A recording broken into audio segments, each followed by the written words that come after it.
successo anche nella diretta social, oltre 25.000 apprezzamenti.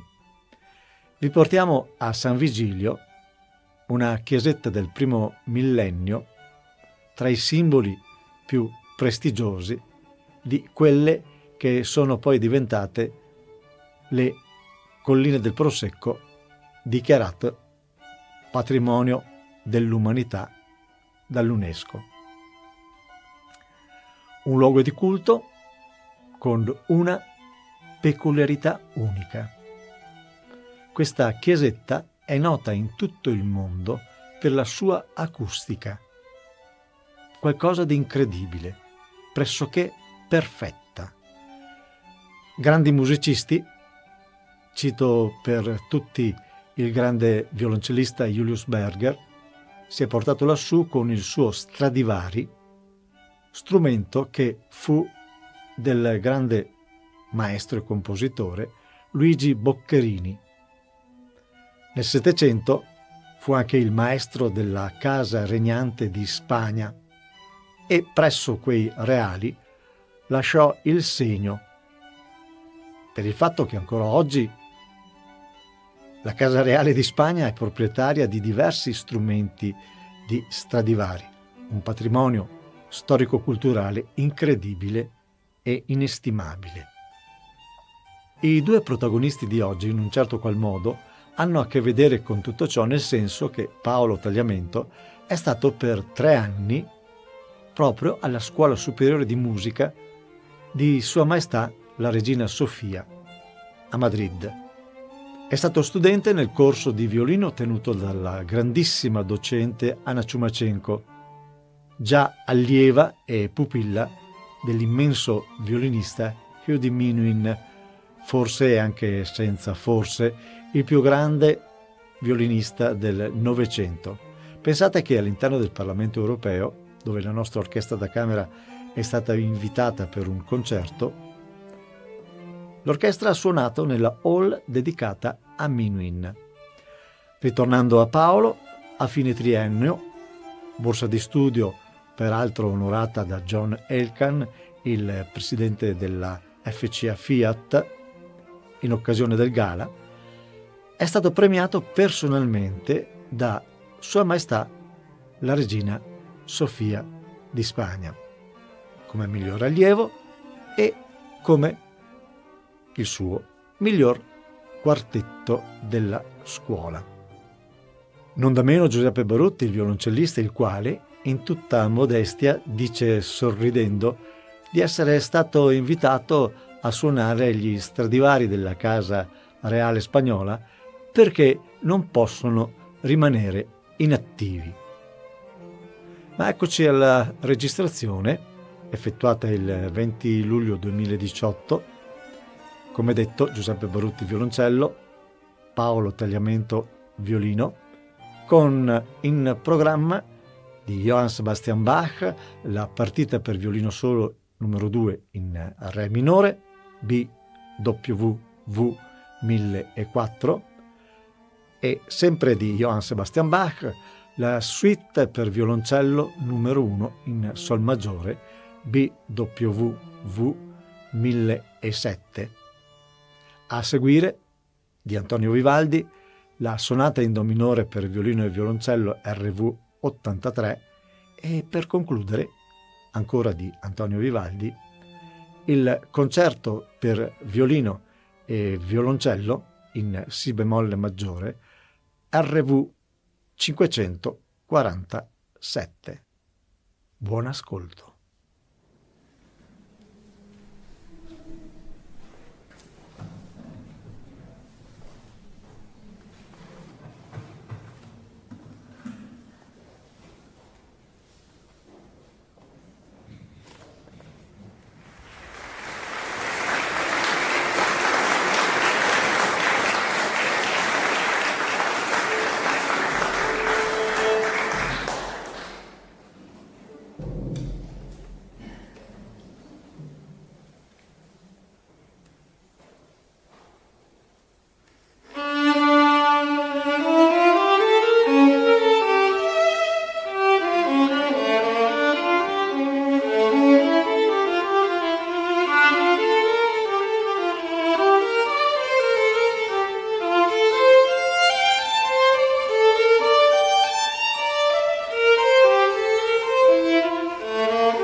Penso che non serva annunciare il pezzo, comunque il largo dall'inverno di Laldo.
credo sia stato un concerto per il quale è valsa la pena di fermarsi a seguire e che abbia dato soddisfazione agli amanti della cultura.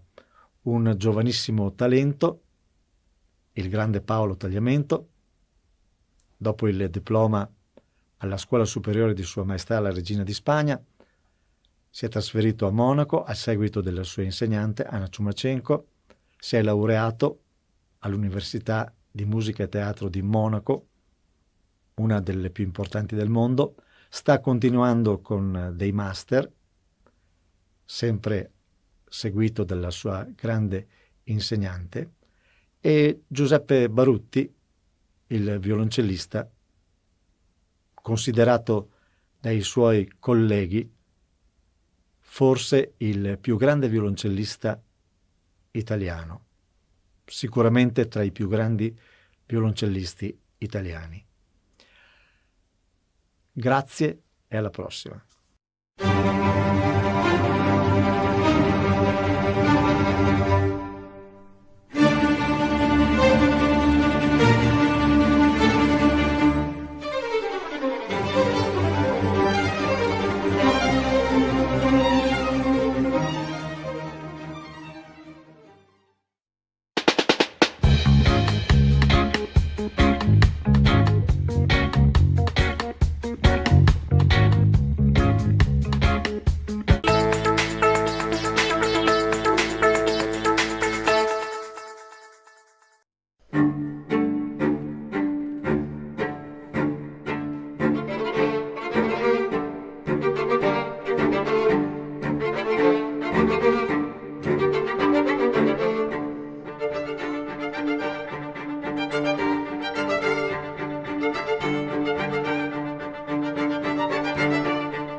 Benvenuti ad una nuova puntata del ciclo dedicato al polo museale della Grande Guerra di Vittorio Veneto.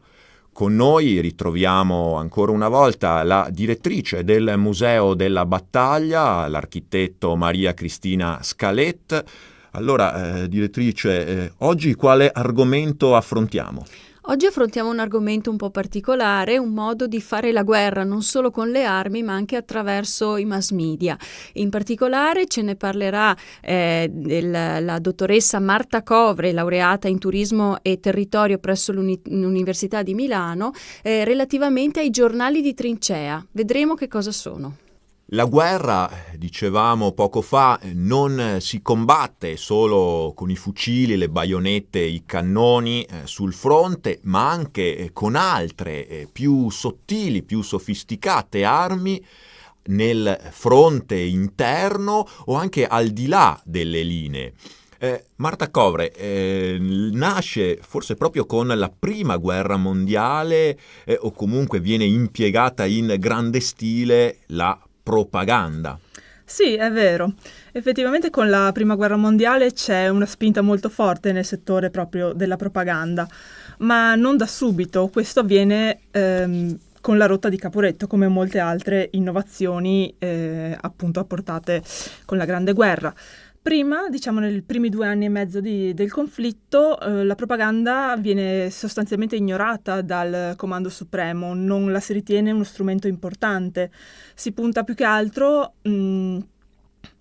a comizi tenuti magari da politici interventisti o da personalità interventiste, ovviamente civili, che quindi non sapevano concretamente nulla di ciò di cui andavano a parlare e quindi non ottenevano alcun risultato nei soldati, anzi provocavano reazioni contrarie, proprio perché i soldati si sentivano quasi presi in giro da queste persone estranee che volevano insegnare a loro cosa fosse la guerra. Dopo la rotta di Caporetto invece si capisce che bisogna intervenire concretamente sul morale dei soldati, quindi è necessario utilizzare la propaganda e utilizzarla bene. I soldati non possono più essere lasciati alla mercé dei volantini nemici, della propaganda nemica che ovviamente spinge per una resa dei soldati. Il Comando Supremo quindi capisce che deve intervenire e quindi vengono create le sezioni P, dove P ovviamente stava per propaganda, ma senza dirlo in modo diretto, per non causare diffidenza nei soldati, diffidenza appunto come era prima. E appunto vengono scelti degli ufficiali P, che sono, li chiameremo oggi gli opinion leader, coloro che per il loro carattere, il loro carisma guidavano le opinioni dei loro commilitoni, e che vengono appunto incaricati di diffondere idee patriottiche, idee di resistenza. Ma si capisce anche che la propaganda più efficace è quella scritta, perché resta, si può rileggere, si può rivedere, si può diffondere in modo molto più ampio. E quindi nell'ultimo anno di guerra le trincee italiane sono letteralmente invase di volantini, opuscoli, cartoline e giornali di trincea.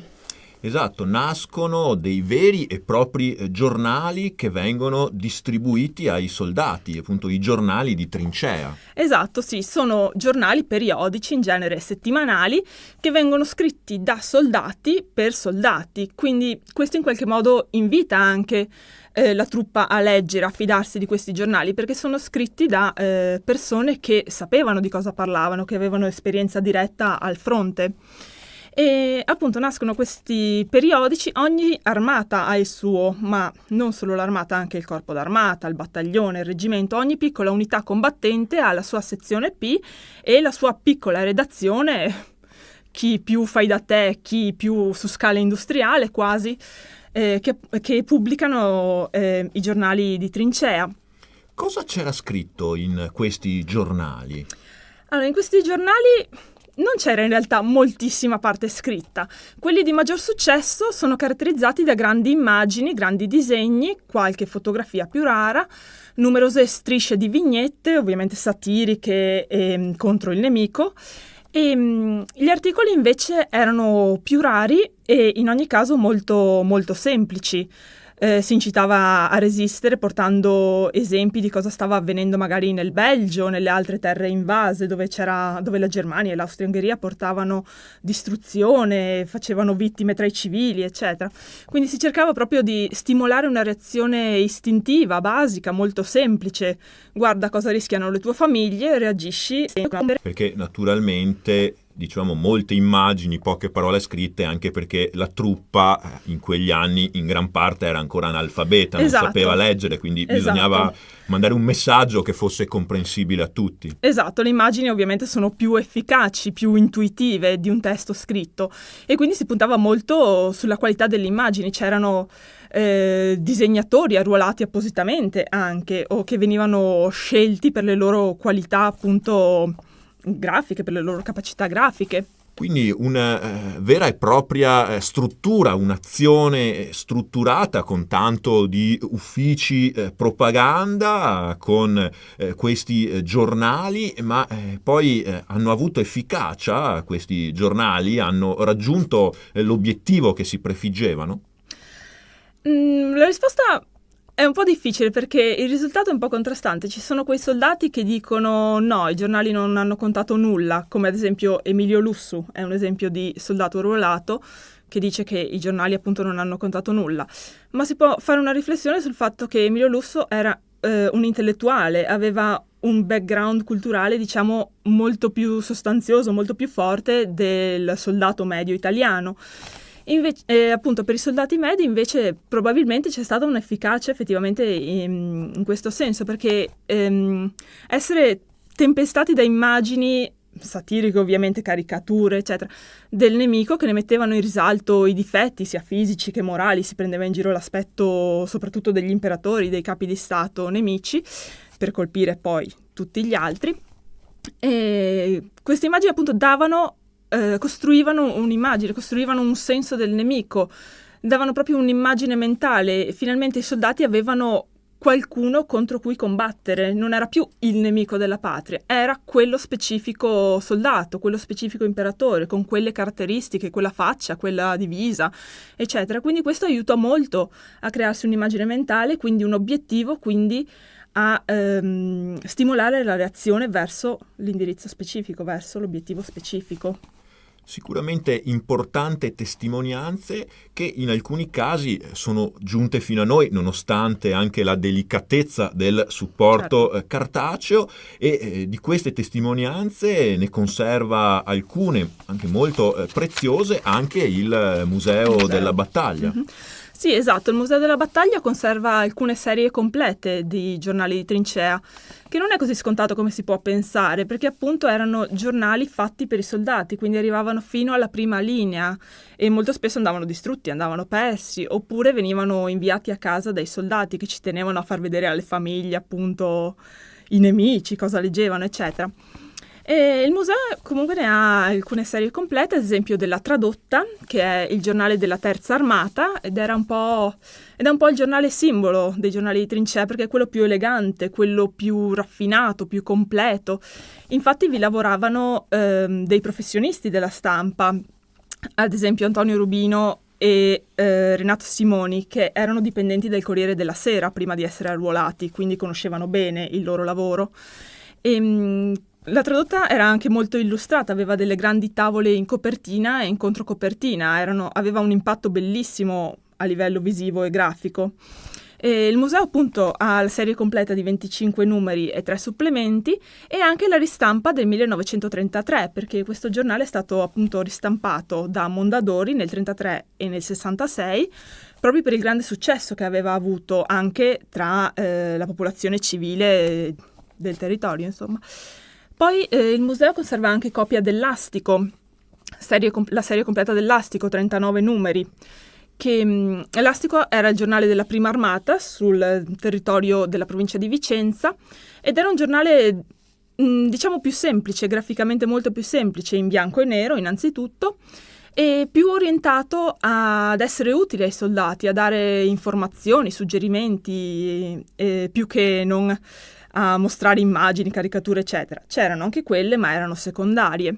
Un giornalismo di servizio, si Un direbbe giornalismo oggi. di servizio, sì, esatto, che tentava di coinvolgere il maggior numero di soldati possibili, diversificando i temi trattati, lo stile e appunto i destinatari. Ad esempio l'Astico ha proposto un concorso per la cottura del riso. I cucinieri dei battaglioni erano invitati a inviare la loro ricetta, che veniva pubblicata poi settimanalmente, e alla fine del concorso veniva premiata la migliore, con premi concreti, poi effettivamente delle scorde di riso, appunto di cose per cucinare, quindi era uno stimolo maggiore per i soldati, per una nicchia almeno di soldati in questo caso, a continuare a leggere l'Astico, insomma a restare informati. Ed è davvero incredibile, insomma, che in quella situazione spesso drammatica di una vita di trincea poi ci fossero anche queste iniziative che magari servivano anche a non pensare alle drammi e alle atrocità quotidiane. Esatto, erano piccole strategie che servivano a distrarre appunto dalla pesantezza della vita in trincea, ma allo stesso tempo a fornire una qualche utilità. I cucinieri leggevano le ricette altrui, magari prendevano spunto, si miglioravano, era uno stimolo continuo a migliorare anche la propria condizione di vita, effettivamente, per quanto dura in trincea. Questi giornali oggi sono visibili al museo? Oggi la maggior parte sono conservati nei depositi, alcuni, una minima parte in realtà, sono esposti, però stiamo provvedendo a digitalizzarli in modo da renderli fruibili.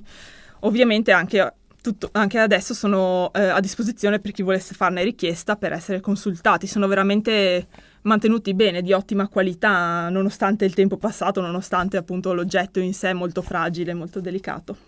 Sicuramente un aspetto, anche questo, forse poco noto, della guerra, della vita in trincea, ma davvero interessante, come ci ha raccontato Marta Covre. I giornali di trincea, la vera arma della propaganda. Grazie. Grazie. L'appuntamento è con la prossima puntata del nostro ciclo dedicato al Polo Museale della Grande Guerra di Vittorio Veneto.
Un trafiletto del 20 ottobre 1866 de La Gazzetta di Venezia annunciava che il mattino precedente, in una camera dell'Albergo Europa, si è fatta la cessione del Veneto. Il 19 ottobre, infatti, chiusi nella stanza vicina al Canal Grande dove alloggiava Leboeuf, ebbe luogo la consegna del Regno Lombardo-Veneto dalle mani del commissario austriaco Karl Möning a quello francese. Di seguito ci fu la retrocessione del Veneto dalla Francia alle autorità municipali, nelle persone di Michiel, De Betta e Demi Kelder. Addirittura al termine della cerimonia, il conte Michiel rilasciò al generale Leboeuf una presa d'atto dove si dichiarava che Venezia era rimessa a se stessa. Ecco che cosa appare nella Gazzetta Ufficiale del Regno d'Italia del 19 ottobre 1866. Al Presidente del Consiglio dei Ministri è pervenuta oggi, alle ore 10:15 antimeridiane, il seguente dispaccio da Venezia. La bandiera reale italiana sventola dalle antenne di Piazza San Marco, salutata dalle frenetiche grida della esultante popolazione. Firmato generale Di Revel. Si glissa sul fatto che le frenetiche grida provenivano dai rappresentanti municipali e dalla Guardia Nazionale, unici presenti all'alzabandiera, eseguito con un blitz.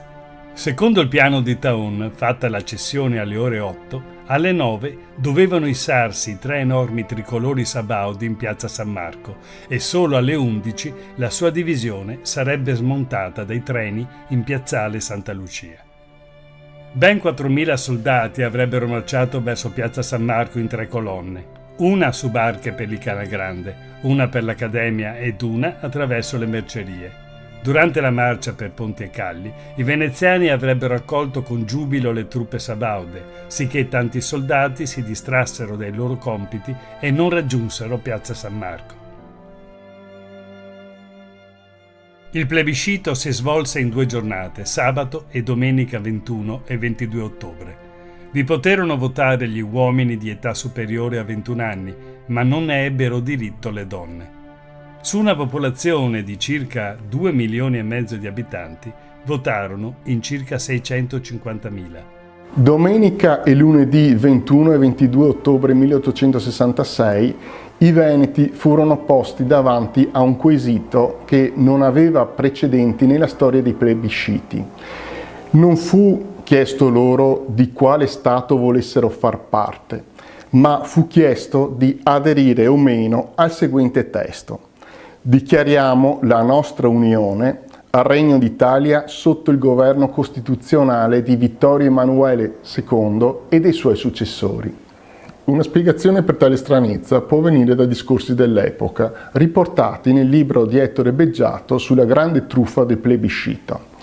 Il comunicato del Presidente del Consiglio Bettino Ricasoli, datato 16 ottobre, poneva la seguente questione: ma i veneti non hanno già scelto un re ed un governo proprio fin dal 1848, con solenne e spontaneo plebiscito? Gli emissari di Carlo Alberto, infatti, tra il 30 maggio e il 5 giugno 1848 avevano chiamato al voto le sole città di Treviso, Padova, Vicenza e Rovigo, che avevano il nemico alle porte. Tale pronunciamento di 20 anni prima fu parziale e rimase privo di efficacia, in quanto gli austriaci subito occuparono di nuovo quelle città. Proprio il 1848 aveva infatti dimostrato che i veneti volevano rifondare la Serenissima.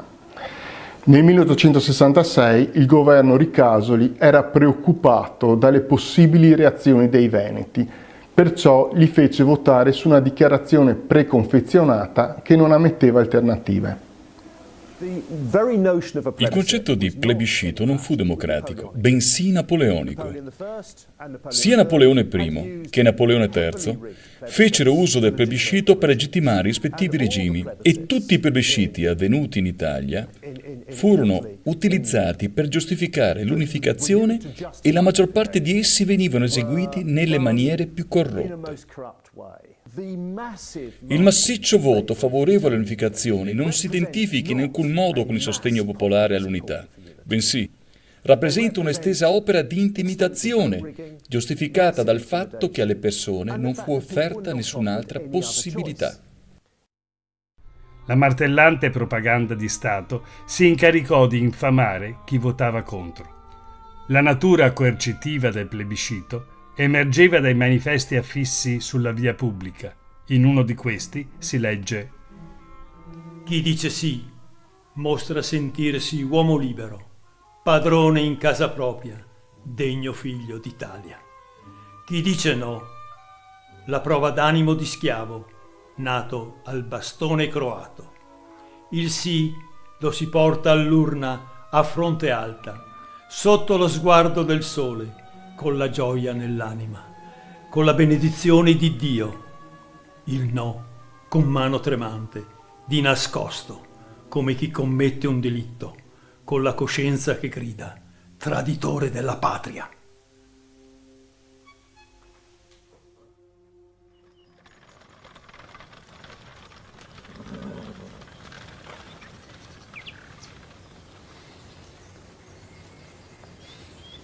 Insomma, cos'è questa storia? Non viene nessuno qua. Eccellenza, finché a non venire sono i contrari è meglio, no? La Gazzetta di Verona, il 17 ottobre 1866, annunciando il plebiscito, scrisse: Sì vuol dire essere italiano ed adempiere al voto dell'Italia. No vuol dire restare veneto e contraddire al voto dell'Italia. L'espressione restare veneto dice tutto. Il clero cattolico fu reso oggetto di minacce, con frasi di questo tenore. Ricordino i parroci che ove in alcune parrocchie questo voto non fosse sì aperto, sì pieno, quale lo esige l'onore delle Venezie e dell'Italia, sarebbe assai difficile non farne mallevadrice la suddetta influenza clericale e contenere l'offeso sentimento nazionale dal prendere contro i preti qualche pubblica e dolorosa soddisfazione. Queste cautele, adatte ad una terra da sottomettere a forza, facevano a pugni con l'unanimità di consensi che fu sbandierata. L'occupazione militare era in corso a Venezia dal 19 ottobre. Il sì era già un dato di fatto, che nulla poteva mutare. Generalità. Angelo Pavan fu Giuseppe e Agnese Mazzon, 22 settembre 1803. Intenzione di voto? No. Che cosa? Ci prendi in giro? Abbiamo forse un anti-italiano qui? Io veramente... Ignorante! Ecco che cosa sei. Ci farai vergognare di fronte a tutti i seggi della provincia. Rideranno di noi! Sì! Va bene. Mi scusi, Ser Gradinigo, mi scusi. Scrisse Taon di Revel. Le autorità comunali avevano preparato e distribuito dei biglietti col sì e col no, di colore diverso. Inoltre, ogni elettore, presentandosi ai componenti del seggio, pronunciava il proprio nome e consegnava il biglietto al presidente, che lo depositava nell'urna. Il fatto che ci fossero urne separate nelle quali venissero inserite le schede dimostra quanto tutto ciò rese più facile identificare chi fosse contrario. La gente percepì di non aver scelta e alla fine non ebbe scelta perché erano presenti anche soldati armati di baionetta. Qualcuno doveva pur consegnare il biglietto da votare e ciò permetteva ai funzionari di segnalare quello più gradito. Verso i tanti analfabeti di allora, la procedura negava sia ogni margine di scelta che segretezza nel voto.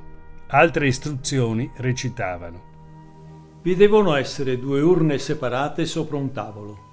Sopra una sarà scritto ben chiaro il sì, sopra l'altra il no. I protocolli sono 2, uno per i votanti che presentano il biglietto del sì, l'altro dei votanti che presentano il biglietto del no. Così i dissidenti restavano schedati. Per non farsi mancare nulla, le istruzioni di un commissario del Veronese disponevano che la commissione quindi conclude il presente protocollo gridando: Viva l'Italia unita! sotto lo scettro della Casa di Savoia. Il giorno 27 ottobre 1866, il presidente della Corte d'Appello di Venezia, Tecchio, dichiarò al mondo i seguenti risultati. Votanti 647.495, favorevoli 647.426, contrari 69 e voti annullati 567. Il plebiscito del 1866 fu chiaramente fasullo, fu organizzato in maniera molto maldestra e di fatto il risultato era già noto in anticipo. Non si può dar credito ai risultati ufficiali. Però è interessante che quel voto abbia avuto luogo. Ed ebbe luogo perché le potenze riunite a Vienna il 3 ottobre decisero che il passaggio del Veneto all'Italia dovesse trovare una sua legittimazione nella volontà del popolo veneto. Anche allora le diplomazie decedevano, ma avevano bisogno di un sostegno appunto popolare, di una legittimazione. È interessante tutto questo perché 150 anni dopo siamo messi in un certo senso peggio. Una legge decisa dal Consiglio regionale Veneto che indiceva un referendum perfino solo consultivo è stata prima rigettata dal governo nazionale e poi addirittura bocciata dalla Corte Costituzionale. In altri termini, nel 1866 fu tenuto un referendum fasullo, ma almeno si finse di chiedere alle popolazioni venete se volevano stare in Italia oppure no. Oggi siamo in una situazione perfino più illiberale. Il 4 novembre 1866 a Torino, le rappresentanze municipali consegnarono a Sua Maestà il riscontro del plebiscito. Fu emesso allora l'imperioso decreto regio numero 3300 che così disponeva. Le province di Venezia e quella di Mantova fanno parte integrante del Regno d'Italia. Un'amara ironia traspare oggi dalle battute finali del discorso tenuto dal podestà di Venezia, Giustiniani, nella Sala del Trono. Sire, quei 641.757 sì raccolti nelle nostre province offrono all'Europa tutta una novella testimonianza della concordia italiana e danno alla nazione la certezza che l'era dei sacrifici è chiusa per sempre ed incomincia quella di uno sviluppo progressivo di tutte le nostre forze. Furono le classiche ultime parole famose, prima di lacrime e sangue. Alcuni storici importanti sono arrivati a giustificare le falsità, gli imbrogli del referendum del 1866 sulla base di una sorta di contestualizzazione, cioè dicendo che in fondo era normale nell'Ottocento che fossero le diplomazie soltanto a decidere, che fossero i poteri e che le popolazioni fossero consultate così in maniera puramente formale. Non credo che questo sia vero. Non stiamo parlando di quale età strana, stiamo parlando del 1800, cioè di un'età nella quale il principio di nazionalità stava affermando e le idee democratiche da molto tempo circolavano ovunque. Se il 3 ottobre a Vienna fu deciso di far votare i veneti è perché nello spirito del tempo non c'era in realtà possibilità di ignorare questo passaggio. Era importante per l'Italia e per altre potenze che ci fosse davvero l'appoggio dei veneti, un appoggio, come dire, che fu allora puramente formale, ma che era ritenuto fondamentale per legittimare l'italianizzazione del Veneto. Il 7 novembre faceva trionfale ingresso a Venezia Vittorio Emanuele II. Come per Bonaparte, fu preparato un grande corteo acqueo, al quale seguì l'immancabile Te Deum in Basilica di San Marco e un discorso dalla balconata. Furono elargite 100.000 lire alle famiglie povere dei patrioti, che avevano fiancheggiato il nuovo ordine, ma non furono disimpegnati i beni dei poveri presso il Monte di Pietà, che coprivano debiti ammontanti a 765.128 fiorini.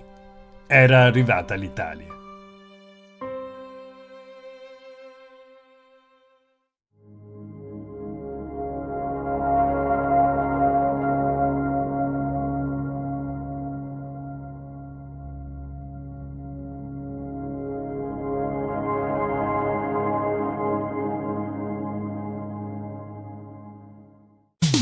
Veneto 1 con voi. Focus Attualità. Ben ritrovati a Veneto 1 con voi e ben ritrovato il nostro ospite, l'onorevole parlamentare di Forza Italia e membro della Commissione Finanze, Raffaele Barato. Buongiorno e ben ritrovato. Buongiorno a voi e grazie per l'invito. Allora, parliamo subito dell'attualità e parliamo di questi sindaci trevigiani, di questa protesta per i 24 milioni di euro del Fondo di Solidarietà, soldi che aspettavano ai nostri sindaci, ai nostri municipi fin dal 2015, c'è anche una sentenza del Consiglio di Stato. E parlando anche di soldi ai comuni, ci sono proteste dopo la legge di stabilità che dà ai comuni, ai piccoli comuni, un terzo dei fondi destinati per esempio alla Calabria. Lei ha chiesto una sospensione dell'attuazione e credo anche farà una interrogazione al Parlamento. Assolutamente sì, perché credo che noi, come al solito, non ci meritiamo questo, perché soprattutto il Veneto, la provincia di Treviso, che è sempre stata tra l'altro una provincia che ha sempre dato e sta dando tanto al paese, soprattutto alla nostra centralità di questo paese, credo che avrebbero avuto almeno un po' di dignità in più, dovuto dare un po' di dignità e non dare le briciole a questi comuni che sono sempre stati comuni che hanno investito in maniera seria, in maniera attenta per non sforare patti di stabilità, per non far debito verso lo Stato, e in questo momento quello che gli doveva essere dato non gli viene dato neanche un terzo. Senta, lei fa il parlamentare, prima è stato sindaco a Piederobba, ma è più difficile fare il sindaco ai giorni d'oggi o fare il parlamentare? Credo che se uno fa in maniera seria sia uno che l'altro, con un paese messo così sia difficile fare il sindaco, perché si fa fatica a dare risposta ai propri cittadini, e questo che lei bene ha detto è un esempio, e il parlamentare perché è difficile dare una risposta ai nostri amministratori nel territorio, perché credo che uno Stato serio, un governo che vuole governare per i propri territori, lo deve fare in maniera seria e in maniera concreta. Quando parliamo concreta e seria vuol dire dare a ogni territorio quel che gli aspetta, non si chiede nient'altro di più, e in questo momento viene tradito questo territorio. Senta, parliamo del Parlamento, un Parlamento in questi mesi di legislatura dove ci sono stati dibattiti accesi, anche tra virgolette un po' violenti, con anche delle risse, no? Un Parlamento particolarmente rissoso. Ci eravamo lasciati con la protesta dei gilet blu, gilet azzurri. Cosa rimane di quella protesta, di quello gilet che lei stesso ha indossato? Allora, noi andremo alla fine di questa settimana in tutte le piazze, non per protestare tanto per protestare e per far vedere che siamo contrari tanto per essere contrari. Allora, noi siamo stati sempre e siamo tuttora un partito che vuole collaborare, un partito propositivo, ma quando un governo fa tutto quello che non deve fare per il proprio paese, come sta facendo questo, allora noi davvero ci rivoltiamo, anche perché abbiamo fatto delle proposte concrete. Io tra l'altro, se mi è permesso lo dico, ho fatto una proposta semplice che andava verso le imprese.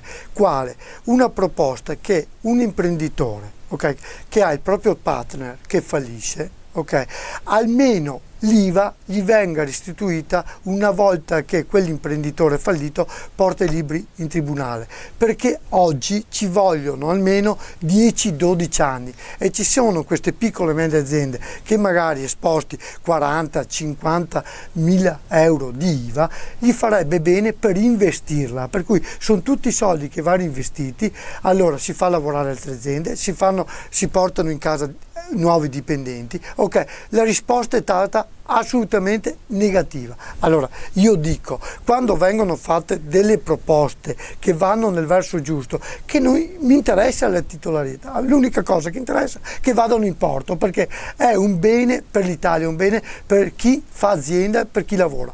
Allora, quando su una proposta che con 400-500 milioni di euro poteva portare nel territorio almeno 1 miliardo di euro, io credo, in territorio italiano, io credo che una proposta come questa venga detto no, credo che vuol dire che non si guarda proprio per chi vuole investire. Allora, se prima non guardiamo le imprese, chi vuole investire nel territorio, non possiamo essere e dire di parlare di sviluppo. E però stiamo parlando di un governo almeno il 50% è un governo amico, tra virgolette, di Forza Italia. Pensiamo che lei nel suo collegio è stato eletto e mandato a Roma anche con i voti ovviamente della Lega. Assolutamente sì, ma io dico agli amici della Lega, e l'ho detto più volte, noi dobbiamo lavorare per il territorio, dobbiamo lavorare per essere trasversali, come fanno al sud, come fanno in tutti i posti dove interessa il territorio.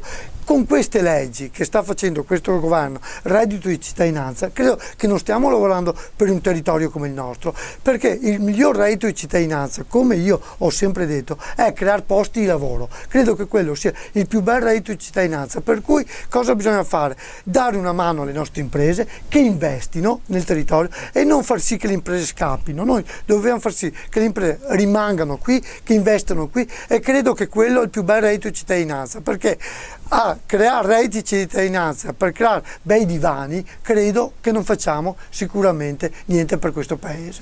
Il reddito di cittadinanza e quota 100, no? Questo decretone, c'è proprio tutto da buttare o qualcosa va salvato? No, ma io non dico mai che tutto da buttare, perché allora vuol dire non leggere neanche quello che viene scritto. Io capisco anche la quota 100, perché la Fornero andava rivista, perché va rivista, perché dagli esodati, che ci ricordiamo bene le storie, tuttora ancora quella situazione non è proprio risolta, dalle situazioni che magari c'è gente che è una vita che lavora magari a oltre 65 anni, non capisce ancora la sua pensione come vada a finire.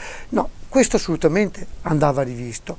Ci sono delle cose fatte bene, però credo che nel contesto vada rivista la situazione del reddito di cittadinanza, perché come è messa sicuramente non andiamo da nessuna parte. Tuttora oggi capiamo che ci sono ancora delle modifiche da fare. Inutile che vogliamo copiare la Germania, che sono decenni che portano questo. Lì ci sono una situazione totalmente diversa. Noi non dobbiamo dire faremo come la Germania, perché è la situazione diversa che ha la Germania, che oggi non è l'Italia. Allora noi dobbiamo fare le cose in maniera concreta, e in concreta vuol dire farle subito. Così non si fanno subito. Senta onorevole, parliamo del decreto dignità. Lei anche nelle settimane, nei mesi scorsi si è scagliato contro questo decreto dignità. Se noi dobbiamo guardare i numeri, ci sono delle incongruenze. Abbiamo il caso di alcune imprese che hanno detto noi quelli non li possiamo più assumere, quindi sono rimasti a casa anche recentemente.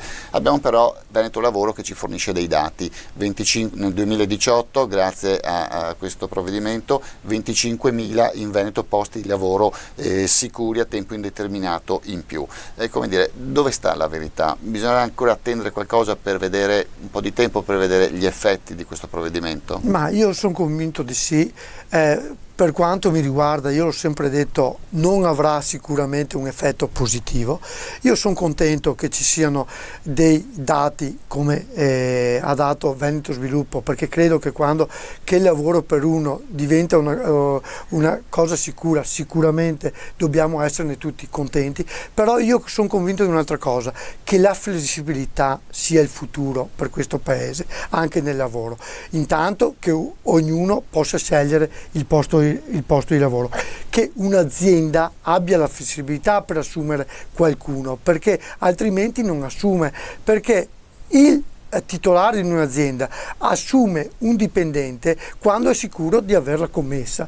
Se ha una commessa di un anno, una commessa di 6 mesi, può assumere per un anno, può assumere per 6 mesi. Allora, se ha la flessibilità, sicuramente assume 4 dipendenti, 7 dipendenti, se servono per 6 mesi o un anno. Se non ha la flessibilità, probabilmente non assume nessuno e farà far turni a chi ce l'ha. Allora, credo che la verità sia questa, che noi dobbiamo copiare dagli altri paesi che hanno flessibilità sul lavoro, ma la flessibilità sul lavoro va bene sia per l'impresa che chi ci lavora all'interno di quell'impresa, perché creiamo dignità con questo, non dignità obbligando di assumere in maniera fissa una persona, perché probabilmente quel tipo di lavoro là probabilmente non lo avrà mai. Ma io mi auguro che si giri per le aziende, si entri per le aziende, come fa il sottoscritto scritto tutti i giorni quando si è nel territorio. Allora si parla col titolare, con l'imprenditore, imprenditori seri che vogliono fare aziende, che vogliono investire nel territorio, e anche chi vuole investire in questi territori sicuramente va per questo verso, ma perché lo fanno dappertutto.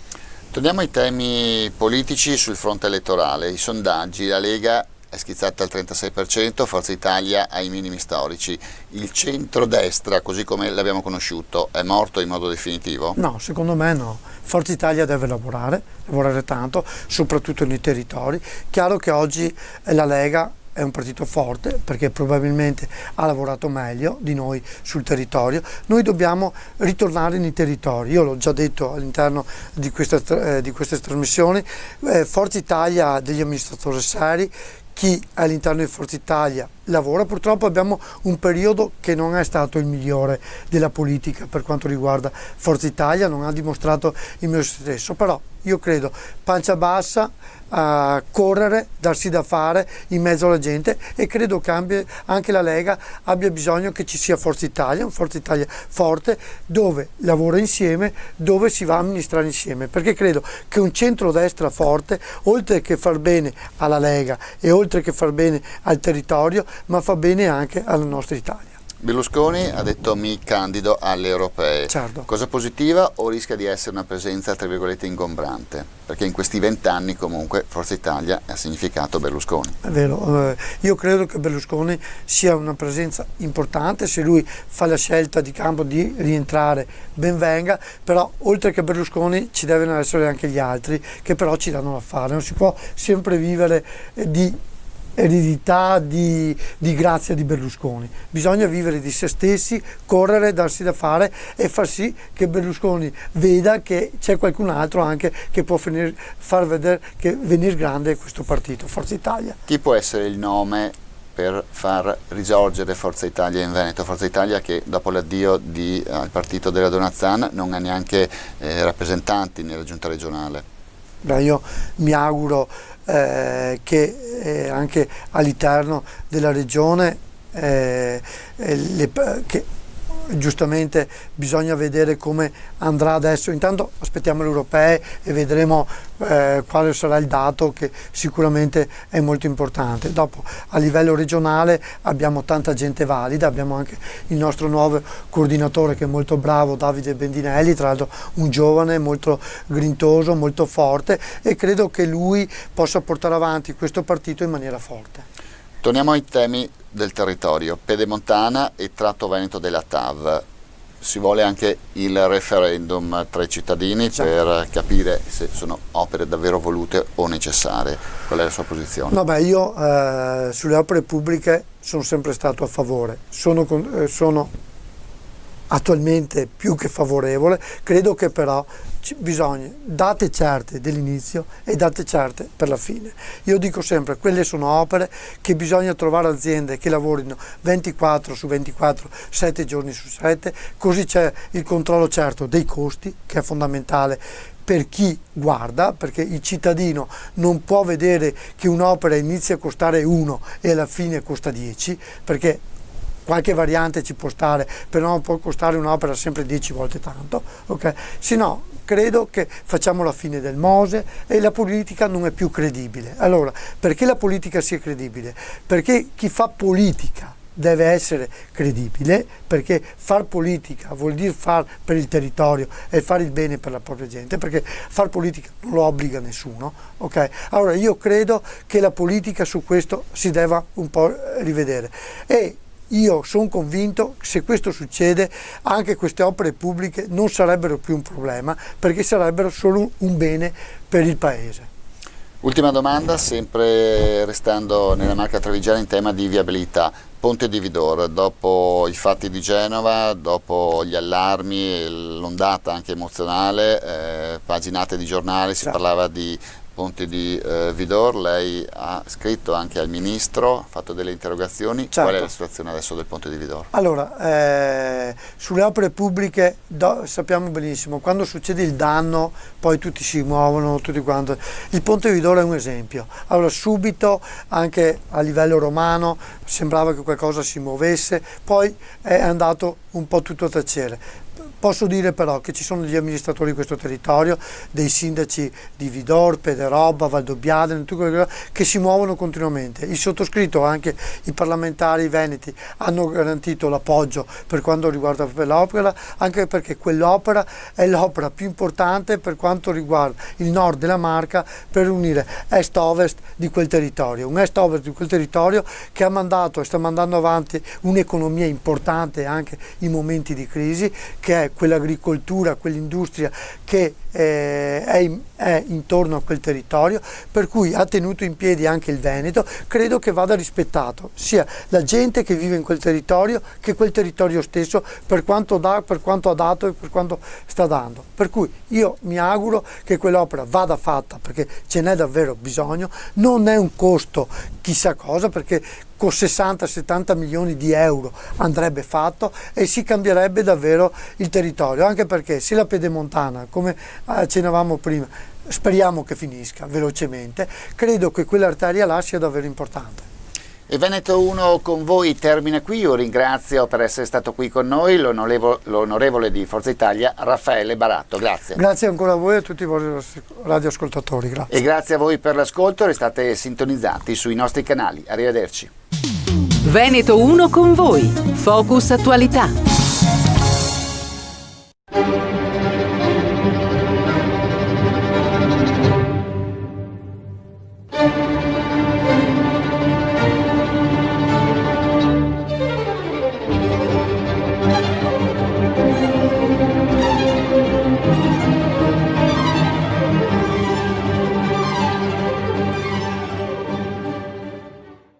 Cari ascoltatori, benvenuti nella puntata di Veneto 1 Classica, una puntata direi straordinaria, perché dagli studi di Radio Veneto 1 abbiamo un ospite di grande valore, un pezzo di storia, diciamo, organistica del Veneto e rappresentato poi in tutto il mondo, la nostra forza artistica. Abbiamo qui il maestro Sergio De Pieri. Grazie per questa introduzione, non aspettavo così tante belle parole. Porca miseria, non si scherza qui. Ma qui non si scherza, ma con un ospite come te... Grazie comunque, grazie. Sono anch'io contento di essere qui con voi. Beh, siamo noi intanto a ringraziarti di essere venuto qui. Ma insomma, potremmo iniziare con un curriculum, no? Poi tra l'altro enorme, perché insomma hai una carriera alle spalle che... Però i nostri ascoltatori sono curiosi di sapere quando hai iniziato, chi ti ha dato il là iniziale? I tuoi genitori oppure un caso fortuito? È un caso fortuito, io penso proprio a quello che mi hai detto tu. Stavo andando all'asilo, avrò avuto, mi mandavano a scuola, dico all'asilo a piedi, avevo un paio di chilometri dalla mia casa e c'era una casa che sentivo passando un giorno, due, sentivo un suono bellissimo che veniva fuori da un piccolo balconcino lì, in mezzo agli alberi. Mi fermai e non so, ma senti che bellezza, dico, ma cosa sta roba? E me lo sono messo in testa. Poi passa il tempo, passa ancora un anno, due. Ero sui 5 anni adesso all'asilo e non ho sentito lo stesso suono. Vicino all'asilo c'era una villa e si sentiva una villa storica, veneta, bellissima, con anche un bel fiume vicino che passava, che andava un affluente del Sile, e ho sentito ancora questi suoni. E poi mi dicevano che c'era una ragazza che studiava il pianoforte e quello sarebbe stato il pianoforte per me. Era il pianoforte che ancora non riuscivo a immaginare lo strumento. Da lì sono partito con la musica. Bellissimo questo inizio, questa poi fantasia che ci poi fa... siccome dopo io ero anche chierichetto nella chiesa, avevo anche una voce abbastanza bella di soprano e cantavo con il coretto della chiesa mia, no? E lì ho avuto un altro colpo. il primo vespero di pomeriggio, di domenica pomeriggio, ho sentito l'organo. Vedevo queste canne, questo organone, ma non avevo mai sentito, e di colpo ho sentito l'organo.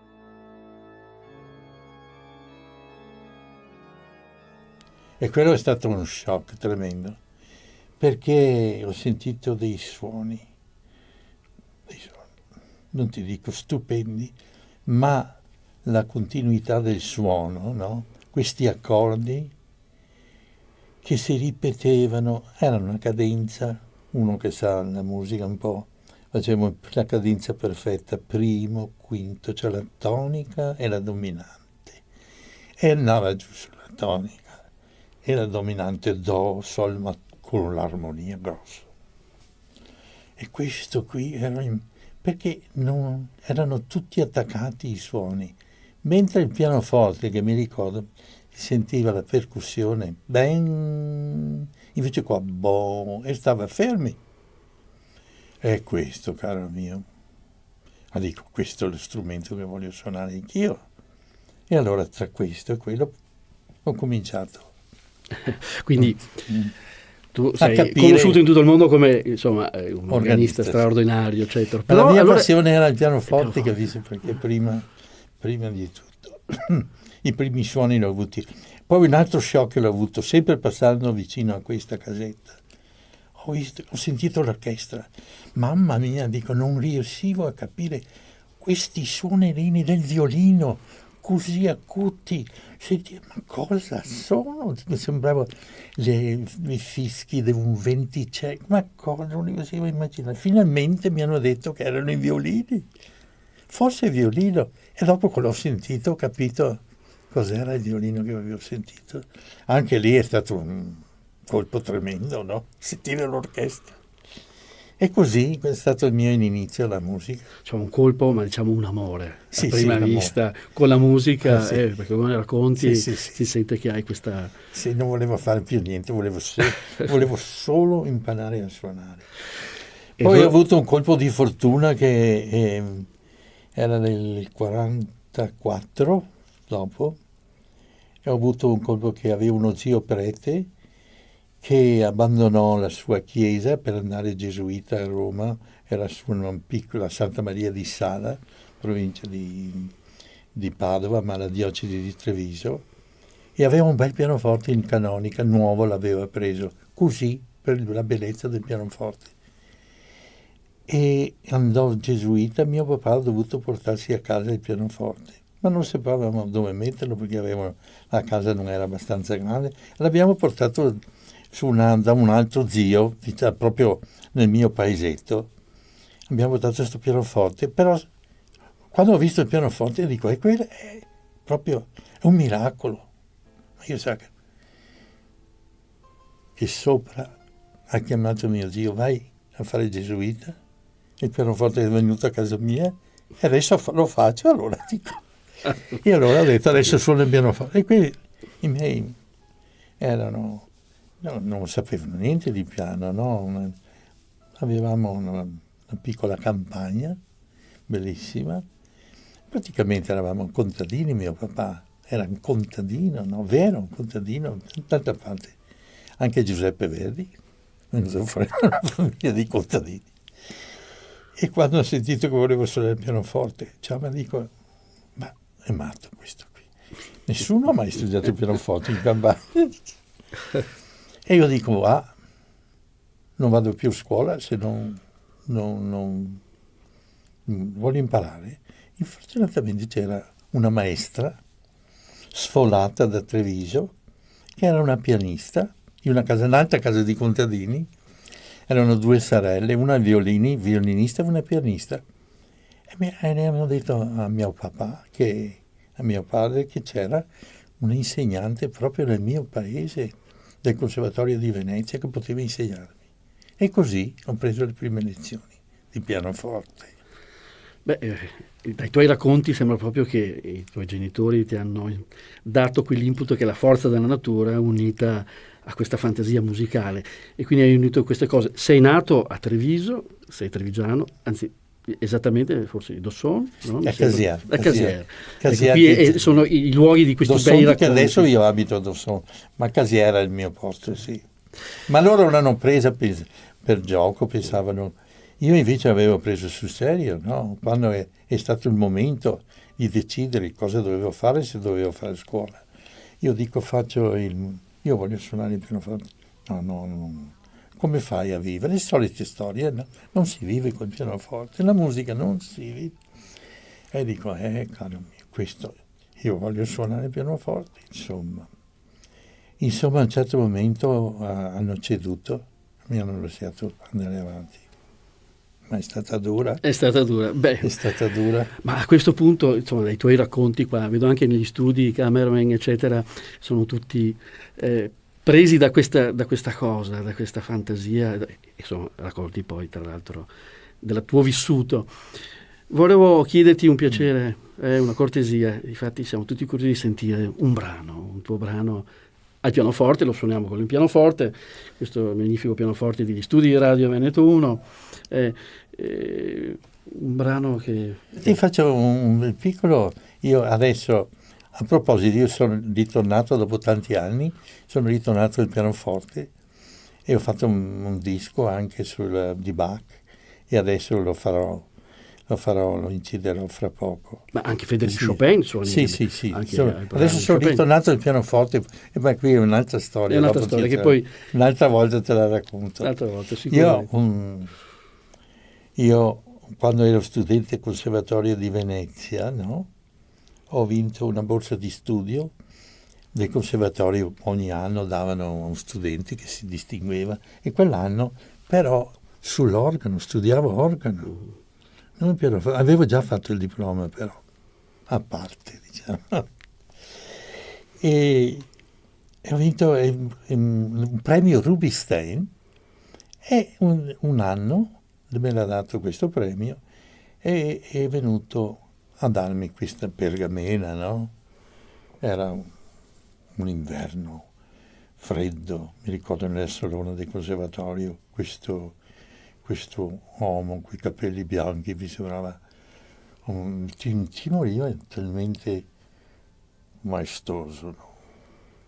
Mi consegna questa pergamena e dopo mi fa, finito tutto, mi accompagneresti, dice, che io vado a prendere un caffè in piazza San Marco.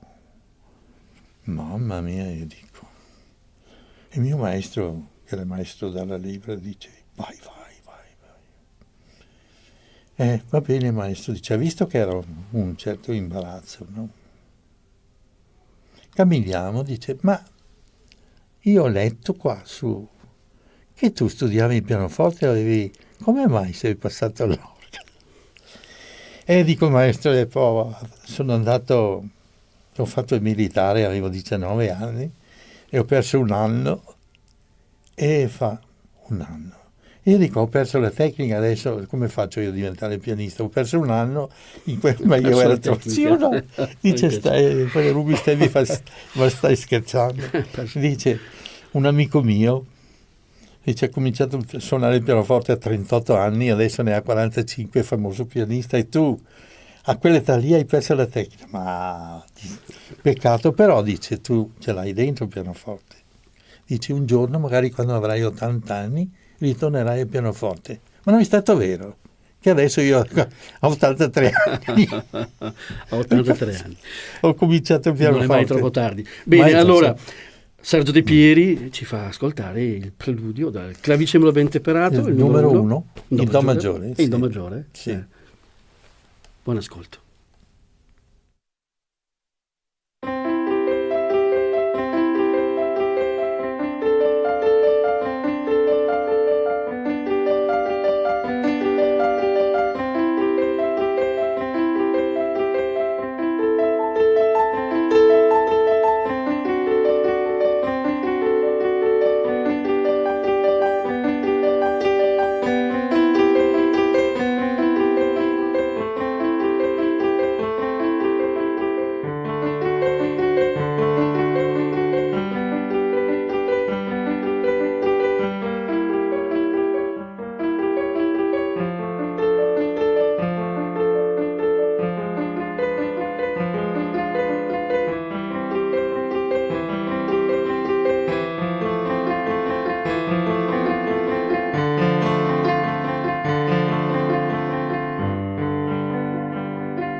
E abbiamo ascoltato di Johann Sebastian Bach il preludio numero 1 in Do maggiore dal clavicembalo ben temperato, eseguito dal maestro Sergio De Pieri, che abbiamo qui fisicamente nei nostri studi di Radio Veneto 1. È veramente un onore. Questo preludio in Do maggiore è uno dei brani, diciamo, più famosi. E perfino Gounod hanno fatto l'Ave Maria, l'Ave Maria di Gounod. Sarebbe Bach, insomma. Immagino che questo brano tu lo abbia anche suonato negli organi di tutto il mondo, anche a Sydney, perché spesso tu vai in Australia, no? Questo sarebbe più difficile adesso, quando Bach scrisse questo il clavicembalo ben, cioè quel tempo la claviera in inglese, ma il clavicembalo ben temperato, l'ha fatto per tastiera per tastiera. In quel tempo di Bach le tastiere erano il clavicordo, il clavicembalo, vari clavicembali, non c'era il pianoforte, però c'era la tastiera dell'organo. Però se tu trovi un organo meccanico di quel periodo che ha non tanti registri ma le sonorità splendide, viene fuori stupendamente sull'organo anche quello, perché per tastiera non c'è pedale. Ma lei ha suonato non tanto tempo fa, mi sembra, anche, no? Sì. Una serie di preludi. Sì, io ho fatti 3 o 4 concerti per 12 preludi a fughe e la toccata a fuga col pianoforte, però col pianoforte è stato un divertimento, perché passare dall'organo al pianoforte sembra, però dà molta soddisfazione anche il pianoforte, Che ne dicono? La tua scuola viene dalla scuola di Germania, di quella tradizione, diciamo, organistica di virtuosi organisti di grande fama internazionale. Sì, proprio è il primo mio maestro. Cominciamo con i miei maestri prima. Io ho avuto qui a Treviso, io mi sono diplomato con un maestro, guarda, che era una meraviglia, era un uomo stupendo. Mi sono diplomato col maestro Luigi Pavan, privatamente. Prima di entrare in conservatorio. Sì. È stato il maestro di tutti i musicisti di quel periodo lì nostro. Quanti ne ha insegnati? Quanti diplomi ha fatto il maestro Pavan? Non hai neanche l'idea. Perfino Pasut, il maestro Pasut. Dopo, tutti quanti sono stati allievi nella sua scuola. E dopo... io sono passato all'organo. Poi ha insegnato per molti anni invece nel nostro Conservatorio Benedetto Marcello. 20 anni. Hai fatto 20 anni al conservatorio. Sì. E lì hai sfornato tantissimi grandi, bravissimi allievi. Sì. Penso che ne hai. Ma mi sembra che avevo avuto un allievo che si chiamava Giorgio Sini. Abbiamo scoperto, sì, sono stato tuo sei stato il mio maestro. Eri tu quando mi hai detto io adesso devo continuare a suonare il pianoforte, perché io avevo in mente anch'io il pianoforte, ti ho lasciato andare. Eri nella mia scuola d'organo. Era un po' discolo, però. Ma tu eri pianista proprio, non volevi sapere delle canne dell'organo. L'amore per Chopin me l'hai dato tu. Almeno quello. No? Maestro Sergio De Pieri, tu hai sfornato tanti allievi, eccetera, però tra l'altro sei anche artefice, oltretutto, anche di festival anche importanti, tra cui anche questo importantissimo internazionale che è in Australia. Sì, so che sei più in Australia che a volte qui in Italia, a metà sei in Australia. Quasi 9 mesi adesso, ho cominciato con 3 mesi, poi 4, poi 5, poi 6, adesso sono arrivato a 9 mesi, 7 mesi in Australia, 7-8 mesi. E quindi è un mondo io ho un anche... festival, però mi sono rifatto col pianoforte anche, perché ho un festival, ho inventato il mio festival. E si chiama, scusa, diciamo Beethoven Festival a Melbourne. A 15 anni, ma il grande mio festival di tutta la musica, diciamo, qualsiasi genere, orchestre, cori, tutto, dal 1200 fino ai tempi nostri. È il festival di Ballarat. Sì. Che mi dicevi addirittura si fanno 2 concerti al giorno, 3? 3 concerti al giorno, mattina, pomeriggio e cucina la sera. E cucina. Vorrei anche informare 30 concerti in 10 giorni. I nostri ascoltatori, che sei tra l'altro anche appassionati di cucina, sì, no? Ma 25 anni. L'anno prossimo. 25 anni ha fatto questo festival. L'anno prossimo sarà il 25esimo. Quindi sarà un grande... Perché tutti dicevano, il festival di musica classica dura 10 anni, e poi 25 anni. Dopo 10 anni cresceva, dico no, il mio festival non finisce adesso. Chissà quando finirà, siamo arrivati a 25 anni adesso. 25 anni, quindi con programmi poi vastissimi. Sì, sono aperti anche con i concerti d'organo, c'è il pianoforte, organo, orchestra, Passioni di Bach, tutto. Gli organi in Australia sono degli organi che hanno una buona sonorità, come sono? Certo, sono organi inglesi naturalmente, ma però abbiamo avuto anche un organaro a Melbourne nel 1850-60, dove ho ucciso anche io un disco lì, e questo organaro studiò in quel tempo lì in Francia proprio l'organaria e ha fatto dei bellissimi organi con la timbrica francese un po'. E ne ha uno speciale, proprio l'organo di César Franck, bellissimo. Però proprio faceva organi meccanici con impronta un po' di sonorità tipiche inglesi, no? Ispirate un po' anche a qualche organo italiano antico di Ma quel è in tempo. Australia che c'è anche l'organo più grande del mondo, mi sembra? Sì, uno dei Sydney? più grandi del mondo, a Sydney. Quante canne ha? Avrà, non so, di 20.000. 20-30.000 canne. E questi sono organi, tra l'altro, che hanno una lui ha 64 piedi, la canna più grossa. 64 piedi? È grosso, un tubo così grande. Alto, e lì andrebbe bene sicuramente potrebbe suonare la famosa passacaglia, che poi è un tuo cavallo di battaglia, la passacaglia di Bach. Solo gli ultimi accordi fino butti giù lontano. Si butta giù Melbourne, credo. Ho fatto un concerto ho fatto su quell'organo lì di Sydney, un concertone grosso, che alla fine ho fatto una fantasia fuga di Reger, e alla fine ho messo i 64 piedi e lampadario del Town Hall cominciava a muoversi. Si muoveva. Tutti che guardavano sopra, ho tirato via. Dico che mi venga il lampadario in testa.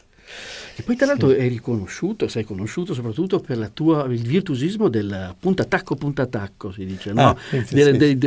Andava molto di moda tanti anni fa. La pedaliera. Sì, andavano in moda, gli organi meccanici non esistevano gli organi antichi, con meccanici belli, no? Che li abbiamo preservati come quello di Calido.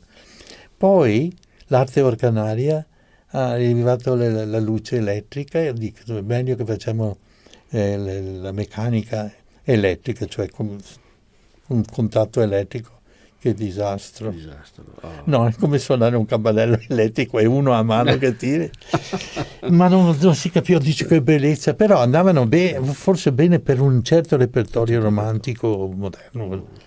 Ma dopo si è capito che non doveva essere più, difatti non fanno più, rarissimi fanno organi adesso. Io ti ho sentito suonare più di qualche volta appunto la passacaglia di Bach, che è un grande capolavoro, credo, insomma. Sì, lo hai inciso, qui vedo che c'è un'incisione anche di questa passacaglia. Un organo stupendo. Che organo è questo? È un organo Radeschi fatto a Meolo di Venezia, vicino qua a Treviso anche. È uno dei più bei organi che sono stati fatti negli ultimi, 20 anni.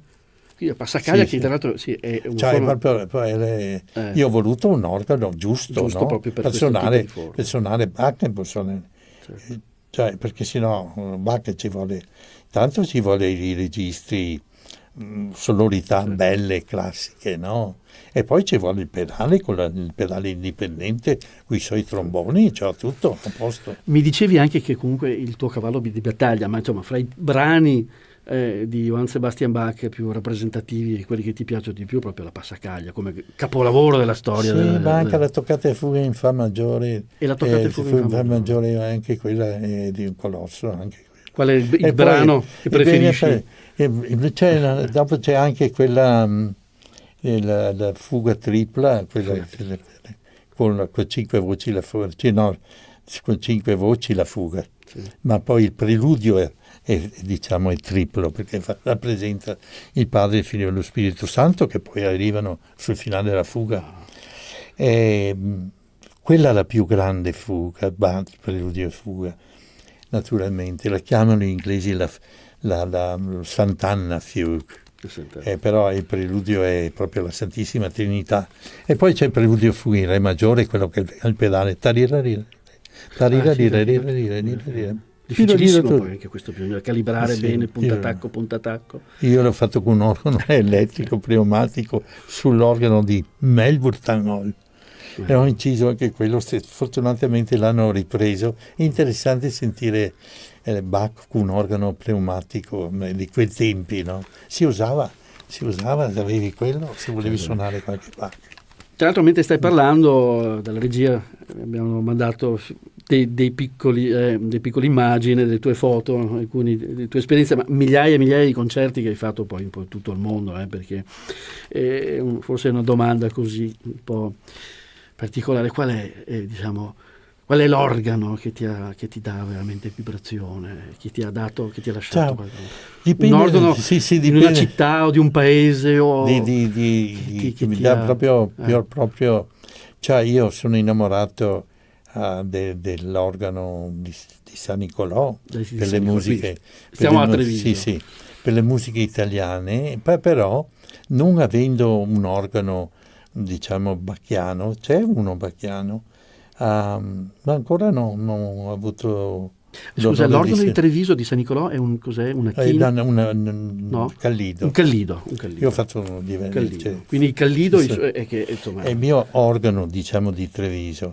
Poi c'è un bellissimo organo in Duomo di Treviso fatto da Radeschi, che ha fatto quello di Meolo, però non ho avuto ancora l'opportunità di suonarlo in pubblico.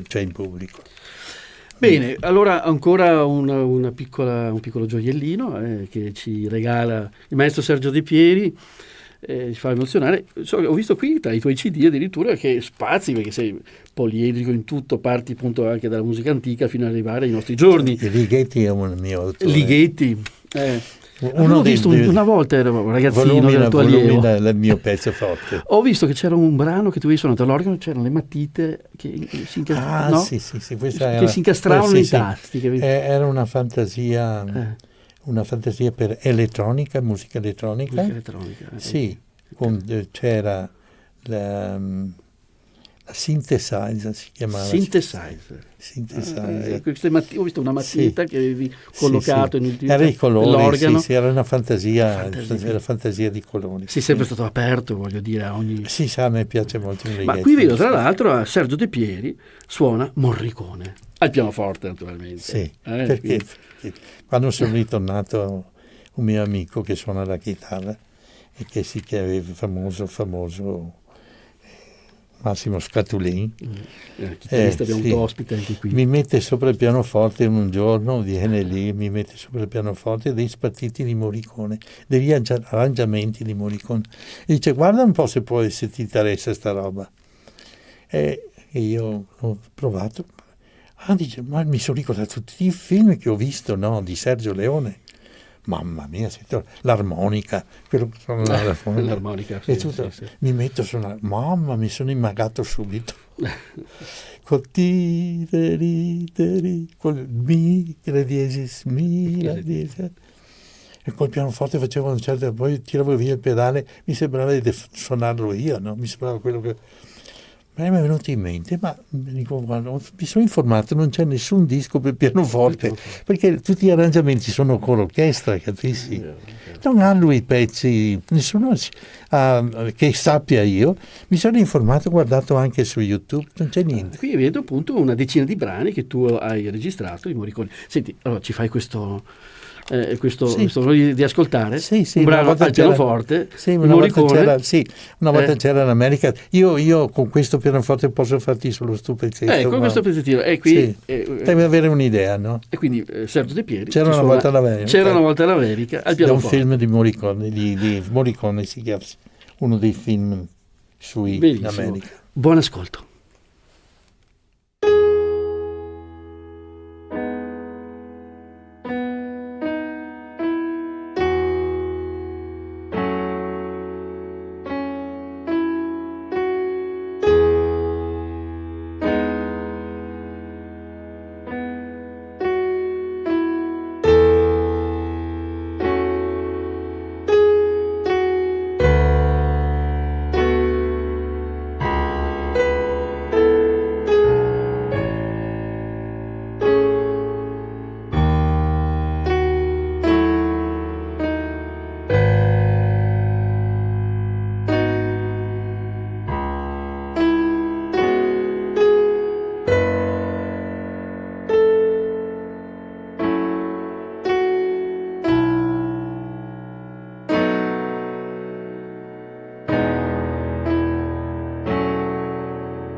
E abbiamo ascoltato di Morricone Una volta c'era l'America, interpretato dal maestro Sergio De Pieri, al pianoforte, non all'organo naturalmente, che è stato il suo primo amore, Chopin e il pianoforte, no? Possiamo dire così, vero? Sì. È vero, è vero. Ma ecco, ma nella tua lunga carriera hai avuto anche un'onorificenza veramente di grande pregio che ci ha fatto, insomma, Sì, fare, è vero. È vero, nel 2005. Nel 2005. Sì. È proprio la regina. Ci puoi raccontare questo? Sì, è un racconto anche interessante, sì, però, no. mi sembra. Si chiama, allora, in quel tempo era questa onorificenza, no? Non aveva un nome, era Sir in England, nell'Inghilterra. Era in Inghilterra in quel periodo, no? In Inghilterra, perché questa deriva questa onorificenza dall'Australia, ma l'Australia, la nostra, è la regina d'Inghilterra.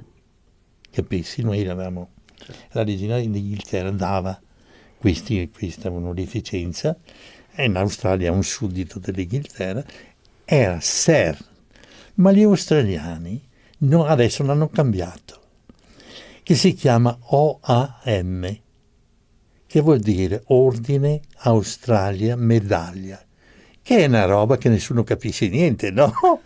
Questi testoni. Non era molto meglio lasciare Sir? Allora qualcuno, per vendicarsi, qualche mio amico, nel YouTube ha messo Sir Sergio De Pieri, perché OAM corrispondeva a questo titolo. E quando io ho visto, forse qualcuno si ricorda di quei tempi, perché è stato pochissime, cioè è stato, io credo che sia, non credo che ci sia un altro italiano in Australia, forse sono l'unico che ha avuto questo. L'unico che ha avuto questa. Che io sappia, può darsi che dopo che ne salta data fuori. Data mano dalla regina. Sì. Ecco, Naturalmente è stata una non festa, è cosa da poco, no, una festa perché ti chiamano quando ti danno questa onorificenza. Ho dovuto andare a Sydney, no? Su un parco stupendo, del governatore, nella casa del governatore. Era una donna in quel periodo e lì ti fanno una festa, c'è un concerto prima, poi ti chiamano uno per uno, ti raccontano le storie che hai fatto. Me l'ha dato perché ho promosso tanti autori che erano sconosciuti, musicisti italiani, per esempio Frescobaldi, i Gabrieli, Merolo, eccetera. Conoscevano Vivaldi, ma tutti gli altri grandi musicisti del 600, del 500, Monteverdi per esempio. E io li ho fatti conoscere organizzando questi festival. E poi ero insegnante all'università per 10 anni a Melbourne e ora ho potuto, attraverso la mia scuola, anche impostare gli esami di questi organisti, nei diplomi, preparandoli anche con la musica veneziana e italiana, soprattutto Frescobaldi, che era il mago dell'organo, Frescobaldi, nel 600, organista a San Pietro in Roma. Aveva in un concerto Frescobaldi 30.000 persone in quel tempo. Adesso ci sono 30.000 persone che ascoltano le grandi Beatles. E questa è una cosa che a volte non sappiamo il motivo, oppure, vabbè, tra virgolette, forse si può anche capire, però la musica è partita qua è iniziata quasi dal Veneto, da Venezia. Venezia ha dato i natali a molte forme musicali. Anche. Sì, vuoi vedere? La prima toccata per organo l'ho incisa io. E 2 paginette stupende di Andrea Gabrieli.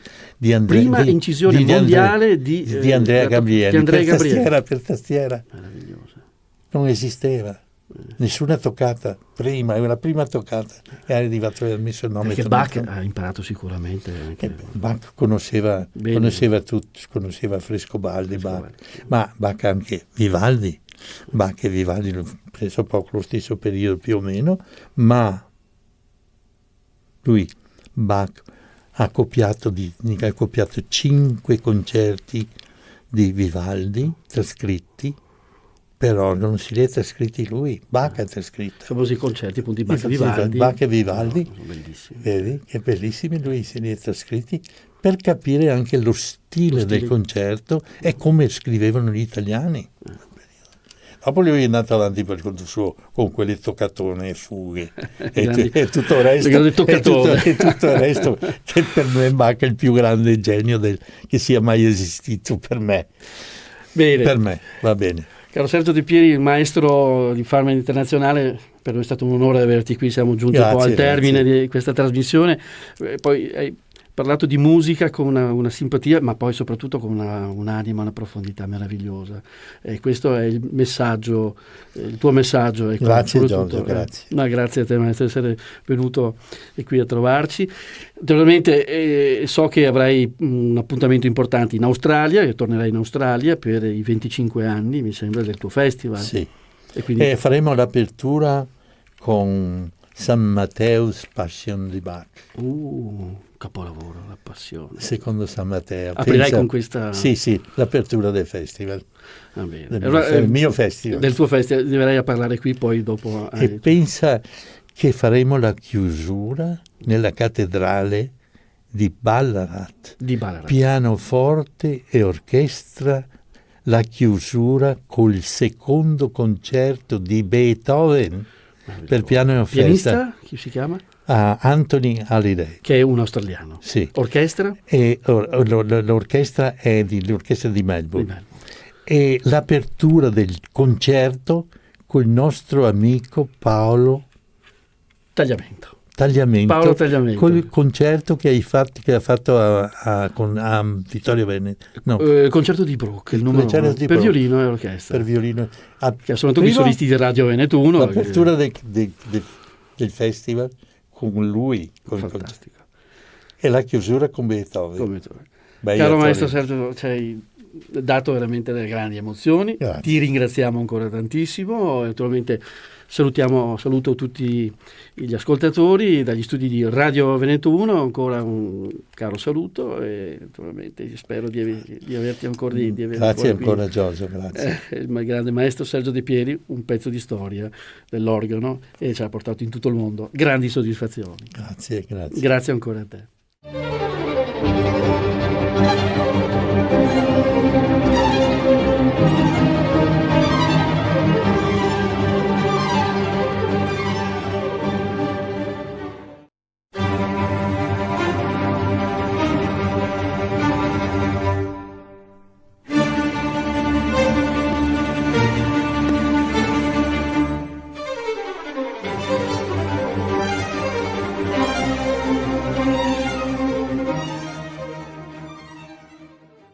Bentrovati cari amici con questo nuovo appuntamento della terza pagina della vostra emittente di informazione preferita.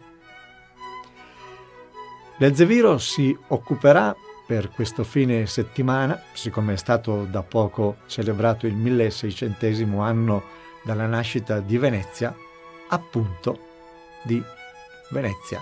Abbiamo pensato di proporvi per il 25 aprile un qualcosa di straordinario, ma non solo.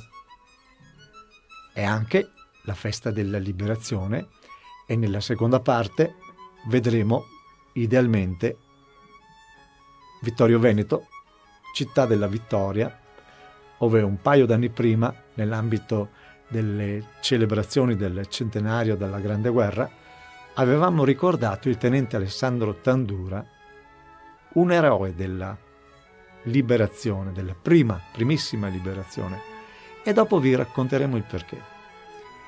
Cominciamo quindi con il 25 aprile 2017, quando l'amministrazione di Venezia, con il sindaco dottor Luigi Brugnaro, il consigliere con le deleghe alla tutela delle tradizioni dottor Giovanni Giusto, in prima linea, sono riusciti ad ottenere da Sua Eccellenza il dottor Carlo Boffi, prefetto di Venezia, persona di grande cultura, l'autorizzazione di effettuare in piazza San Marco, nel giorno di San Marco, patrono di Venezia, ancora oggi considerato da tutti i veneti il loro santo patrono, la piazza a lui dedicata di fronte alla sua celeberrima basilica. Dovete sapere che Piazza San Marco è proprietà demaniale dello Stato, non del Comune di Venezia. Ed erano ben 220 anni che non veniva autorizzata una manifestazione di quella portata in quel giorno. Noi con molta semplicità l'abbiamo intitolata Save the Culture, salviamo la cultura in nome della cultura. Ovviamente è fondamentale anche la collaborazione, oltre che del Comune di Venezia, anche della maggiore associazione culturale attiva in quanto a storia, tradizione, cultura della nostra terra, raíces venete. Solo per fare un esempio, nel giorno di San Marco la tradizione vuole che venga regalato il boccolo, un bocciolo di rosa, alla propria amata. Immaginate il contesto. È da favola. E chi poteva essere il protagonista di questo speciale concerto nel giorno di San Marco di fronte alla sua basilica? Antonio Vivaldi. E di Antonio Vivaldi ascoltiamo in Piazza San Marco le 4 stagioni. Buon ascolto.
E come detto poco fa, per la festa della liberazione abbiamo pensato di proporvi un concerto dalla città simbolo della primissima liberazione. In onore di un eroe, l'8 agosto 2015, presso la loggia del Museo della Battaglia, abbiamo celebrato appunto il tenente Alessandro Tandura, che proprio nella notte tra l'8 e il 9 di agosto del 1918 si è fatto lanciare con il paracadute, primo al mondo in azione di guerra, dietro le linee nemiche per organizzare il lavoro di intelligence che ha portato poi alla vittoria finale nella prima grande guerra.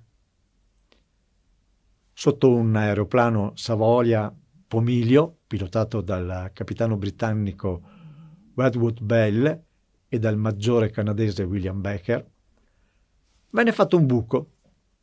Tandura si sistemò a cavallo di un asse, una fiasca di grappa per farsi coraggio e volo dall'altezza di 1700 metri per ritrovarsi nell'orto del parroco di Colleumberto, un paesino a confine con Vittorio Veneto. Una sonora dormita, dopodiché sparì e cominciò la sua opera di spionaggio, intelligence si dice adesso. Di questo concerto vi proponiamo dell'immancabile Antonio Vivaldi il concerto per violoncello e archi RV 419 in La minore, dopodiché il primo e il secondo movimento, la sonata numero 2 opera 27 per violino solo di Eugène Isaïe, di Tommaso Albinoni il concerto per oboe e archi numero 2 opera 9 e per concludere di Johann Sebastian Bach un capolavoro, la fantastica aria sulla quarta corda, suite numero 3 in Re maggiore BWV 1068. Buon ascolto.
Speriamo di avere soddisfatto le vostre aspettative.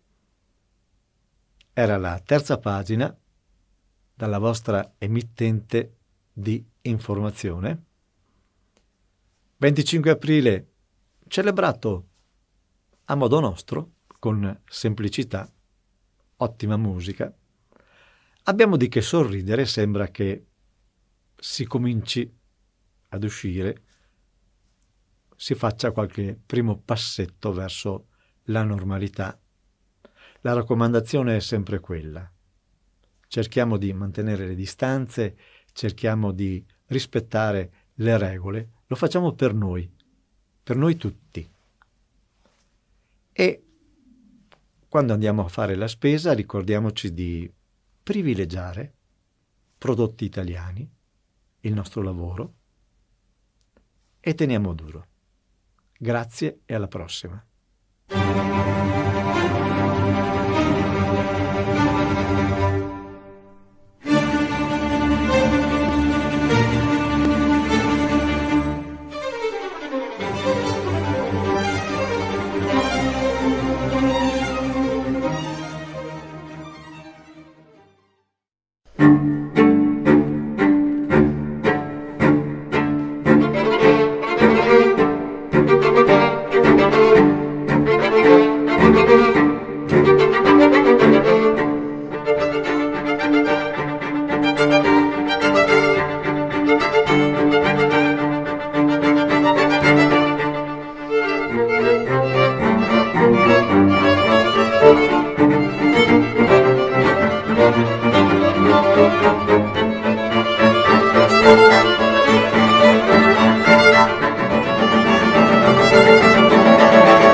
Benvenuti ad una nuova puntata del nostro ciclo dedicato al Polo Museale della Grande Guerra di Vittorio Veneto. Ben ritrovata all'architetto Maria Cristina Scaletta, direttrice del Museo della Battaglia di Vittorio Veneto.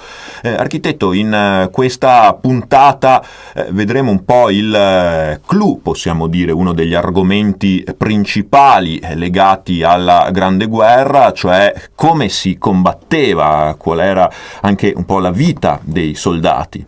Certamente, la nostra appassionata dottoressa Marta Covre ci parlerà in questo caso di un argomento molto consueto, ma anche qui si troveranno delle curiosità, perché i modi di combattere durante la Grande Guerra vanno dalle modalità più antiche, come l'uso di pugnali e baionette, fino alle armi più moderne e contemporanee, che poi avranno degli sviluppi ovviamente e purtroppo anche nel futuro durante la Seconda Guerra Mondiale. E quindi buon ascolto a questa particolare puntata. Stiamo parlando nelle puntate di questo nostro ciclo dedicato al Polo Museale di Vittorio Veneto e alla Grande Guerra di vari aspetti di questo conflitto, e non potevamo perciò trascurare uno degli elementi centrali, anche se purtroppo tragici, vale a dire i combattimenti, che sono il fatto che caratterizzava la vita, l'esistenza dei soldati e delle truppe al fronte, e poi di conseguenza poi su tutta l'organizzazione delle retrovie. Ecco, combattimenti atroci in questa grande guerra. Marta Covre, allora appunto questa prima guerra mondiale è una guerra peraltro particolare, che fin quasi da subito assume delle caratteristiche diverse da tutti i conflitti che fino allora erano avvenuti. Sì, esatto. Con la Prima Guerra Mondiale cambia proprio il modo di affrontare la battaglia e di condurre la guerra. Infatti non ci si scontra più in campo aperto direttamente, non c'è più lo scontro tra i due schieramenti opposti. Ci si ritrova a combattere nelle trincee, in questi fossati scavati nel terreno, contrapposti con in mezzo la terra di nessuno, che poteva essere estesa per pochi metri come per chilometri. Quindi con l'avanzare dei mesi di guerra si cercano nuove armi per poter sbloccare questa situazione di stallo, ovviamente. Quella che veniva definita appunto una guerra di posizione, esatto. Che tra l'altro gli stessi comandi non prevedevano, poi a un certo punto, sappiamo un po' tutti, insomma ne vediamo le tracce anche sulle nostre montagne, lungo il Piave, sono state recuperate anche proprio in occasione del centenario queste trincee, e quindi a un certo punto lo scontro, per così dire, si blocca, si fossilizza, come diceva spartacovere tra due eserciti contrapposti che si fronteggiano, e l'obiettivo dei comandi è quello in qualche modo di appunto sbloccare questo stallo che alle volte dura per mesi, per anni persino. Sì, esatto, questo stallo sembra infinito e quindi nel tentativo di sbloccarlo si introducono nuove armi, come ad esempio i gas tossici.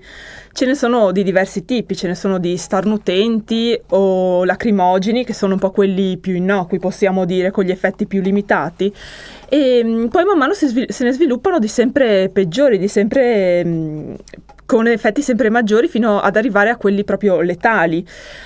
Il primo utilizzo dei gas tossici, contrariamente a quanto si crede, fu da parte dell'esercito francese nell'autunno del 1914, ma fu quasi un caso, una cosa imprevista, non era stata calcolata e non fu sviluppata ulteriormente, cosa che invece fece l'esercito tedesco, che visti gli effetti del gas lacrimogeno che era stato usato in quell'occasione, pensarono di sviluppare ulteriormente questa tecnologia. E il punto massimo di sviluppo ci fu il 22 maggio del 1915, quando ci fu la seconda battaglia di Ypres in Belgio, in cui i tedeschi usarono per la prima volta l'iprite, questo gas letale composto di cloro e zolfo, che appunto aprì un varco nelle linee francesi, uccidendo sul colpo circa 5.000 soldati.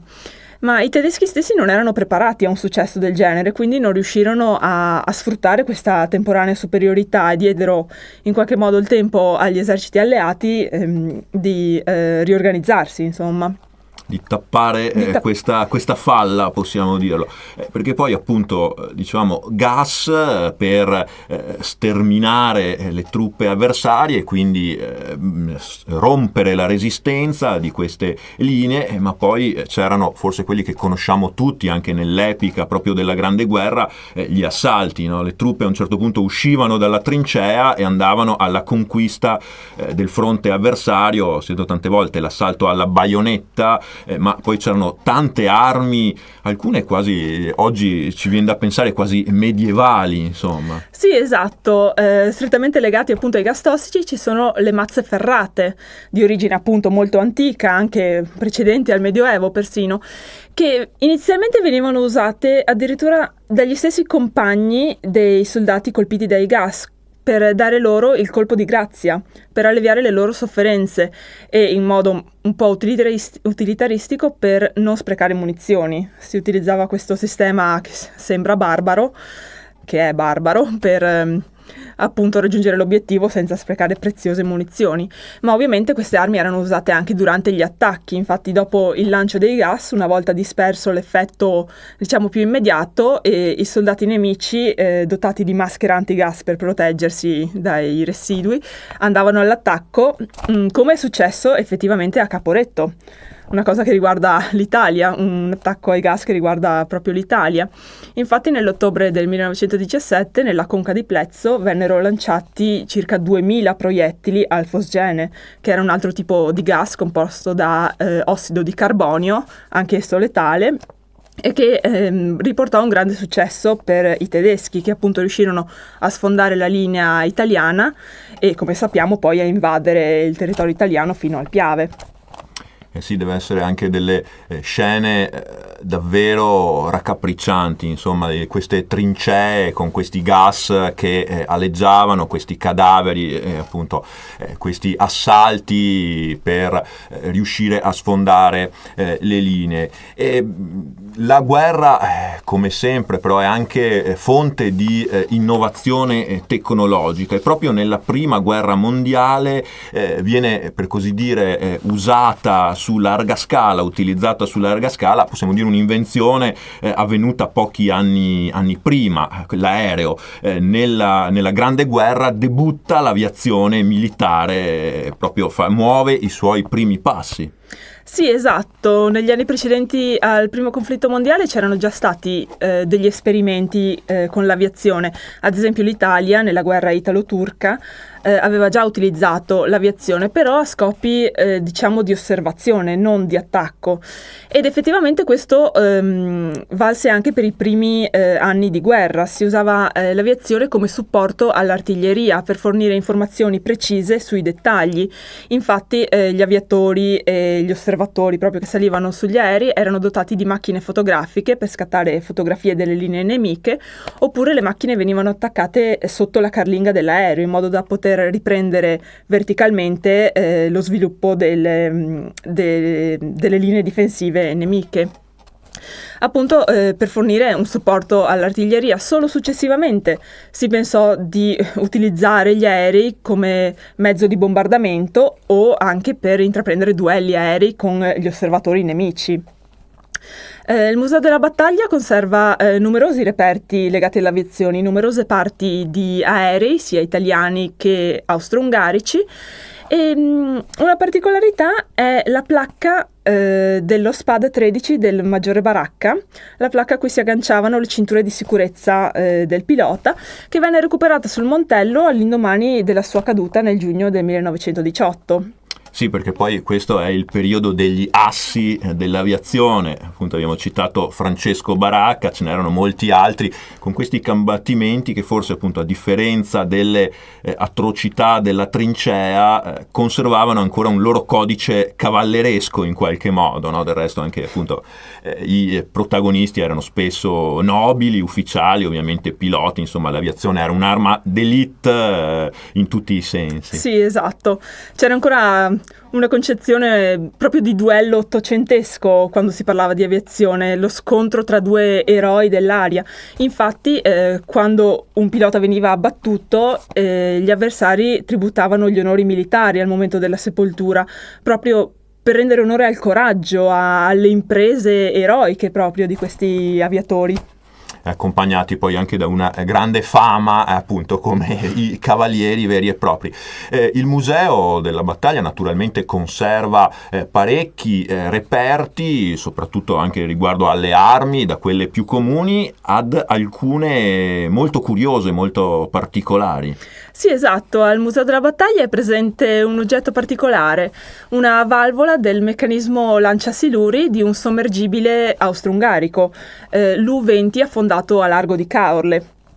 I sommergibili sono un'altra delle innovazioni dei grandi sviluppi, direi, della Grande Guerra, in particolare grazie alla Germania. La Germania è stata un po' il pioniere sempre di questi sviluppi.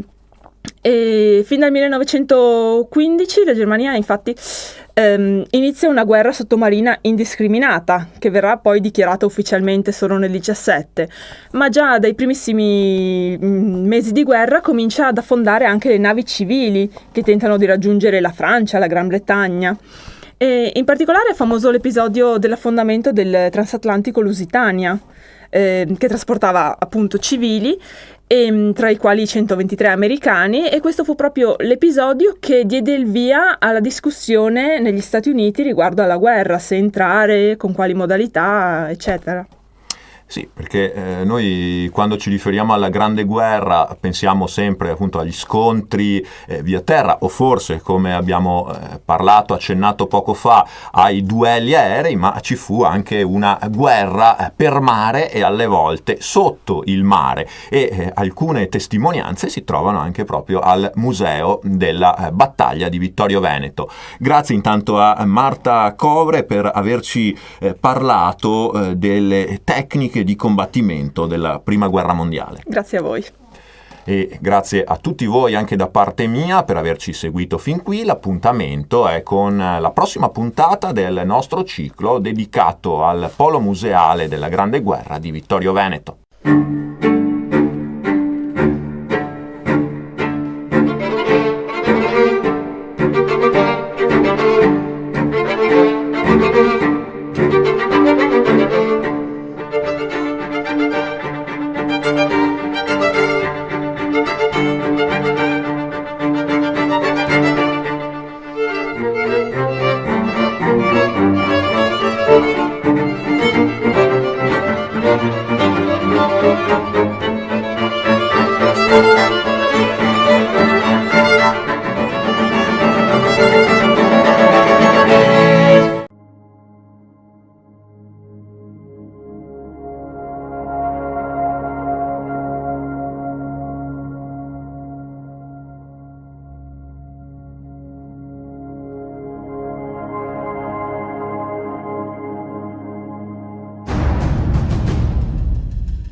Dopo il 1866 iniziò la diaspora della gente veneta verso i continenti d'oltreoceano.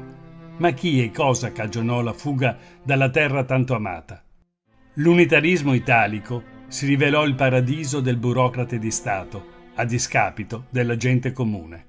Scrissero sull'Arena di Verona: il governo italiano, a confronto dell'Austria, ha 3 volte tanto di regolamenti, 3 volte tanto di personale di pubblica sicurezza, di carabinieri.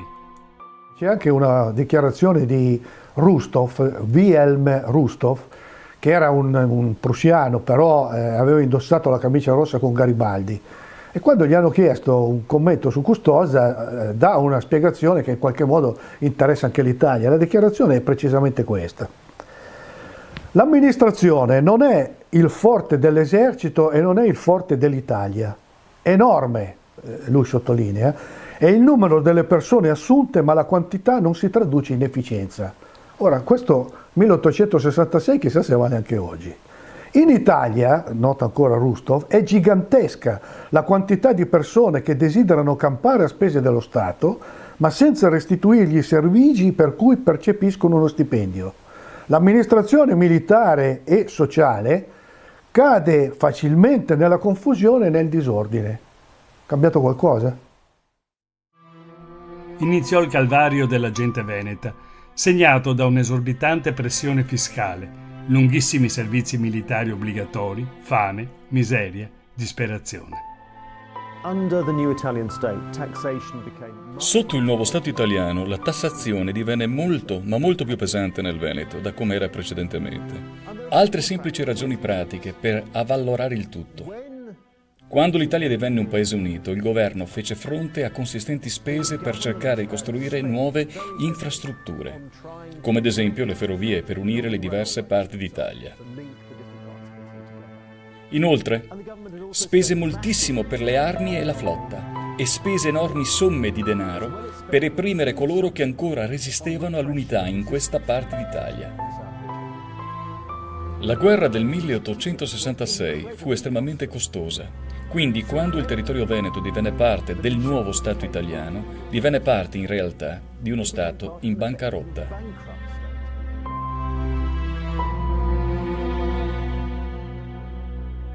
Subito dopo l'annessione, ecco il manifestarsi di episodi di dissenso nei confronti del nuovo regime, che comporta una grave crisi sociale dovuto all'inizio subito di un fortissimo aumento della tassazione, dello spirito anticattolico che il nuovo governo mette subito in campo, tanto è vero che avviene questo fenomeno, duplice fenomeno. Da un lato la popolazione veronese diserta, non partecipa assolutamente alle più importanti feste, diciamo così, che il nuovo Stato introduce, come quella del 2 giugno, che è la festa dello Statuto Albertino.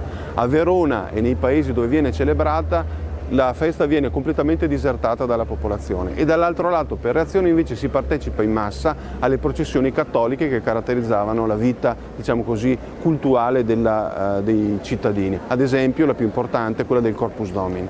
La reazione da parte dei sabaudi è nel cercare di limitare il più possibile queste processioni, che ovviamente comprendono essere motivo di dissenso, addirittura sopprimendone alcune, sfruttando anche i pretesti più così inventivi come quello della diffusione del colera, per impedire la diffusione del colera, o addirittura sopprimendole d'ufficio, come una delle più importanti a Verona, che era la processione dedicata al copatrono San Pietro Martire. I fatti sono documentati da Federico Buzzini nella Battaglia del Corpus Domini. È il 20 giugno 1867, quando i borghesi di fede liberale, ex garibaldini e gruppi di massoni, tentano di bloccare la processione religiosa di Verona e poi l'assaltano, mentre prefetto, questore e carabinieri sono conniventi e restano inerti a guardare. Sono organizzate spedizioni punitive contro i fedeli, una carrozza a cavalli cerca di travolgere il corteo, l'ufficiante è scaraventato a terra, si spara sulla folla, lasciando sul terreno parecchi morti e feriti, mentre altri facinorosi rovesciano da alcune finestre acqua e pece bollente. Si scatena la guerriglia urbana, i fedeli, in gran parte contadini veneti e cattolici, malmenano gli aggressori con le aste processionali. Per tutto il 1867 la campagna veronese è contraddistinta da una serie di insorgenze nei confronti, diciamo così, della nuova elite filosabauda. Quasi tutti i paesi più importanti del centro, della bassa pianura, Terrazzo, San Giovanni Lupatotto, Cerea, sono contraddistinti da questi atturpamenti di contadini, i quali vogliono, spesso al grido di viva l'Austria, viva la religione, abbasso i luterani, vogliono in qualche modo recuperare, diciamo così, una situazione che ormai però purtroppo è perduta. Gli austriaci dimostrarono di possedere un forte senso di buon governo, di diritti individuali e cercarono di nutrire l'economia a beneficio della popolazione. L'idea di uno Stato veneto trattato alla stregua di una mucca da mungere per essere intensamente sfruttata è un'idea completamente sbagliata. Ciò è vero per Napoleone, ma non lo può essere per quanto concerne gli Asburgo. Non era il metodo utilizzato dagli austriaci. Non tenevano questo comportamento in nessuna parte del loro impero. Nel periodo post-unitario, il nostro contado compone varie filastrocche che denigravano l'Italia, l'occupante italiano e i Savoia. Cosamarco comandava, se disnava e se senava. Coe cara libertà, sa disnà, no sa senà. Coe casa de Lorena, no se disna e no se sena. Viva a casa de Savoia, che ne fa patir na fame troia. Si diffuse l'endemico morbo della pellagra, un male che affliggeva la pianura padano-veneta con un'intensità mai vista. Questo flagello dei poveri pareva un contagio, ma era solo l'esito della denutrizione e della scarsità di igiene e cura personale, esiti del tracollo dell'economia agricola. Le insostenibili condizioni di vita introdotte dall'Italia unita inflissero il peggior castigo per i veneti. Lo Stato espropriava ogni bene di chi, privato di mezzi di sostentamento, non poteva soddisfare il fisco. La soluzione italiana fu la deportazione di massa. Agenzie a carattere speculativo spalleggiate dal governo svuotavano interi paesi, sindaco e parroco in testa, per mandarne gli abitanti a popolare i continenti lontani. Furono composti versi in Veneto pieni di dolore inconsolabile per le umiliazioni subite dal popolo e di odio per il nuovo Stato, avvertito come un padrone crudele, sordo, spietato. Dalla penna del veronese Berto Barbarani scorse la poesia più vivida.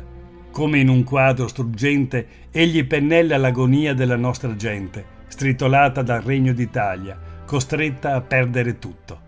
Ecco il suo componimento, I va in Merica.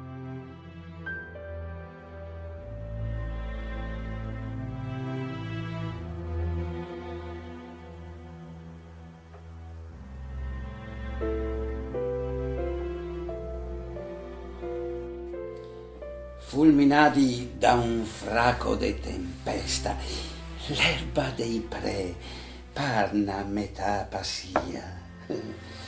Brusa le vigne dalla malattia che non lascia i vilani mai depesta.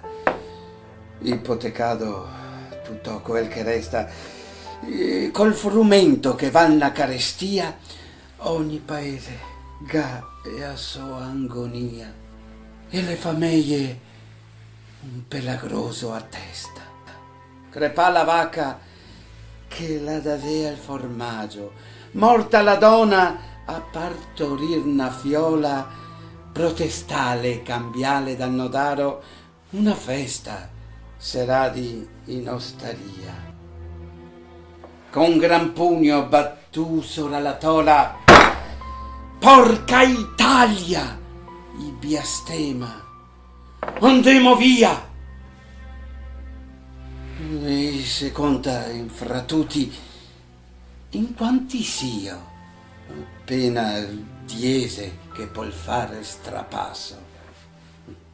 Il resto donne coi putini in brasso, il resto veci coi puteletti ad rio, ma star qua no se magna, no, pardio.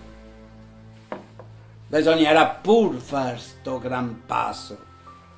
Se l'inverno Se l'inverno el ne capita col giasso, poi nu altri, el ne fa un desio.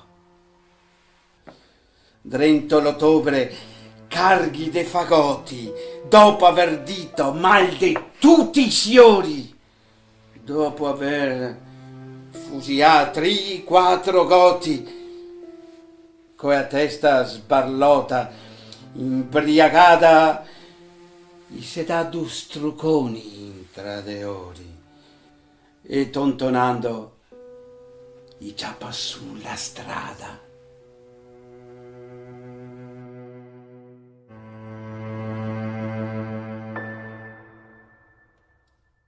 Una pulizia etnica chiamata emigrazione. Una cosa da sottolineare è il fatto che ci siano ancora 7 milioni di persone che parlano veneto, cosiddetto dialetto, e molte volte erroneamente denominato taglian, in Brasile. Ciò indica quanto vasto sia stato il numero di persone che lasciano questa parte d'Italia per cercare una vita nuova e migliore nel nuovo mondo. E credo che sia un fenomeno che non possiamo tralasciare, perché queste persone non lasciarono il Veneto per ricercare una brillante prospettiva di vita, ma bensì costrette a prendere questa decisione a causa dell'incredibile povertà nella quale si trovavano.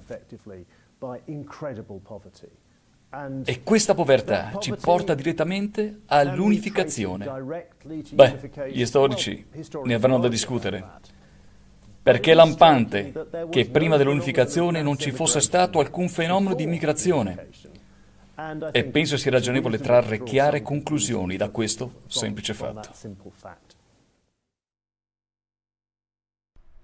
Alla nostra regione spettò un triste primato, quello della più alta percentuale di emigranti, tra tutti i territori che in quel torno di anni ebbero la sventura di vegetare all'ombra del tricolore.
Siamo nel pieno del centenario della Grande Guerra, della Prima Guerra Mondiale, con quegli avvenimenti che un secolo fa coinvolsero proprio il nostro territorio, l'attuale provincia di Treviso, il Veneto, la disfatta di Caporetto, la battaglia di Arresto sul Piave, i combattimenti sul Monte Grappa, sul Montello e poi la controffensiva vittoriosa.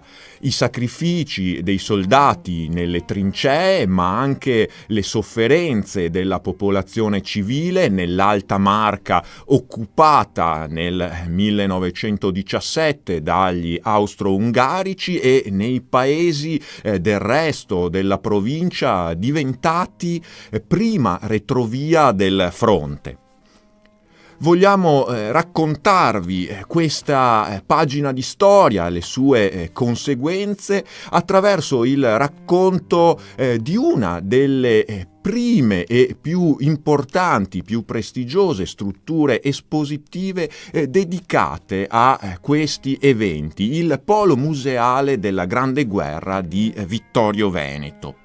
Un racconto in 10 speciali che seguirà anche un progetto che il Polo Museale sta portando avanti con alcune giovani ricercatrici, alcune giovani volontarie nell'ambito del servizio civile nazionale. E ad illustrarci proprio questo progetto abbiamo con noi la direttrice del Museo della Battaglia di Vittorio Veneto, l'architetto Maria Cristina Scaletta. Buongiorno. Buongiorno.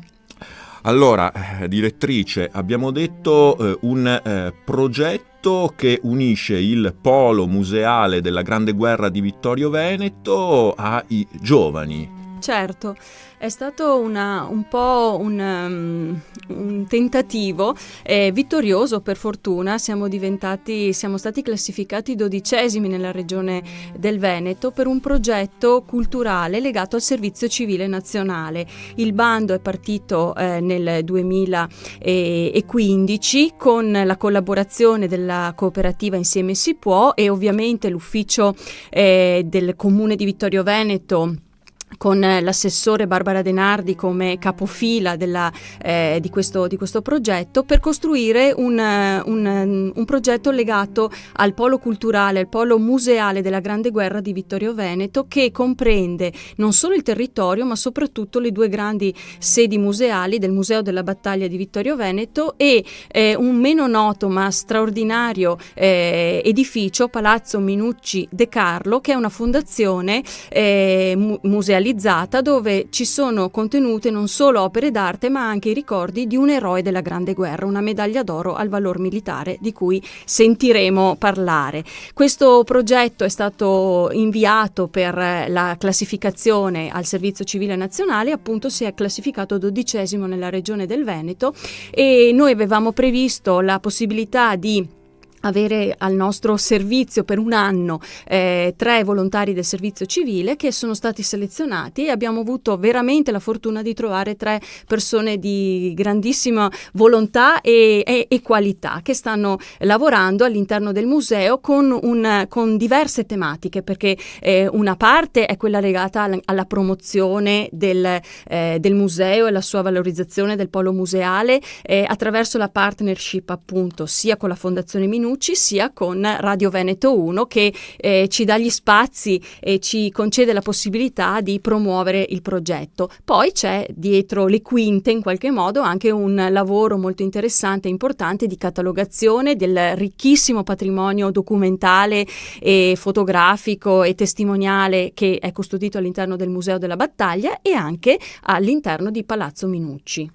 Quindi un'opera di valorizzazione e anche di conservazione dei tanti materiali di cui il Museo della Battaglia e l'intero polo museale dispongono. Certamente, perché se una parte è esposta e quindi visibile al pubblico durante gli orari di apertura sia del museo che di Palazzo Minucci, tantissimo è il dietro le quinte, cioè quello che è custodito invece nei depositi, e la volontà del museo, del polo museale, è proprio quello di poterlo mettere a disposizione sia attraverso una riscoperta e una pubblicità attraverso questi canali, ma anche attraverso la loro scansione, digitalizzazione e pubblicazione sui siti istituzionali.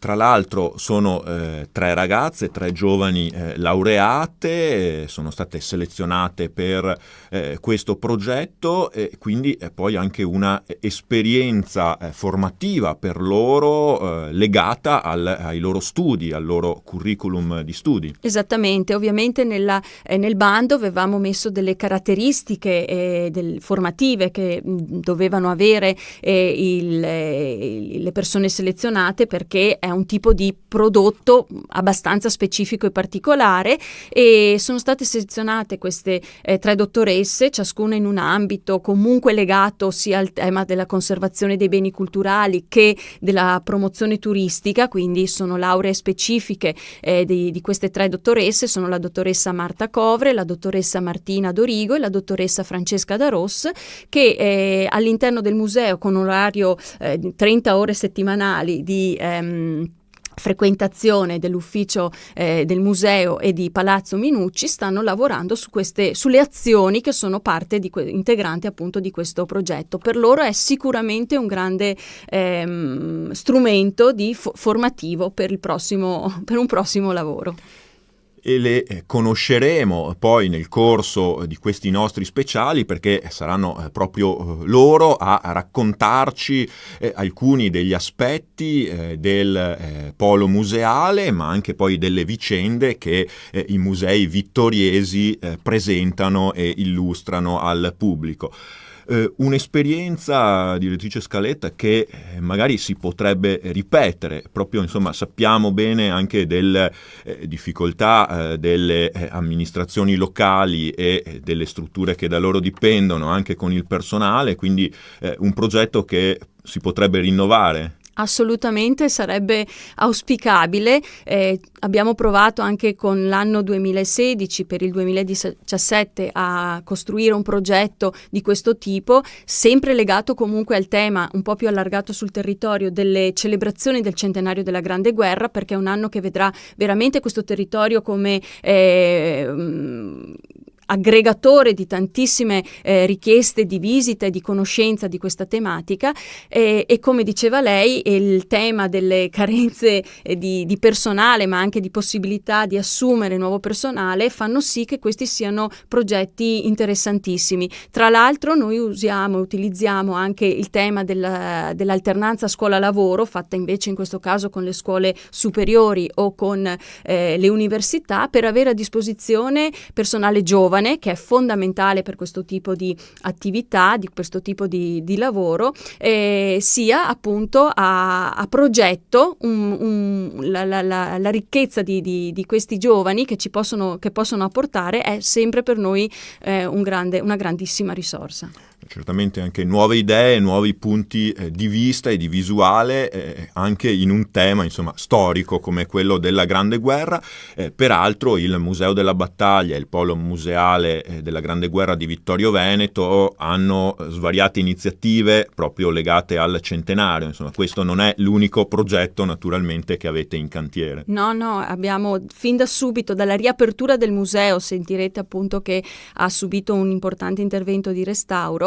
Dalla riapertura ha proprio dato un programma non solo e non tanto importante di visita al museo stesso, dove abbiamo veramente una grandissima risposta delle scuole in particolare, ma anche parallelamente, visto che è stato restaurato e recuperato anche una grande aula affrescata all'interno del museo per convegni e conferenze legate al tema della Grande Guerra, abbiamo un ciclo di eventi che abbiamo calcolato l'anno scorso in una 50, quindi quasi uno alla settimana di media, di promozione del tema, della tematica, attraverso spettacoli, conferenze, presentazioni di libri, qualsiasi cosa che potesse declinare il tema della Grande Guerra.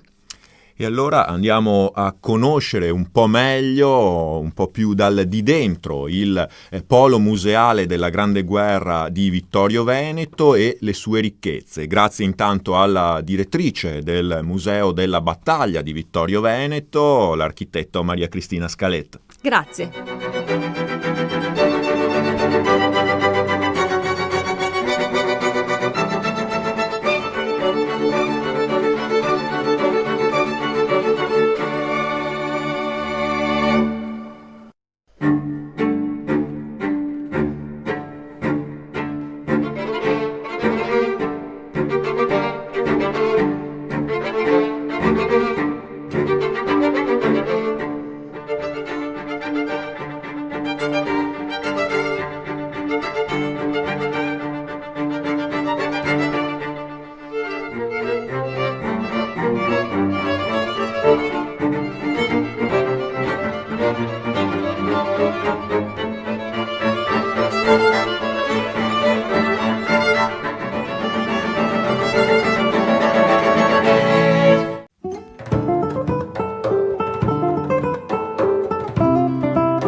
Cari ascoltatori, e dagli studi di Radio Veneto 1 abbiamo un ospite di grande valore. Andrea Vettoretti, chitarrista, compositore, e nel panorama, tra l'altro, non solo italiano ma europeo, anche nel mondo, ormai è un personaggio consolidato. Quindi un vero onore, caro Andrea Vettoretti, averti qui negli studi di Radio Veneto 1. So che ci porti delle notizie interessanti, non solo dall'Italia, ma soprattutto perché torni da una tournée fantastica, addirittura a Londra, in tutta Europa, no? Sì, abbiamo svolto questo tour, Wonderland Tour, in Europa. Abbiamo fatto alcune tappe sia in Spagna, in Francia, in Inghilterra, come dicevi, a Londra. È stato bellissimo suonare al King's Place, quindi un auditorio molto importante a livello europeo, e poi siamo rientrati in Italia. Abbiamo suonato a Modena, a Torino, in alcune città italiane, per poi ritornare a Treviso, dove faremo questo primo concerto dell'anno proprio venerdì prossimo alle 20:30 all'Auditorium di Silea. Beh, quindi insomma il pubblico trevigiano ti aspetta poi tra l'altro le tue performance, insomma, e con dei grandi successi internazionali, quindi sicuramente sarà numeroso. E ci puoi un attimo spiegare questo concerto esattamente, poi che hai molti anche collaboratori, sì. Tra l'altro ti presenti naturalmente come chitarrista, ormai di fama internazionale, ma anche come compositore, e tra l'altro mi sembra che questo è un tuo soggetto anche in qualche modo, no? Sì, parte tutto da quello che chiamiamo concept album, ovvero un'idea che parte da un libro, in questo caso, che è un libro di Lewis Carroll, che è un libro che magari l'autore non ce lo ricordiamo tutti, ma il libro sì, che è quello di Alice nel Paese delle Meraviglie. Ed è un libro che tutti più o meno nell'infanzia abbiamo letto, ce lo siamo fatti leggere dai genitori, o abbiamo visto anche nelle rappresentazioni cinematografiche, come ad esempio quella più celebre di Tim Burton, Alice in Wonderland, o quella di Disney che appunto negli anni fu fatta negli anni 70, se non sbaglio. Certo, e da lì parte la storia musicale, cioè un riprendere attraverso la musica l'identità di tutti i personaggi, dal Cappellaio Matto fino ad arrivare alla Regina Rossa, la Regina Bianca, e attraverso un'identità diversa di Alice, cioè un'Alice adulta, un'Alice più underground, un'Alice che è chiusa nel mondo delle meraviglie da troppo tempo, e questo ha causato in qualche maniera una sua pazzia. Quindi è un'Alice diversa da quella che abbiamo nell'immaginario collettivo, e che chiacchiera con il gatto invisibile, ma anche con altri personaggi che magari invisibili non erano nella storia, ma che lo diventano nella testa di Alice, che in qualche maniera si interroga sull'universo e sulla sua identità di personaggio reale o irreale, quindi resta anche questo punto interrogativo. Beh, interessante poi la fantasia che fai galoppare veramente nei mondi più fantastici, e Andrea Vettoretti ci riesci in pieno perché sei un grande artista, quindi mi fai provare queste emozioni così forti. No, poi tra l'altro qui devo dire che hai, ecco, questa tua produzione che è molto interessante, e vorrei anche far vedere non solo agli ascoltatori che ci ascoltano in via radiofonica, ma anche, pensiamo, anche in presenza visiva con il canale video, e che è appunto il tuo, tra l'altro un LP, quindi ritorniamo un po' ai vecchi tempi, assolutamente. Wonderland, non so, possiamo inquadrarlo, e anche il CD che hai prodotto. Certamente. E queste sono le musiche che in questo concerto che avverrà appunto venerdì. Sì, da qui parte tutto. L'idea del vinile naturalmente, come sappiamo adesso, c'è stato un grande ritorno al vinile, un po' per riprendersi anche il tempo dell'ascolto. Si unisce ovviamente a tutti i canali digitali che conosciamo molto bene, che possiamo trovare facilmente, ma anche per chi appunto vuole riprendersi, come dicevo, il tempo per ascoltare il disco, avere anche un oggetto a casa, un'identità diversa, un modo diverso di ascoltare la musica, che credo sia parallelo al digitale, non è che l'uno toglie l'altro. Io ascolto veramente con grande piacere il vinile, ma anche il digitale quotidianamente. E in questo concerto ci sono anche dei tuoi collaboratori, artisti? Ci sono degli artisti che io amo molto e con cui abbiamo fatto un percorso artistico importante. C'è Riviera Lazzari, è la mia violoncellista, che ha suonato molto a lungo anche con Ludovico Einaudi, quindi ha una grande esperienza internazionale. C'è Fabio Battistelli, un clarinettista che è docente al Conservatorio di Firenze. Abbiamo Max Trabucco alle percussioni, che arriva dal jazz, quindi ha dato anche un tocco diverso ad una tipologia di musica che poi alla fine io ho in qualche maniera incluso in un genere che ho chiamato New Classical World, e questo genere è il frutto di un'idea, se vuoi, che io ritengo abbastanza nuova, che include un nuovo modo di vedere la musica classica con un'identità world, ma quella nella quale nasce il world, cioè parte un po' da un'identità anticonformista, cioè l'idea di non essere incluso in nessun genere, ma attingere da tutti i generi in qualche maniera. Quindi è un'inclusione, non un'esclusione in questo senso, e nella mia musica cerco di farlo. Beh, fantastico, che Andrea Vettoretti proprio è un vulcano, lì fuori proprio lava vulcanica infinita, e energia veramente pura, anche perché sai, insomma, hai idee così proprio a profusione, che tra l'altro tu porti il mondo della chitarra classica appunto del futuro, lo proietti nel futuro. Tra l'altro mi dicevi che la tua chitarra hai anche inventato qualcosa di, cioè una novità, insomma.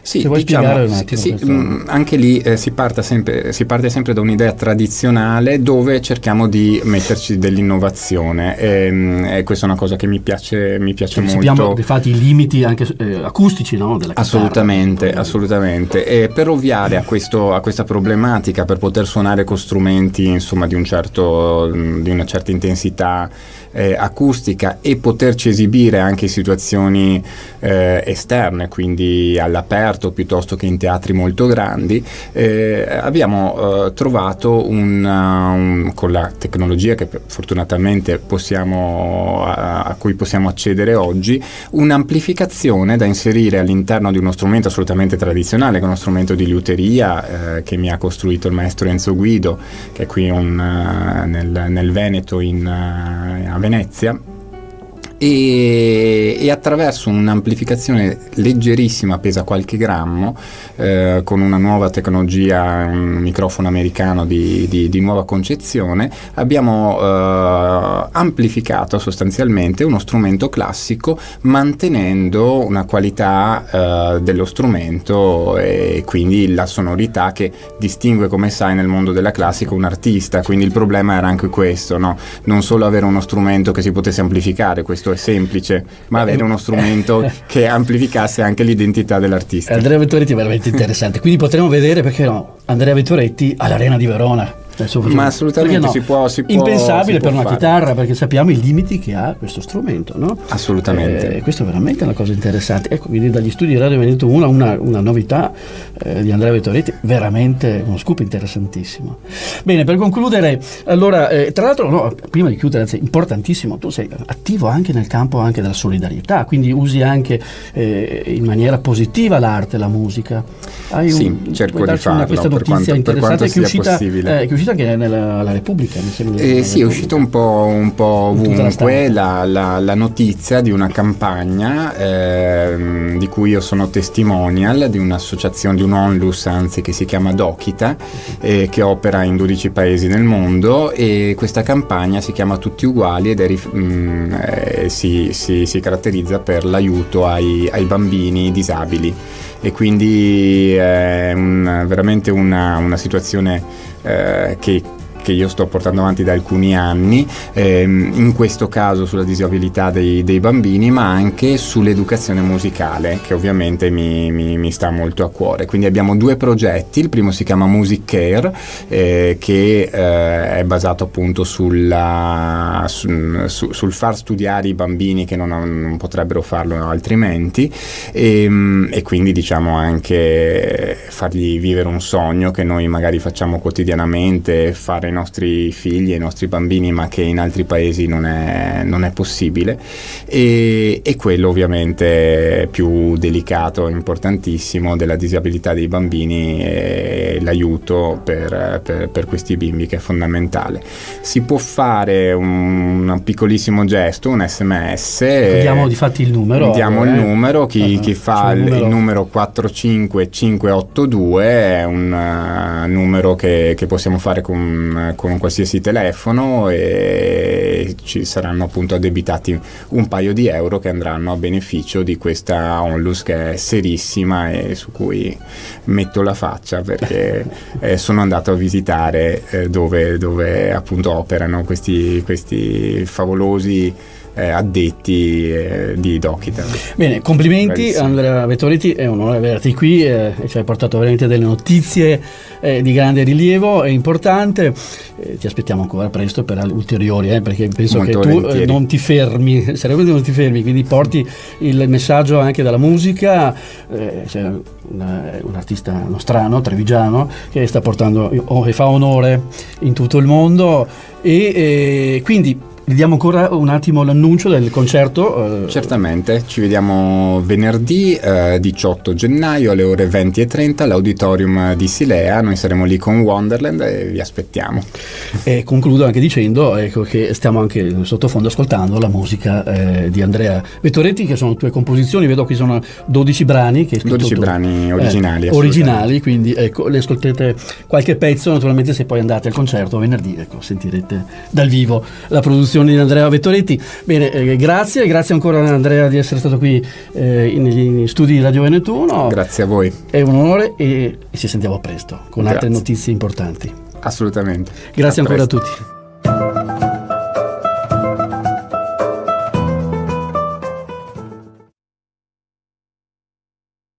Vi ringrazio per essere qua alla serata organizzata e voluta da Iso Veneto e dal Comitato 1866. Questa sarà una serata prettamente culturale e storica.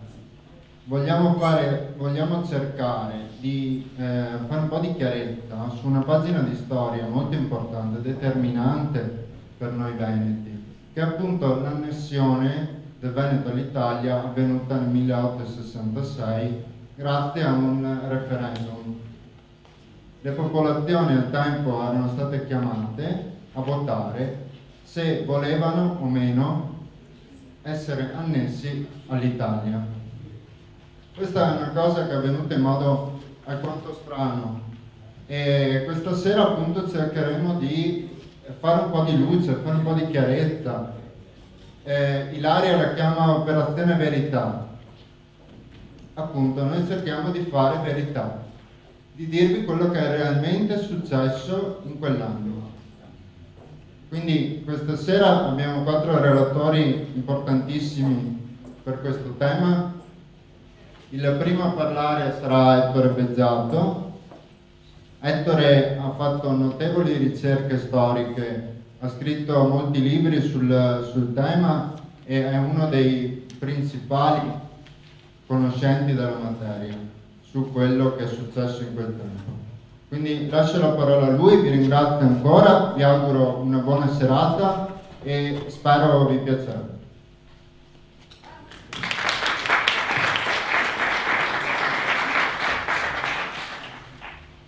Sì, buonasera a tutti e un grazie veramente di cuore agli amici di Raíces Venete e in particolare all'amico Mattia per l'organizzazione di questa serata.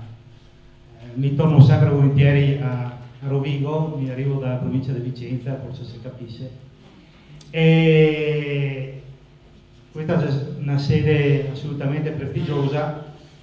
Permettimi, proprio perché mi credo di aver parlato in questa sede forse la prima volta negli anni 80, anzi sicuramente negli anni 80, e assieme a me che c'era un grandissimo personaggio, che c'era il professor Flaminio De Poli, che penso tanti di voi altri conosceva e stimava, una figura veramente straordinaria, quindi ecco, mi vorrei iniziare questa serata ricordando questa figura del professore Flaminio De Poli, perché le sta veramente un precursore per certi aspetti. I suoi libri, ricordo i suoi volumenti Il Veneto, i Veneti e Via da Roma, nei quali noi altri giovani appassionati di storia e di cultura veneta sta il nostro prezioso riferimento, quindi un grazie veramente al professore Flaminio De Poli. Il tema di stasera è sicuramente molto interessante, vedevo di affrontarlo partendo un po' dal contesto storico col quale si arriva al plebiscito del 21-22 ottobre 1866. Siamo naturalmente nel 1866, terza guerra di indipendenza, viene scatenata dai Savoia, alleati della Prussia in funzione austriaca, anti-asburgica. Con la seconda guerra di indipendenza in pratica già stata annessa al regno di Sardegna tutta la Lombardia ad eccezione di Mantova, e quindi i Savoia e Cavour, che nel frattempo Vittorio Emanuele già era diventato Vittorio Emanuele II re d'Italia, perché nel 1861 nasce il 17 marzo il Regno d'Italia. E già su questo permettimi una piccola sottolineatura, perché sicuramente qualcuno dice ma come? Stanno, se dovrei ricordare, i 150 anni dell'annessione del Veneto d'Italia, ma l'Italia non già era stata fatta nel 1861. Certo che sì, però non già era stata fatta coinvolgendo i Veneti, quindi l'unità d'Italia è stata fatta non nel nostro nome. E quando in occasione del 150° anniversario è stato fatto tutte quelle manifestazioni sui quali sarebbe interessante sapere quanti soldi che già stati spesi nel 2011, fondamentalmente c'è un falso storico, o meglio, è assolutamente un falso storico, perché nel 1861 nasce il Regno d'Italia, però i Veneti non c'è, e non c'è neanche tanta altra brava gente, non c'è i Trentini, non c'è i Tirolesi, mancava perfino Roma, pensate un po'. Nel 1861 Roma non fa parte del Regno d'Italia. Però ha cercato disperatamente di farmi credere che nel 2011 ci sono stati 150 anni di unità, non nel nostro nome. Il Veneto entra nel 1866. Dicevo allora, Savoia e Prussia fa questa alleanza in funzione anti-austriaca, se arriva alla guerra, e l'Austria si è costretta a mantenere due fronti, quello nord con la Prussia e quello sud con l'Italia, e quindi si arriva alla prima battaglia costosa il 24 giugno 1886. l'esercito affronta questa battaglia molto baldanzoso e sicuro di sé, perché c'era una schiacciante superiorità sia come mezzi che come uomini. Fatto sta la classica rivalità, un po' di incapacità e tutto il resto, fatto sta che però l'Italia subisce una prima sconfitta. A Custozza, nonostante il pronostico a favore, l'Italia viene pesantemente sconfitta dall'esercito asburgico. Nel frattempo però, il 3 luglio 1866, che è la battaglia che è decisiva per le sorti complessive della guerra. Cioè a Sadowa se affronta l'esercito prussiano e l'esercito austriaco. L'esercito prussiano sbaraglia letteralmente l'esercito austriaco e quindi l'Austria, con i prussiani quasi che sta per arrivare quasi a Vienna, chiede l'armistizio. Savoia si rifiuta di sentarsi attorno a una tavola subito dopo la sconfitta di Custozza, perché dice non avevo carte sufficienti da giocare, e allora tenta disperatamente la rivincita per mare, anche qua convintissimi che sia poco più che una passeggiata, sia perché l'Austria non aveva mai avuto grandi tradizioni a livello navale, sia perché il giovane Regno d'Italia che aveva investito moltissimo sulla marina. La marina che era la fusione delle preesistenti marine, quindi marina sarda e marina siciliana soprattutto. Noi fa i conti, quando si sta preparando con un personaggio che si chiama Persano a capo della marina tricolore, che è quasi è vero che l'Austria non ha grandi tradizioni marinaresche, ma però dopo il 1797 e dopo la caduta di Napoleone, in pratica quello che restava della marina della Veneta Serenissima Repubblica già era passato sotto l'Austria.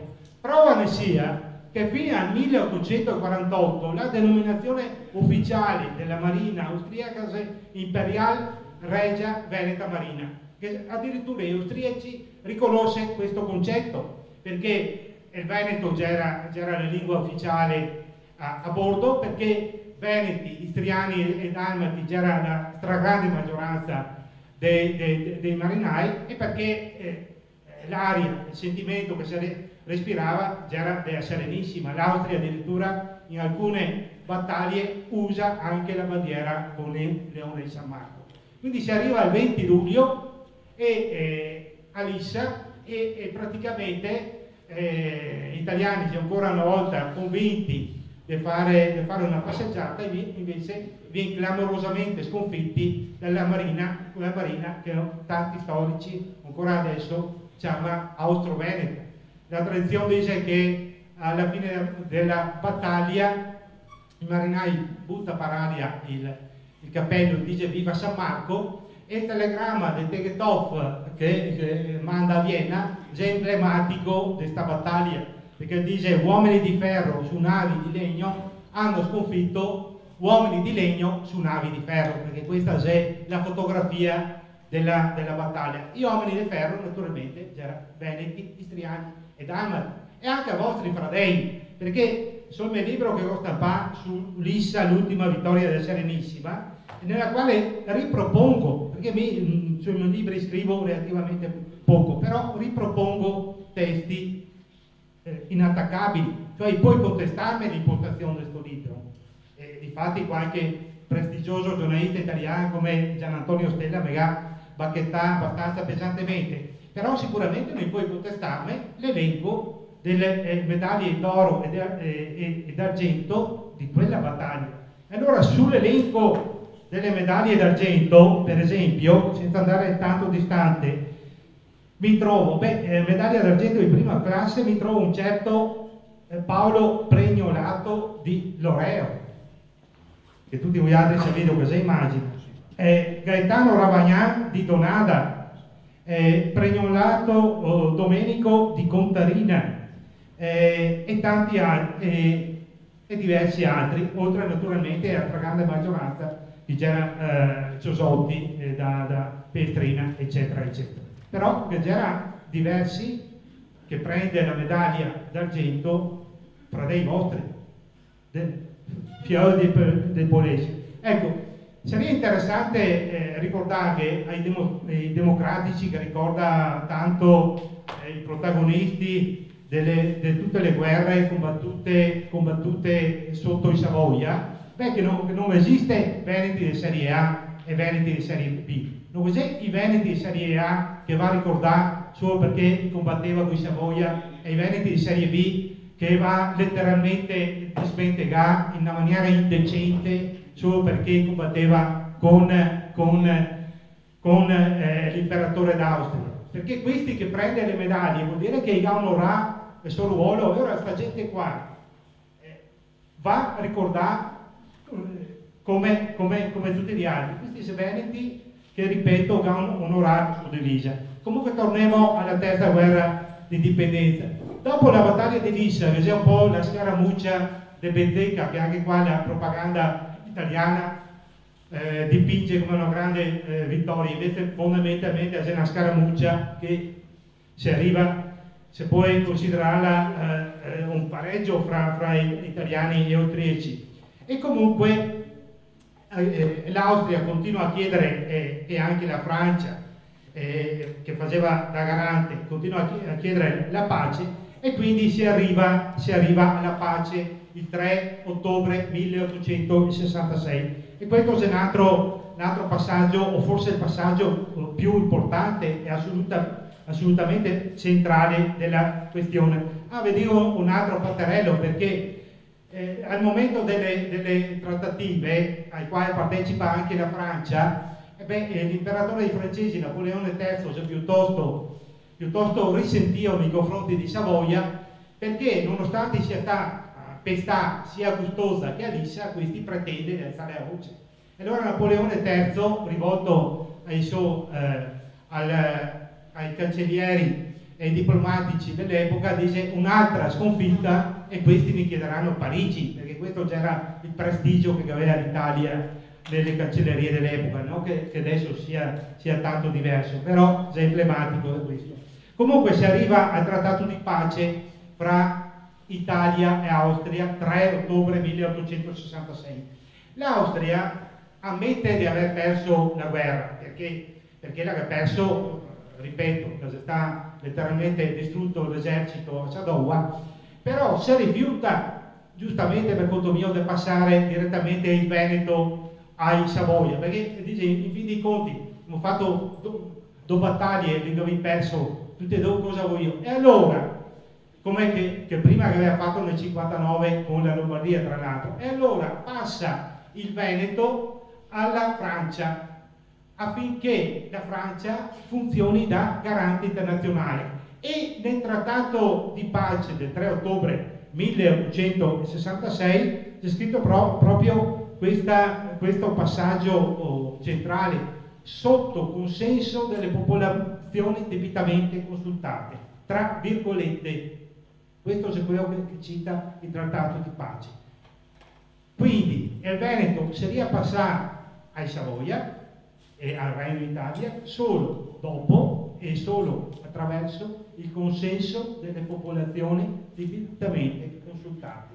La Francia diventa garante internazionale, la Francia deve fare il ruolo che ai giorni nostri fa l'ONU, i caschi blu. Sapete che quando dei territori contesi arriva i caschi blu, gli arrivano in Kosovo, gli arrivano in Montenegro, gli arrivano a Timor-Est, gli arrivano nel sud del Sudan, in modo che quando ripeto, territori contesi, giustamente per garantire la correttezza del voto, la partecipazione, che non vi sia brogli e tutto il resto, che vuoi un agente terzo, e questo, un garante, questo doveva essere la Francia. Infatti che se documenti e lettere del generale Lefebvre, plenipotenziari di Napoleone III, che da buon militare prende subito possesso di questo, però dopo una settimana e dopo 15 giorni, secondo il 3 ottobre, il che scrive sconsolato all'imperatore, a Napoleone III, dice: guarda che qua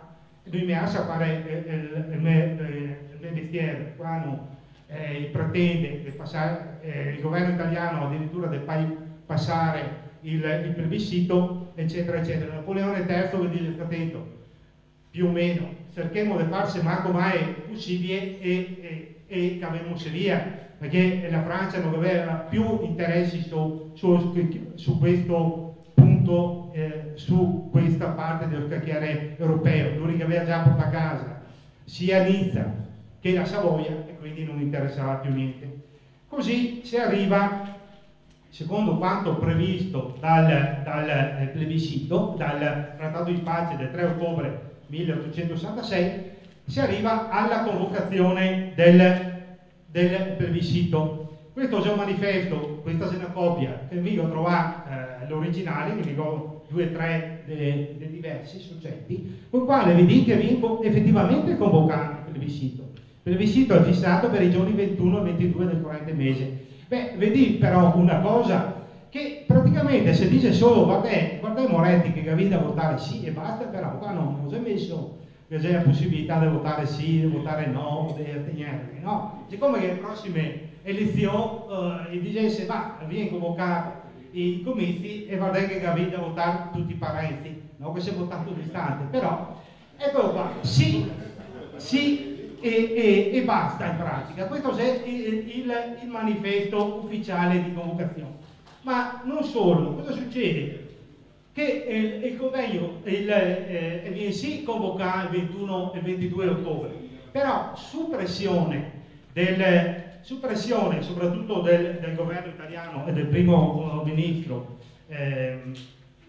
Bettino Ricasoli, e in pratica il 19 ottobre, quindi 2 giorni prima del voto, in una camera dell'Hotel Europa lungo il Canal Grande, il Veneto passa, si trova generale Leboeuf, plenipotenziario della Francia, che in quel momento doveva tutelare il Veneto, si trova 3 notabili nominati dai Savoia, quindi immaginate che figure assolutamente terze che c'erano anche queste, e il Veneto passa in una camera d'albergo praticamente all'Italia e Savoia.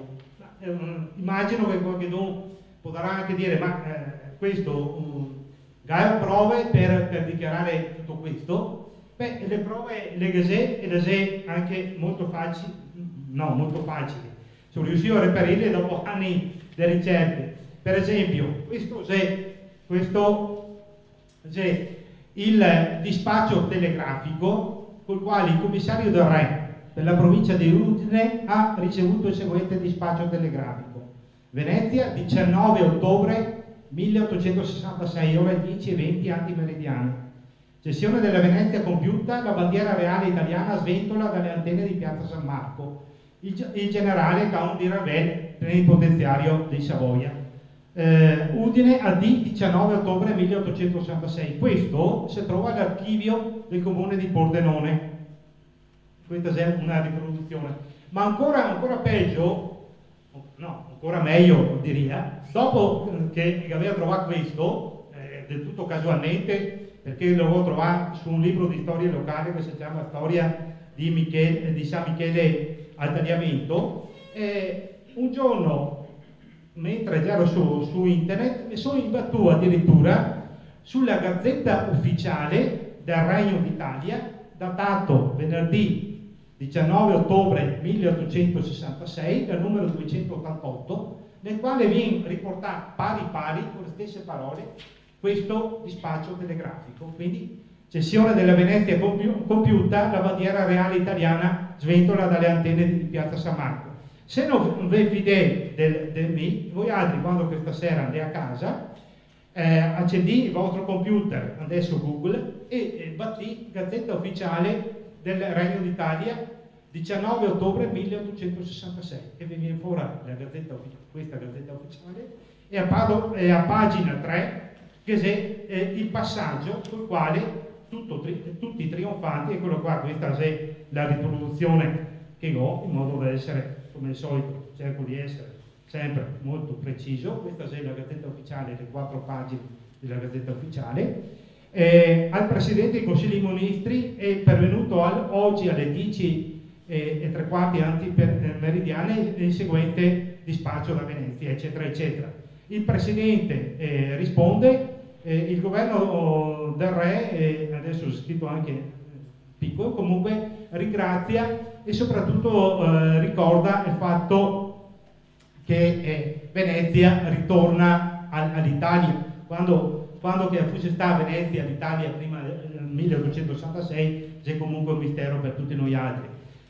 E quindi questo è il momento centrale. I Veneti va a votare il 21 e 22 ottobre quando che tutto già sta deciso. Questa è la truffa, perché il Veneto già passato 2 giorni prima, il venerdì 19, nelle mani dei Savoia. E queste sono le documentazioni ufficiali del passaggio. Se potrei far note per raccontarvi come che sta gestito il voto, perché schede di colore diverse, perché c'era 2 urne, una per il sì e una per il no, e uno doveva dichiarare le proprie generalità al momento del voto, e quindi c'era chiarissimo chi votava per il sì e chi votava per il no, e quindi il risultato del voto c'è il 99,99% del sì e lo 0,1% voti contrari, che anche questo è un altro dato importante, nel senso che oltre all'aspetto storico-culturale c'è anche un altro tipo di rilievo da fare, che basta, se voi altri che chiedi anche a un Boccia che ha fatto solo qualche esame di statistica a Padova, vi conferma che su una votazione dove c'è circa 700.000 votanti è matematicamente impossibile che sia lo 0,01 che vota contro. Cioè se domani ne porta a votare, sia contenti che vedevo 1.000 euro in più al mese, non viene raggiunto il 99,99%, perché se Bastiano al contrario, che se quello che la col mondo, che se la qualità che va a votare se sbaglia, comunque è statisticamente provato che, ripeto, il 99,99% non esiste. Invece gli italiani con il plebiscito truccato, fasullo, e si riuscì a arrivare anche a questo. È interessante, per ritornare, vediamo se lo trovo, nella vostra città, in modo che sia sempre anche un aggancio, che nel 1903, perché naturalmente finito il plebiscito, spariò tutte le testimonianze di questo voto. Evidentemente c'era la percezione che qualcosa di sporco già era stato fatto, e vabbè che non è stato fatto solo nel Veneto, il Veneto è stato l'ultimo, e quindi tutta la macchina perversa di Savoia già era stata oliata e già era perfetta nel 66, ma già nel 1860 in Toscana mi ho trovato, proprio studiando in queste ultime settimane, che il giornale La Nazione, che è ancora oggi il giornale più venduto a Firenze in Toscana, distribuiva con il giornale le schede per il sì. Quindi immaginate quale parvenza il grande Tommaso di Lampedusa nel suo Gattopardo, che Tommaso di Lampedusa non è un pericoloso indipendentista veneto, vuol dire, no? Ma nel Gattopardo descrive le situazioni tragicomiche che si va a verificare nel plebiscito in Sicilia. E a donna fugata Ciccio Tumeo, mai me lo ricordo a memoria, a donna fugata Ciccio Tumeo disse: io eccellenza avevo votato no, e dopo dice: qui porci municipio mi trasformano il mio voto e dicono quello che vogliono loro. Questo è Sicilia e Toscana, dappertutto, insomma. Questa era la prassi dei Savoia. Però ecco, è interessante citare questo passaggio, perché riguarda lo storico Luigi Sutto della vostra città. che nel 1903, quindi si passa neanche 40 anni dal plebiscito, lei incaricà di costruire, di mettere in piedi il Museo del Risorgimento Carlo Alberto e però scrive testualmente: nelle mie ricerche e investigazioni ho potuto solamente conoscere i voti dei singoli comuni del Friuli. Nessun giornale del Veneto fece altrettanto, nemmeno la Gazzetta di Venezia, che neppure pubblicò i voti appartenenti alla provincia di Venezia. Ho voluto scrivere tutto ciò perché sarebbe interessante conoscere i voti del plebiscito dati nel 1867 a ciascun comune veneto, però da biasimare la nostra ignoranza e la nostra democrazia. È deplorevole che i comuni non conoscono i voti che essi hanno dato per il ritorno all'Italia. Ripeto, questo è uno storico del 1903, a riprova che c'è stato fatto volutamente sparire tutto, quindi è molto difficile trovare la documentazione solo adesso con tante ricerche, ma una documentazione in qualche modo alternativa, perché la storiografia ufficiale non che ne parla.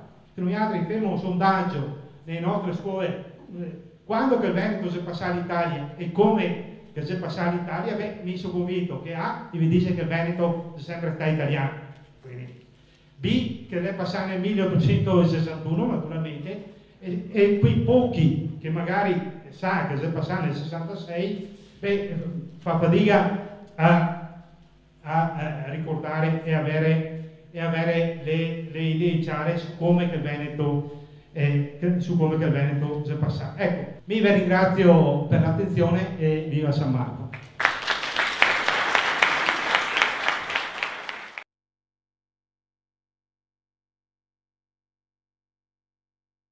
Uno degli scopi di Raíces Venete è proprio quello di fare luce sulla pagina di storia veneta, che troppo spesso nei libri di storia correnti non sono citati, non sono raccontati, non sono minimamente presi in considerazione. Eppure noi abbiamo quest'obbligo morale, quest'obbligo nei confronti dei veneti di far conoscere la loro storia, una storia gloriosa, una storia fatta di cose importantissime. Questa è una pagina che ci riguarda purtroppo nel suo finire della sua epoca gloriosa. Abbiamo visto i tocchi di democrazia di cui l'Italia è stata capace allora e più o meno abbiamo anche ben capito che non è che sia cambiata poi così tanto la faccenda. Ora andiamo appunto a trattare il tema delle conseguenze di questa unità d'Italia avvenuta in questo modo per i Veneti, vista dai Veneti, raccontata da Lorenzo Fogliata, avvocato del Foro di Venezia, estremo conoscitore della storia veneta. È un piacere presentarvelo.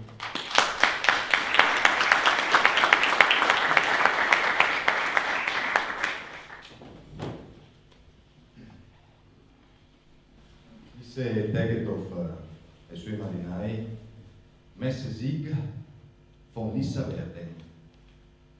Dobbiamo vincere la battaglia di Lissa. Lissa deve essere una vittoria.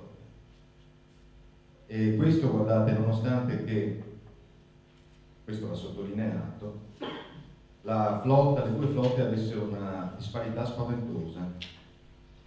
Voglio ricordare alcuni dati. La flotta italiana a Lissa aveva 28 navi, delle quali 12 corazzate modernissime perché erano state acquistate dagli inglesi.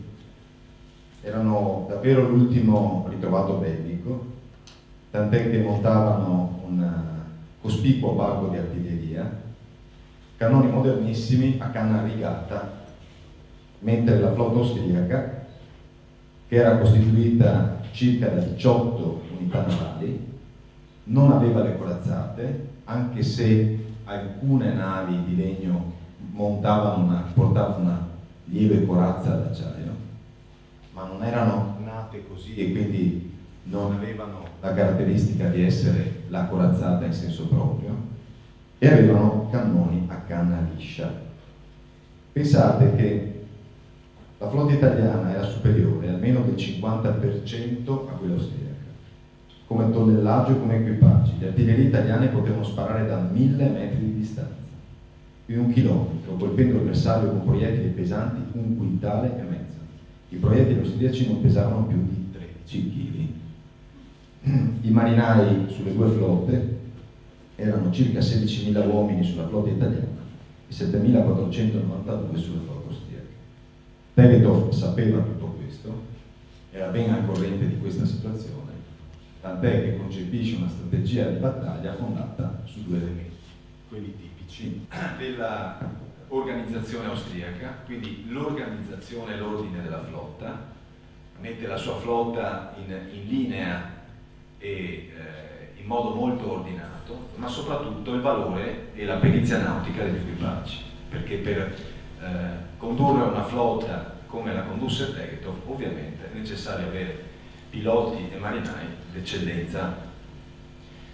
Nella flotta italiana c'è questo Persano, il quale, pensate un po', addirittura ha la brillante idea, proprio per salvare la propria persona, non per altre ragioni, di lasciare la Re d'Italia, che era l'ammiraglia della flotta, la abbandona in vista della flotta austriaca dopo aver deriso la flotta austriaca, perché si dice che abbia detto ai suoi secondi: ecco che arrivano i pescatori, ridendo, sapendo che aveva una grande superiorità tecnologica. Dopo aver deriso il nemico, lascia la Re d'Italia e, in mezzo allo smarrimento dei suoi ufficiali che non capiscono che cosa stia facendo, si cala sulla scialuppa e si mette al sicuro nelle retrovie della flotta all'interno di un incrociatore che era il più moderno in assoluto, chiamato la Fondatore, l'ultimo ritrovato della tecnologia bellica navale. Però questo non viene segnalato adeguatamente, viene calato il pavese, gagliardetto, non so come chiamarlo tecnicamente, dell'ammiraglio, ma non viene sostituito da alcun altro segnale. Nella Fondatore, perché qua c'è l'aspetto comico della faccenda, nella Fondatore non c'è il segnale dell'ammiraglio, per cui non posso missarlo, c'è al massimo il segnale di viceammiraglio, peccato che viceammiraglio però sia un'altra persona. E quindi i comandanti della flotta italiana, alcuni anche di valore, guardano senza capire che cosa stia accadendo. Non guardano chiaramente la Fondatore per ricevere ordini, e se anche guardano la Fondatore lo guardano senza sapere cosa fare. La Re d'Italia, che era il fiore all'occhiello della flotta italiana, costata moltissimo, con i primi processi di corruzione e di peculato naturalmente sulla flotta, perché vi sono ufficiali e sottufficiali che si vendono anche le divise e tutte le derrate alimentari, la Re d'Italia viene abbandonata al proprio destino in una flotta che subito, in mancanza d'ordini, si sfilaccia, dopo che Persano, prima di abbandonare, dà l'ordine di metterla in linea di fila orizzontale rispetto all'avanzata della flotta austriaca. Quindi un disastro. Perché? Perché conta sulle artiglierie, ma senza ordini le artiglierie non fanno fuoco in tempo. Certo che se i cannoni italiani, con la differenza che vi ho detto di calibri, avessero potuto sparare e andare a segno entro il chilometro, probabilmente le sorti della battaglia sarebbero state molto diverse. Tegetov sa questo e lancia la sua flotta alla massima velocità possibile, perché conta sullo speronamento. Conta sullo speronamento, per fare lo speronamento ci vogliono, ripeto, marinai di altissima classe e di grande coraggio. Si dice che Tegetov, la tradizione dice, come ci ricorda Ettore, la tradizione ci ricorda che Tegetov, allevato presso il Collegio di Marina di Venezia, conosca perfettamente il Veneto, anche perché probabilmente non poteva dare ordini a marinai che parlavano esclusivamente di Veneto, non poteva dare ordini se non in Veneto, e si rivolge al suo pilota, il famoso Bianeo, al quale dice daghe dosso Nino che la ciappemo, e prima gli chiede anche un'opinione, Nino che la femo, e Nino che risponde sì che la femo, Nino Ciosotto che la femo. La Re d'Italia viene speronata anche un'altra unità navale al secondo speronamento, perché prima viene speronata sulla poppa, cade e addirittura viene tranciata la parte della poppa, cade la bandiera e sarà proprio un veneziano dalmata a lanciarsi per prendere la preda della bandiera italiana su richiesta di Tegetov, e dopo viene speronata una seconda volta, questa volta al centro, si inclina, comincia subito ad affondare. Viene sottolineato da un cronista croato il valore dei marinai italiani, un po' la storia, no, degli eserciti italiani. i comandi inesistenti e soldati di valore. Il valore dei marinai italiani, i quali scaricano fucileria sulla flotta austriaca fino proprio, si dice, quando hanno praticamente l'acqua alla gola. Si dice che l'ufficiale più alto in grado si punti la pistola alla tempia e non si capisce se si spara o se muore negato, fatto sta che muore con l'affondamento della nave.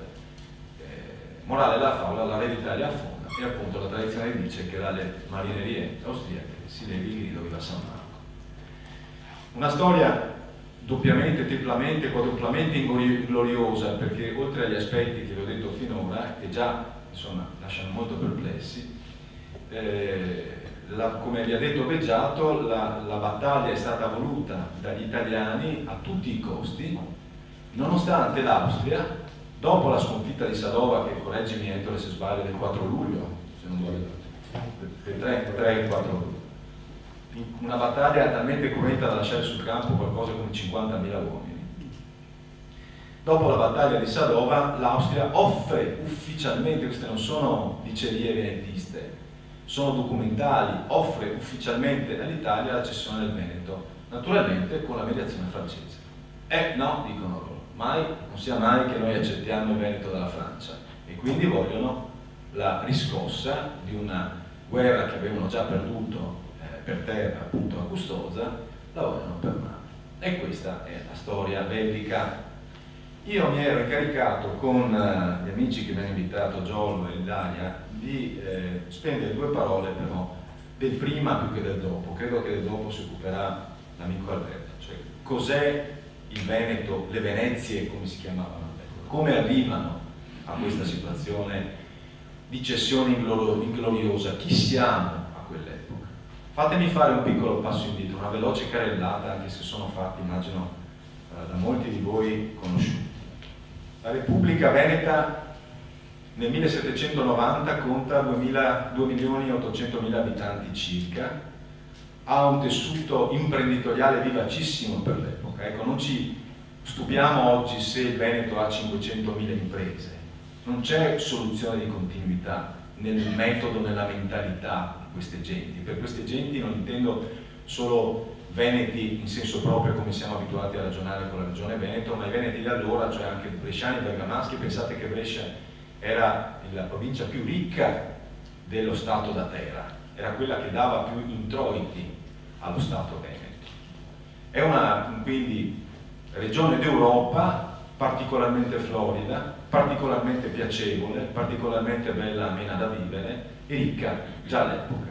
Tutte balle quelle della decadenza, sapete? Non perché, attenzione, le balle sono sempre relative, no? Bisogna vedere a che punto di vista le si prende. Il concetto di decadenza è stato sfruttato moltissimo e in malafede finora da moltissimi storici, universitari, politici, non ne parliamo, cioè Venezia, perché bisogna creare l'idea che fosse ineluttabile destino lo sparire dalle pagine della storia. Questo è il punto. Non ha importanza il governo aristocratico. Separiamo, dico io invece, la questione della vita del governo aristocratico da un popolo che in un modo o in un altro era vivo da 14 secoli in forma moderna, ma aveva una tradizione millenaria, perché ne parla Omero, no? Bene. Questo popolo si trova in questa forma ed è un popolo ancora ricco per l'epoca. Gli storici, Gullino riprende gli studi di Frederick Lane degli anni 70, l'americano che ha scritto una trilogia serissima sulla storia di Venezia, professore universitario negli Stati Uniti, che ha scritto Le navi di Venezia, Il mercante di Venezia, La storia di Venezia, 3 volumi. E lui ricorda, dati alla mano, che i traffici della Serenissima, l'anno della caduta, 1797, sono più o meno gli stessi di quando Tommaso Mocenigo, nella prima metà del 400, nel suo testamento ricorda il volume dei traffici della Repubblica Veneta e sconsiglia l'elezione di Francesco Foscari perché lo considera un guerrafondaio e che quindi, secondo lui, rischierà di portare lo Stato alla rovina con le sue guerre. Siamo nel periodo della massima espansione della Repubblica Veneta, della massima potenza. Questo cosa significa? I dati vanno analizzati. Certo non significa che la Repubblica Veneta del 1797 avesse lo stesso prestigio, la stessa potenza internazionale della metà del XV secolo, questo sarebbe folle affermarlo. Perché quindi c'è una diversità? Perché è cambiata la realtà europea attorno alla Serenissima. La Serenissima è diventata una potenza di più limitati confini, di più limitata influenza, punto e basta. Ma è uno Stato florido, è uno Stato che sta bene. L'aristocrazia comincia a ritirarsi lentamente non dalla politica, ma dalla mercatura, e come in tutta Europa, perché Venezia non faceva, scusate, quando parlo di Venezia naturalmente intendo lo Stato Veneto, quindi anche voi, i vostri confini, le vostre terre, non faceva eccezione, vede l'avanzata della borghesia, anche la borghesia ebraica, tutte queste balle sul ghetto di Venezia, balle nel senso che si parla del ghetto come fosse stata una violazione dei diritti umani e una carcerazione degli ebrei, sono veramente da sfatare. Calimani stesso nei suoi libri sul ghetto di Venezia dà atto di un sacco di cose diverse da quelle che vengono diffuse. Pensate che gli ebrei alla fine della Repubblica erano armatori di navi e avevano la licenza e il permesso di navigare con il padiglione veneto, lo chiamavano, cioè con Leone di San Marco. E moltissime navi erano per esempio dei Treves, quelli che poi faranno fortuna proprio in epoca napoleonica e così via. D'altronde, dicevamo prima con Ettore, non dimentichiamo che Daniele Manin è ebreo, è figlio di ebrei, quindi colui che volle la rivolta del 48-49 e che impose come grido viva San Marco contro l'opinione di tutti i suoi corrivoluzionari e che impose il nome di Repubblica di San Marco, e che il più grande storico della storia di Venezia, il più grande in assoluto, cioè non c'è discussione, i 10 volumi della storia documentata di Venezia sono insuperati, è Samuele Romanin, ebreo, triestino, che scrive questo libro 2 secoli dopo, ma questi libri tra gli anni 30 e gli anni 50 del XIX secolo, quindi vicino per generazione alla caduta della Repubblica, un ebreo praticante che se avesse avuto notizia che il suo popolo era stato maltrattato da Venezia si sarebbe ben guardato da fare una cosa del genere. Chiusa parentesi. Quindi uno Stato vitale, vivo. Che cos'è che è meno vivo? La forma di governo probabilmente, il governo va cambiato, non è un fenomeno veneto, è un fenomeno europeo. La rivoluzione francese esplode per questo. L'Inghilterra e l'Austria hanno un ricambio di classe dirigente naturale che prima si affianca all'aristocrazia, poi man mano la sostituisce, senza ghigliottine. In Francia avviene invece con centinaia di migliaia di teste che rotolano. Negli altri paesi europei no. Venezia con calma seguiva questa evoluzione. I borghesi erano già importanti, leggete Goldoni e ne avete la prova. Goldoni deride l'aristocrazia nelle sue commedie e mostra questo conflitto pacifico, sociale, questo confronto politico tra il borghese e l'aristocratico. D'altronde, guardate, quando parliamo del popolo, di cui parla poi la Francia rivoluzionaria Napoleone, non si parla mai del ciabattino, Quando si parla del popolo si parla del ricco mercante, la classe che va al governo con la municipalità provvisoria alla caduta della Repubblica e che verrà poi insediata da Napoleone, è una classe di ricchi, è una classe di censo, quello è il popolo di cui si parla. Del popolino non si occupa nessuno, tantomeno i rivoluzionari di origine francese, se ne occupava molto di più la Repubblica Veneta, che aveva una struttura sociale e di welfare, si direbbe oggi, molto ramificata e importante. Bene, velocemente perché il tempo scorre.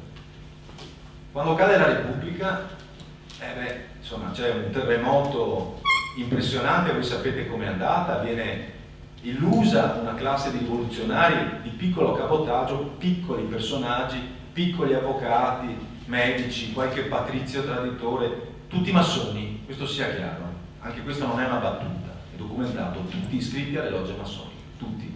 E guarda caso alle logge massoniche saranno iscritti poi tutti i protagonisti del Risorgimento. Garibaldi è un capologgia, stiamo scherzando, stiamo dicendo sciocchezze. Tutti massoni, questi sono 4 gatti rispetto al popolo, ma hanno una carta fondamentale, l'armata francese dalla loro parte, che non è proprio un dettaglio. L'armata d'Italia, la quale ha già sovvertito il Piemonte, ha già sovvertito la Repubblica Ligure, ha già sconfitto ripetutamente gli eserciti austriaci e si è presentata nel modo che sappiamo a Venezia, dichiarando guerra proditoriamente all'ultimo momento, il 1° maggio del 97, dopo aver stracciato un trattato di neutralità tra la Repubblica Veneta e la Repubblica Francese che non era mai venuto meno. Bene, un tracollo dovuto alla velocità del succedersi degli eventi. I francesi lasciano agli austriaci alla fine del 1797, i primi del 98 entrano gli austriaci, le lasciano una città devastata. Da subito ha imposto Napoleone il pagamento di 3 milioni di lire tornesi, che è una cifra immensa, ha messo in ginocchio proprio i suoi amici della municipalità provvisoria per il pagamento di queste cifre, quindi vanno a riquisire a destra e a manca, vanno a grattare il fondo della pentola, vanno a chiedere vanno a spremere proprio la comunità ebraica, vanno a spremere gli artigiani, vanno a spremere i patrizi che non avevano aderito alla loro impostazione. Insomma, un disastro. Distruggono l'arsenale, fanno fuori completamente per non lasciare nulla di integro, ma integralmente vuol dire integralmente il cordame, la pece, cioè fanno fuori, rubano i chiodi, capito? Lasciamo perdere le navi che scompaiono dagli arsili, anche quelli in costruzione, che poi andranno a costituire il nervo della flotta francese ad Aboukir, cioè, lasciamo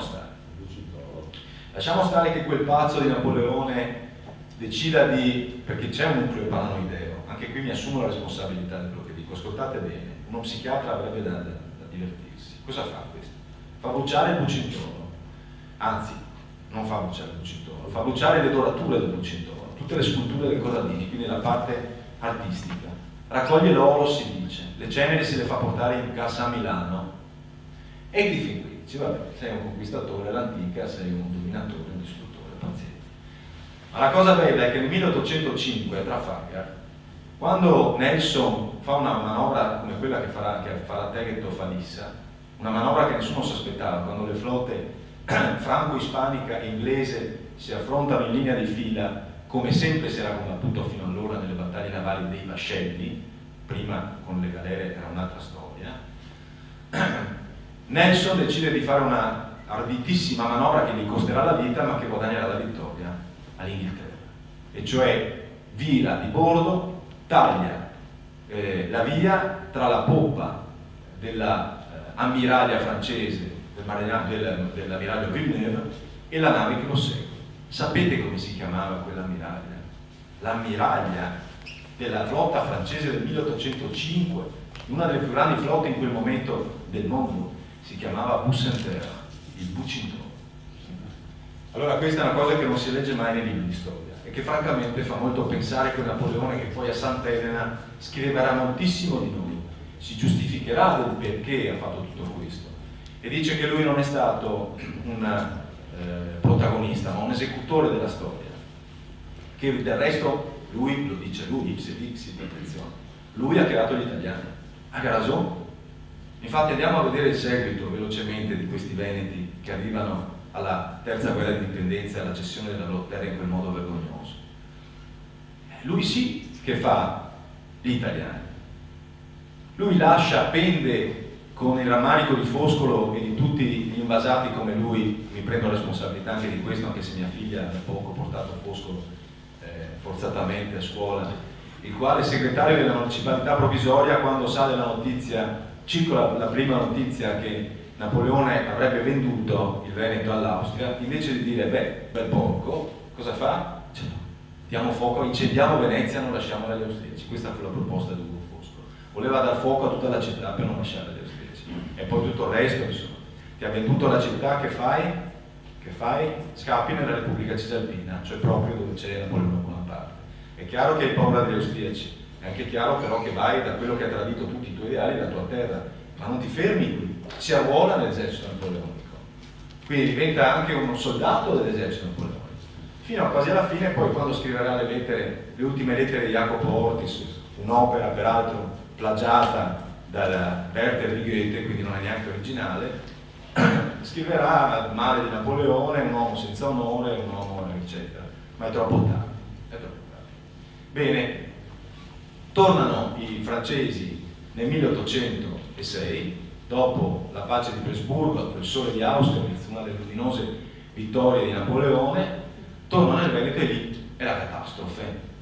La catastrofe, guardate che ci portiamo ancora dietro, perché non è solo una catastrofe sul piano della rapina, della devastazione. I due decreti del 1806 e del 1810 di soppressione dei beni ecclesiastici fanno a pezzi qualcosa come 70 chiese nella sola Venezia, 12 a Murano, che vuol dire che è come se fosse passato uno stormo di bombardieri, che Murano non si prenderà mai più, è stata praticamente rasa al suolo, non ha più l'aspetto. Se qualcuno pensa di vedere Murano, la Murano se lo tolga la testa. È come Zara, che è stata distrutta dai bombardieri inglesi al 90%, Murano è la stessa cosa. Venezia cambia completamente aspetto, una settantina di chiese, 385 scuole di devozione e di arte, 100 palazzi. Non è che va lì e li piccona, sapete, no, semplicemente con le sue leggi la soppressione dei beni ecclesiastici e dei monasteri fa sì che si chiude, fuori dalle scatole gli ordini minori, maggiori, eccetera, fuori dalle scatole i preti, incameriamo noi alle radio. Quindi quadri, distruggiamo le tombe, facciamo fuori i monumenti che non servono, ne facciamo una caserma, o questa ne facciamo una cava per il marmo e per i laterizi, e c'è la distruzione. Praticamente dovete immaginare che intorno al 1811, dice Alise Zorzi, Venezia è cosparsa in macerie. Per fare i giardini napoleonici distrugge 4 tra le più belle chiese e più tradizionali di Venezia. Sant'Antonio di Castello era la chiesa dei Marinai, con sepolcro e doge Antonio Grimani, uno dei più bei monumenti della Rinascenza. San Domenico, la parrocchia di Giambattista Tiepolo, e così. Le gallerie dell'Accademia oggi sorgono nella ex chiesa della Carità, che aveva uno dei più bei monumenti della Rinascenza veneziana, di Dogi Marco di Agostino Barbarigo, fatta fuori completamente. C'è chi ancora dice, caspita, ci ha dato le gallerie dell'Accademia. Vengono trafugati 30.000 quadri, 30.000 dipinti, i più importanti di itinerario. E cosa vuol dire? I numeri 1 partono per Parigi, i numeri 2 vanno a Milano, i numeri 3 restano a Venezia, i numeri 4, 5, 6, 7 vengono veduti, quindi vengono completamente dispersi.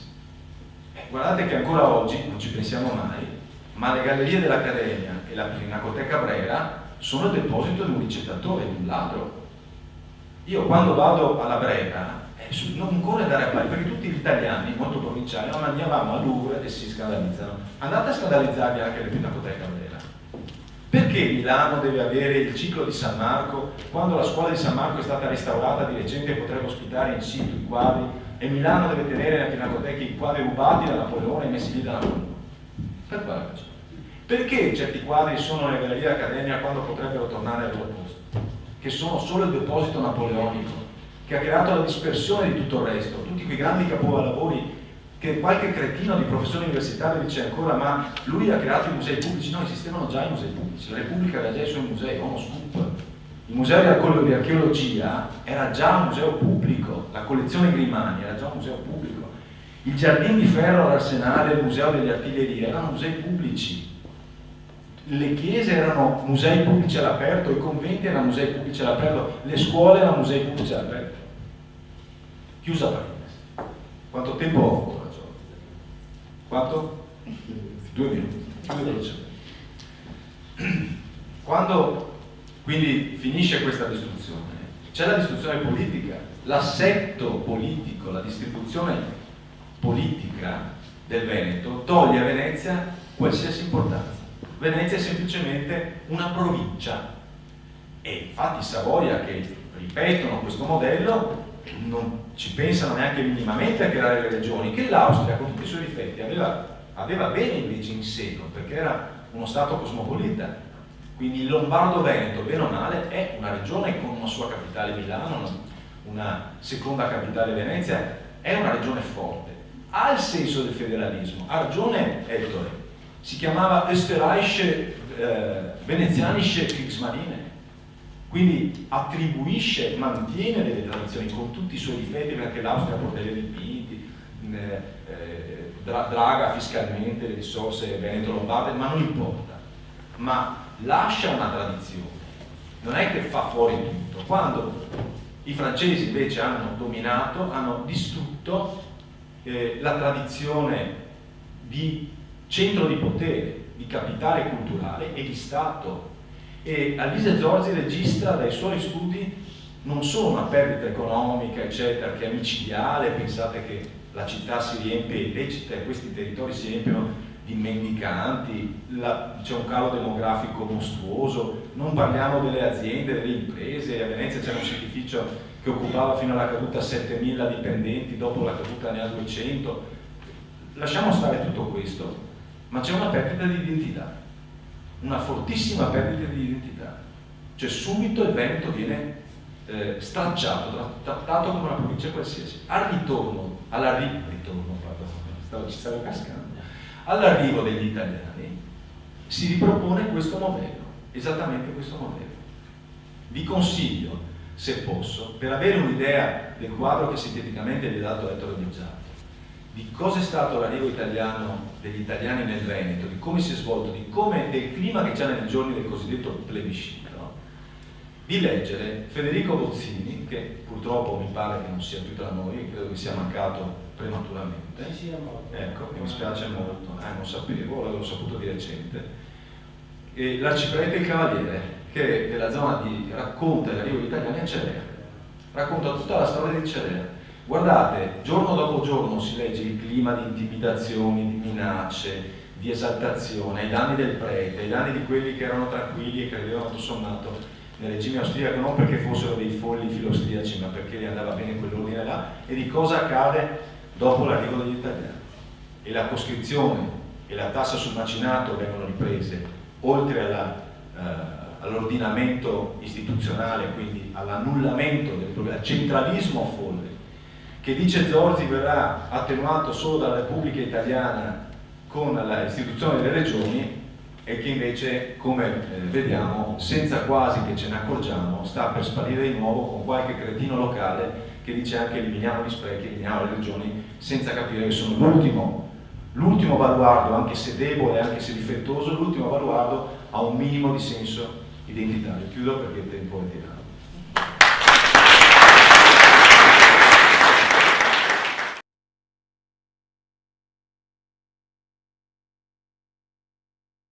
Ora passo la parola al presidente di Raisa Veneto che abbiamo qua con noi, Alberto Montagnier, che eccolo. Buonasera.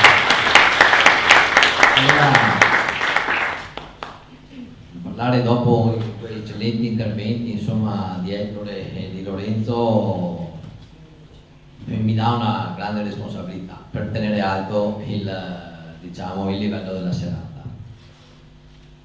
Me devo occupare purtroppo della parte più triste, una parentesi sul dopo. Siamo nel 1966 e è stato già citato Zorzi, l'avvocato Fogliata, erano passati solo 70 anni, ma era come se fossero passati 7 secoli. 1797 fa segnare il conto, 1866, ma purtroppo dopo le devastazioni materiali però c'era stata anche una grandissima devastazione morale, interiore, di popolo e di identità. Una brevissima carrellata sugli effetti più immediati: chiaramente una grandissima povertà, entrano in crisi quel tessuto sociale e produttivo delle aziende, spariscono le grandi ville, che non dobbiamo vederle come delle ville, luoghi di villeggiatura e luoghi di svago, ma in realtà erano aziende agricole ante litteram. I viaggiatori del Settecento che passano appunto in visita per i nostri territori si sorprendono perché i contadini mangiavano carne. Non so cosa chi mangiasse da altre parti, però ero qua, si è sorpreso. E il nobile veneziano diceva sì, ma se ora che lavora, se ora che fa fatica, è giusto che sia ora che mangia. Vedete, insomma, sempre la presenza di una certa lungimiranza, di una certa presenza nella vita quotidiana di tutte le classi sociali. La fame porta a quel fenomeno tipicamente italiano che è la pellagra degli anni 80 dell'800 circa. Dico questo perché negli anni 80 è la costituzione del Costante Cris a Mogliano, ora casa di cura per malati di mente, ma nasce come istituto per pelagrosi. Poi la grande immigrazione, qua mi è maestro Ettore, per cui la nostra, mi tocca dire adesso la nostra regione, allora la nostra nazione subisce il più grande esodo, è giusto chiamarlo questo perché i numeri sono da esodo, i numeri non sono solo qualcuno che se ne va, se ne vanno paesi interi con il parroco in testa in certi casi. Si svuotano comunità intere. Per cui c'è questa, diciamo, depauperamento continuo del nostro territorio. Venezia rimane un porto, ma sappiamo benissimo che dopo la perdita, diciamo, del Veneto da parte dell'Austria-Ungheria viene maggiormente favorita Trieste e Fiume, per cui una parte dei traffici se ne vanno anche lì. Padova, che aveva gli studenti delle migliori menti dei mitteleuropee, perde anche lì gioventù e menti brillanti, perché chiaramente tutto il centro Europa, la Mitteleuropa va a Innsbruck o a Vienna.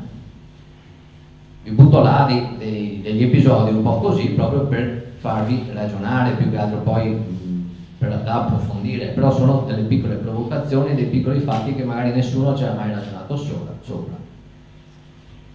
Questo chiaramente, dopo questi danni materiali, si ripercuote, come diceva chi mi aveva eccellentemente preceduto, anche in questo tessuto morale e identitario.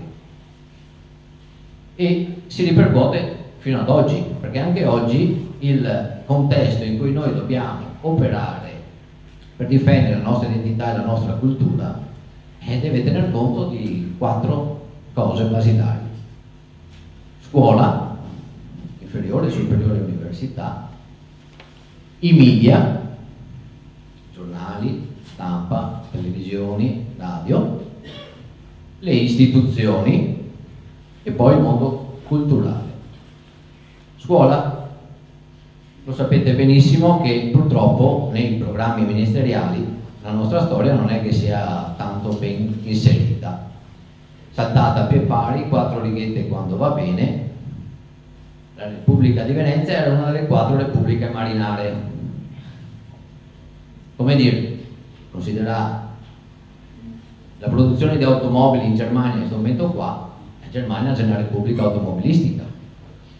Negli anni 60, dopo il volo di Yuri Gagarin, molto probabilmente l'Unione delle Repubbliche Sovietiche erano repubbliche spaziali, e chi più ne ha più ne metta, perché ora se devo mettermi a livello di chi che ha coniato sto termine, e ne teniamo fuori anche altri quanti che voi.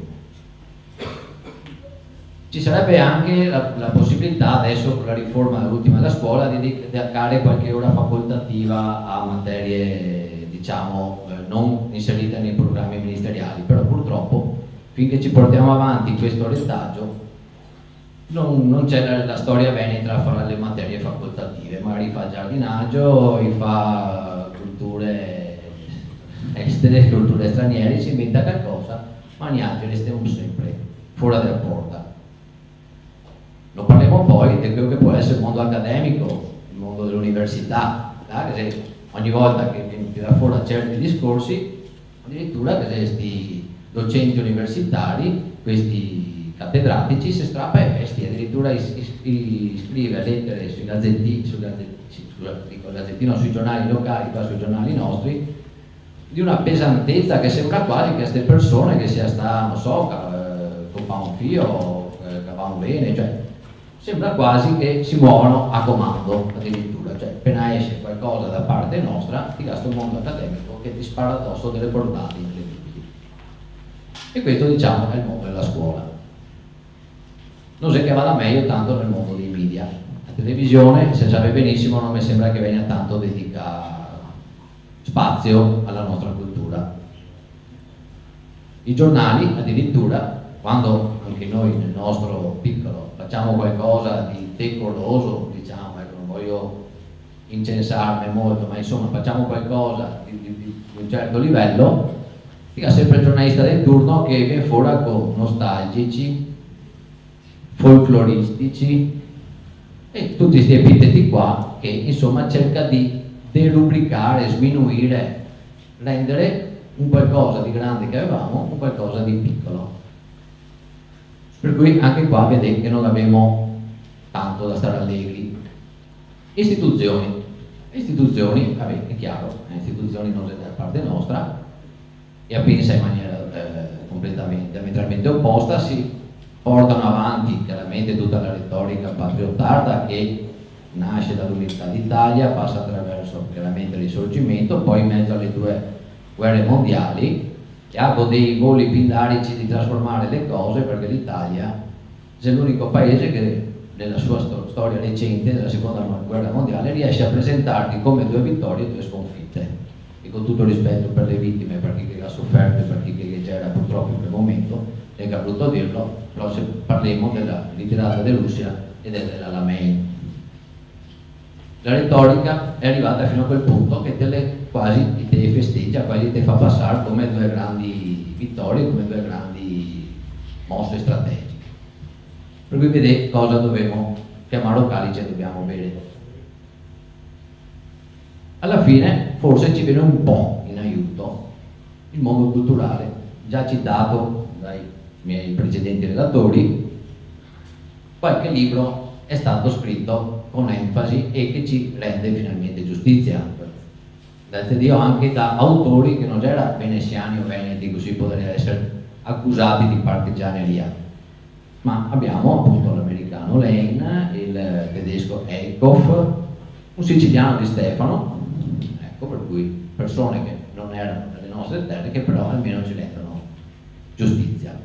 Rimane però un prodotto di nicchia, un prodotto da appassionati, non tutti vanno a prendersi un libro, purtroppo, e si appassionano, se non fra di noi e sulla nostra sollecitazione ad addentrarsi nell'argomento. Mentre purtroppo in altri casi, e anche qui questo retaggio iniziato con Napoleone, viene portato avanti una certa tradizione, perché Napoleone, tanto per riagganciarmi ai discorsi dei colleghi, fa riscrivere la storia di Venezia da un suo generale amico, che erano cresciuti assieme all'Accademia, un certo Darù, la riscrive come la vuole lui. Purtroppo diventa terreno dove una certa cultura, una certa storiografia va anche ad attingere, e anche una certa, romanzesco, c'è una parte di letteratura, va ad attingere da queste cose, dove purtroppo invece è tutto falso perché è stato stravolto.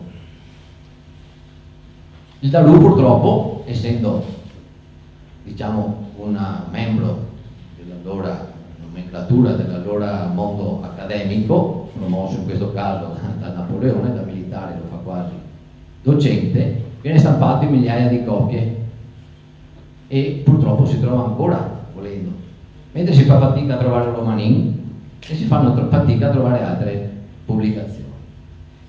In questo contesto così triste ci siamo noi delle associazioni culturali e gli appassionati ricercatori, e con i nostri mezzi e con le nostre passioni, con la nostra passione, cerchiamo quantomeno di contrastare il termine delle bugie, delle falsità, che stravolge la nostra storia, la nostra cultura e che continua a voler cancellare la nostra identità, continua a nascondere la verità e continua, a volerci cancellare come popolo. Ma forse perché?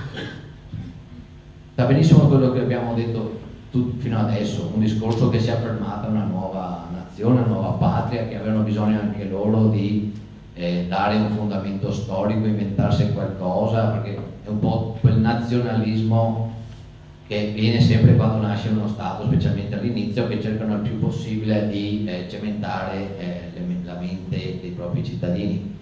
Purtroppo questo è successo anche recentemente in Croazia, dopo che si è dissolta l'Unione, la Jugoslavia, anche lì purtroppo ci siamo finiti di mezzo anche noi, perché la nostra storia dell'Istria e della Dalmazia, dopo essere stata italianizzata, dopo aver preso la prima mazzata in chiave italiana, se ne prende anche un'altra in chiave appunto croata.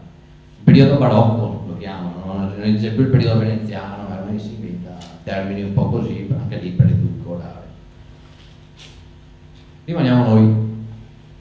Un Davide contro Golia, purtroppo, però almeno speriamo che tutte le persone che ne ascoltano questa sera, se passa bagaglio di queste cose che abbiamo raccontato, perché non ho la pretesa, penso nessuno qua di insegnare, non siamo qua per insegnare, si impara dalla storia, si impara dalle esperienze passate per andare meglio verso il futuro. Noi altri siamo qua a raccontare, almeno mi piace raccontare una bella storia. fare bagaglio e a vostra volta trasmettere a qualcuno con una certa, diciamo, sano orgoglio, perché bisogna metterlo, una certa voglia di far, raccontare a qualcun altro. E speriamo solo in quello, perché finché non arriverà in aiuto qualcuno che ne dà una mano, qualche stravolgimento geopolitico che ne metta in una posizione favorevole, ma purtroppo questi desideri, dobbiamo far conto sugli altri, su chi che ne ascolta e che a sua volta parla con altre persone. E forse quando saremo arrivati all'ultimo dei Veneti perché contaste robe, forse cambierà. Non so se sarà quel giorno, se lo vedrò, ma insomma dico cominciare e qualche giorno spero che finirà. Grazie San Marco per tutto.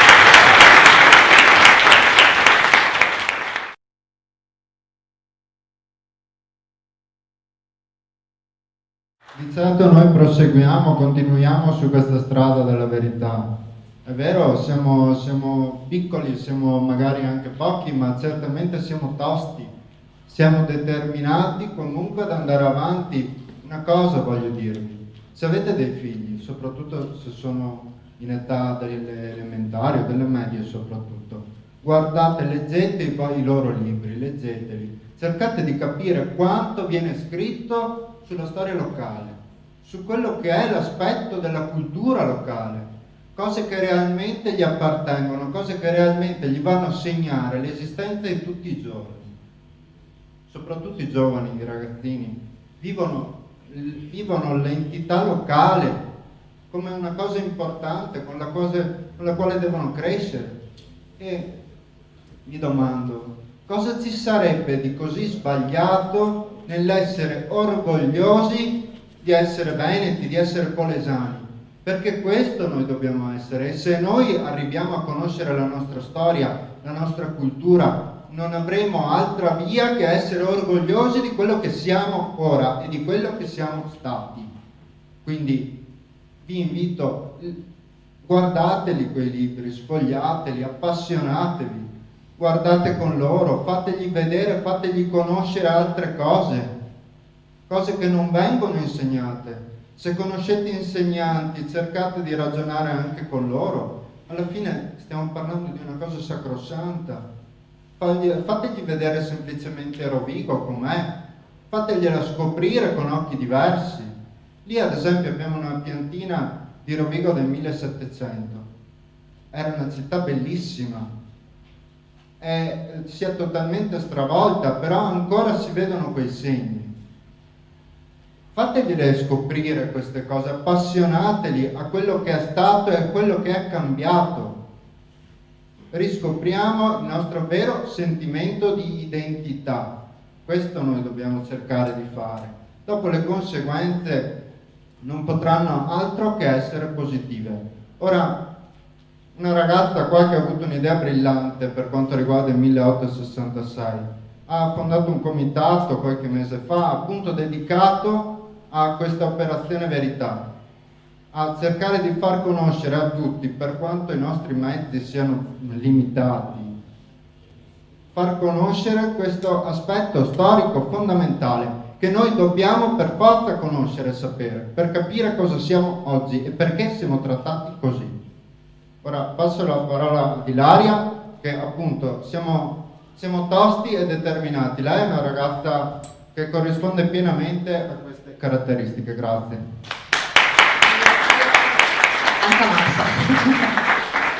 Allora io sono quasi in imbarazzo perché dopo i relatori che ci sono stati in realtà appunto io sono contenta di essere qui, sono stata chiamata da Raise e sono stata chiamata perché in realtà il tema di quest'anno è il 1866, non è che io abbia avuto un'idea chissà che geniale, semplicemente il 150esimo e abbiamo detto ma quante volte capita un 150esimo, usiamolo bene, e usarlo bene significa in realtà avere l'occasione per spiegare che cosa è successo 150 anni fa. Quindi il motivo di questo comitato è proprio questo, sfruttare questo anno per rendere consapevoli i veneti di quello che è accaduto ai loro nonni. E il comitato non è nulla senza altre associazioni, quindi in realtà è semplicemente un modo per poterne parlare. Volevo chiedervi, visto che adesso noi sono le 10 passate, 10 e mezza. Volevo chiedere, come mai siete venuti qua stasera? Cioè, tipo, perché volevate sapere, perché siete curiosi della storia? Non so, per la storia. Per la storia. La signora là che fa, perché ho visto una locandina interessante, perché Raise di solito fa cose belle. Non lo so, cioè avete, diciamo... Per sapere la verità. Per sapere la verità? E già sarebbe, no, già vorrebbe dire sapere di essere stati ingannati, perché non è mica detto che ci sia nemmeno questo. Ricordare il futuro in maniera più ottimistica. Quello mi piace. Ho sentito solo storia. Quello mi piace. Pessimismo, e non ho sentito prospettive per il futuro. Noi dobbiamo preparare il futuro e i figli. Ecco, allora, Questa base che bisogna... esattamente, in realtà, se ci pensate bene... Allora, qua siamo già molto con le idee molto chiare. In realtà, prima di arrivare alle risposte, la cosa interessante sono le domande che ci poniamo. Le risposte poi le dà ciascuno di noi. Ma il motivo per cui si studia storia, in realtà, è per avere una lettura saggia di ciò che sta accadendo nel presente e una visione chiara di quello che può essere il futuro. La storia serve a questo, al di là di quelli che possono amare, diciamo, mettere il naso dentro i libri. La storia serve a questo, a sapere chi si è, così sai dove puoi andare, quindi ad avere una lettura di quello che succede e di quello che potrebbe succedere. Quello che abbiamo sentito stasera, l'emigrazione, di cui parlava per esempio il presidente di Raise, se ci pensate bene, è un fenomeno che adesso noi stiamo vivendo al contrario, in maniera massiccia. 150 anni fa e rotti erano i nostri ad andare via.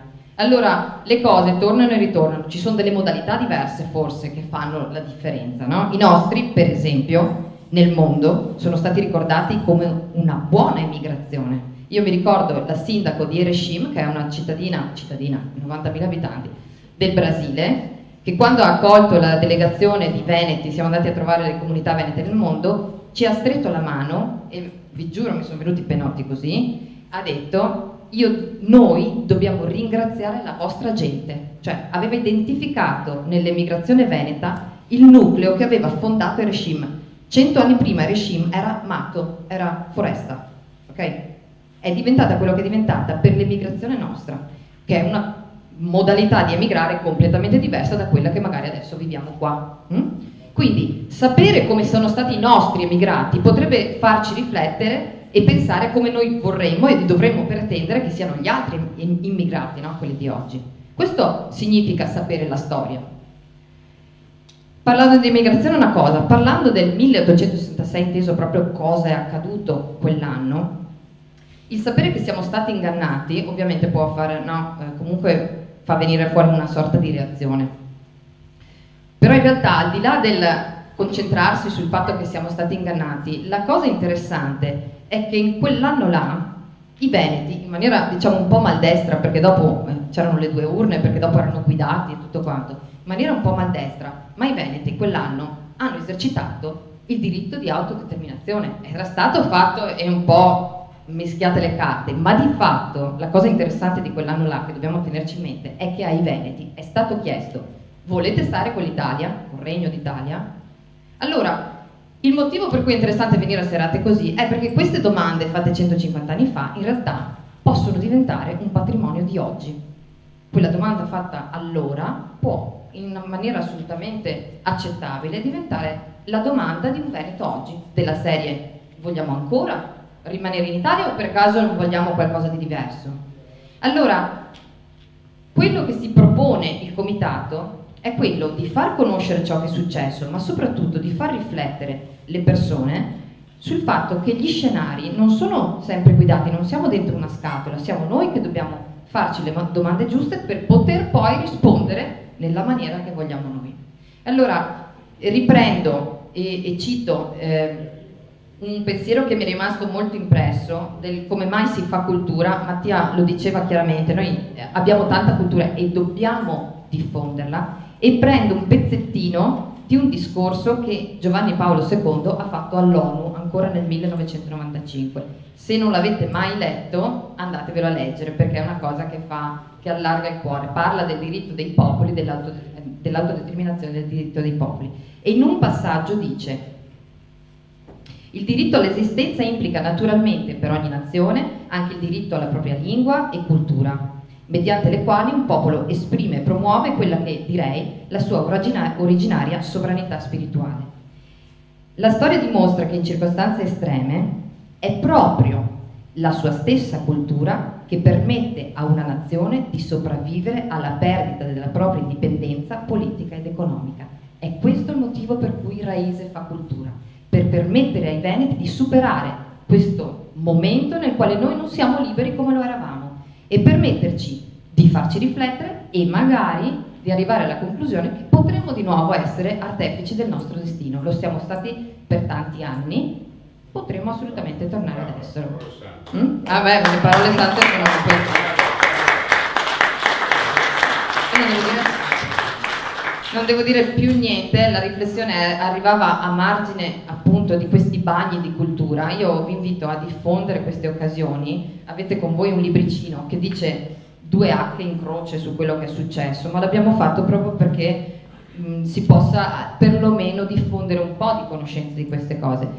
Quindi diffondete anche la possibilità di partecipare a queste occasioni. Il 21 e il 22 di ottobre per il Veneto quest'anno sarà un 150esimo.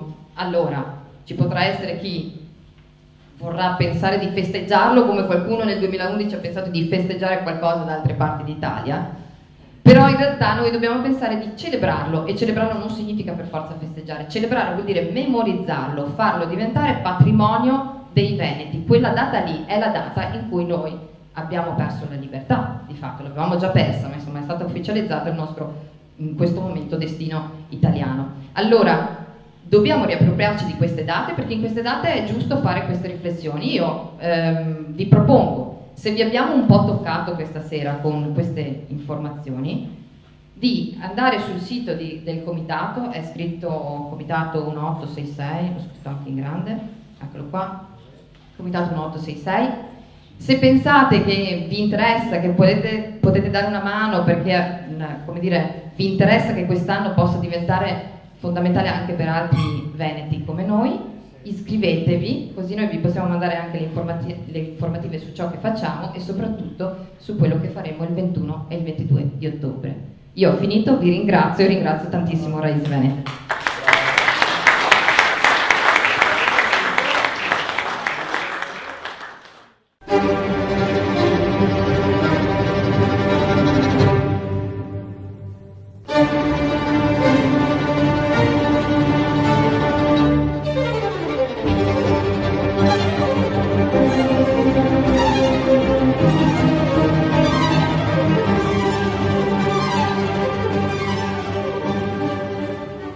Benvenuti nel nuovo appuntamento di Veneto 1 Classica, l'appuntamento con la grande musica. E oggi avremo un ospite illustre che fra un po' vi presenterò, ma vi voglio anche ricordare che trasmettiamo per Radio Veneto 1 delle frequenze di 97.500 e anche nel canale digitale 86 di Eden TV. Bene, ora la sorpresa è poi qui con me, il grande violinista Lucio Degani, grande artista, grande virtuoso, e naturalmente sappiamo bene che sei anche uno dei componenti più prestigiosi, tra i più prestigiosi di solisti veneti. Sì, ormai quasi 30 anni, il 26 di febbraio di questo mese. Cioè. No, 30 anni di carriera con i solisti veneti, quindi penso che hai girato il mondo e visto parecchio. Largo, sì, da quando avevo 19 anni. Sì. 19 anni, ma penso un po'. Però insomma, andiamo un po' agli inizi. Qual è stato il tuo primo amore con questo meraviglioso strumento? Questo meraviglioso strumento che è un Don Niccolò Amati del 1731. 1731, trovato per puro caso in una soffitta triestina nel 92 e mi ha accompagnato fino ad oggi nei miei concerti. Mi ha fatto un po' penare per vari restauri, cose, però è uno strumento che dà molte soddisfazioni, soprattutto dal punto di vista della qualità. Certo che insomma dà una soffitta, è qualcosa di arcano, è qualcosa di particolare. Sì, apparteneva a una signora vedova,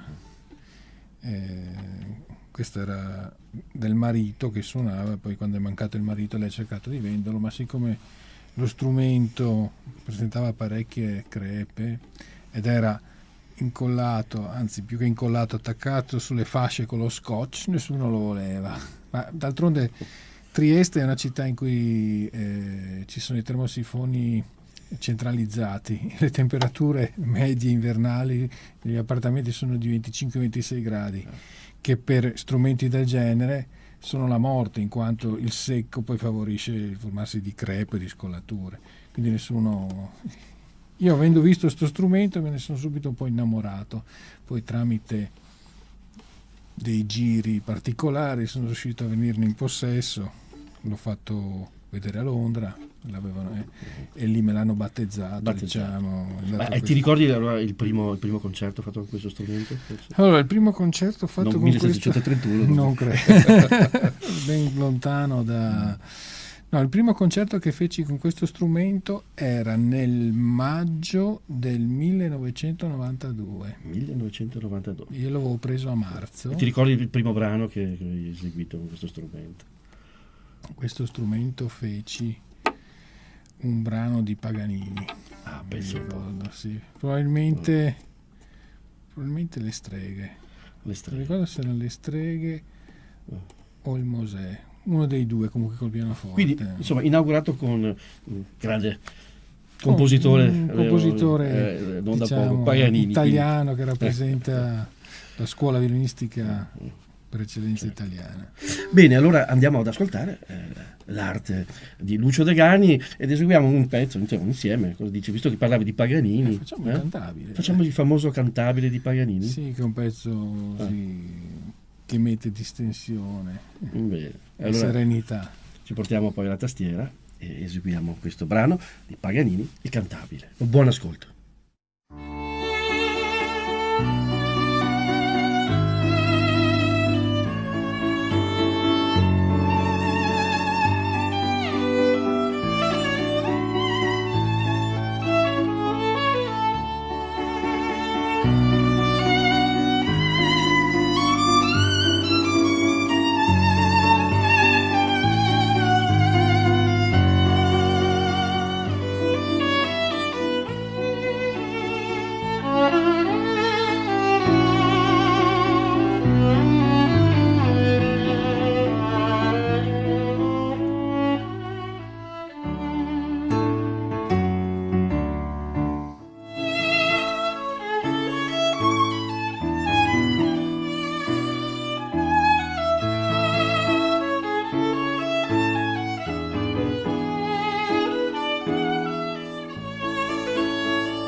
E rientriamo in studio dopo aver ascoltato il cantabile di Niccolò Paganini, interpretato magistralmente da Lucio Degani, che abbiamo qui fisicamente, e per noi è un onore averti qui. È già anche la seconda trasmissione, mi sembra.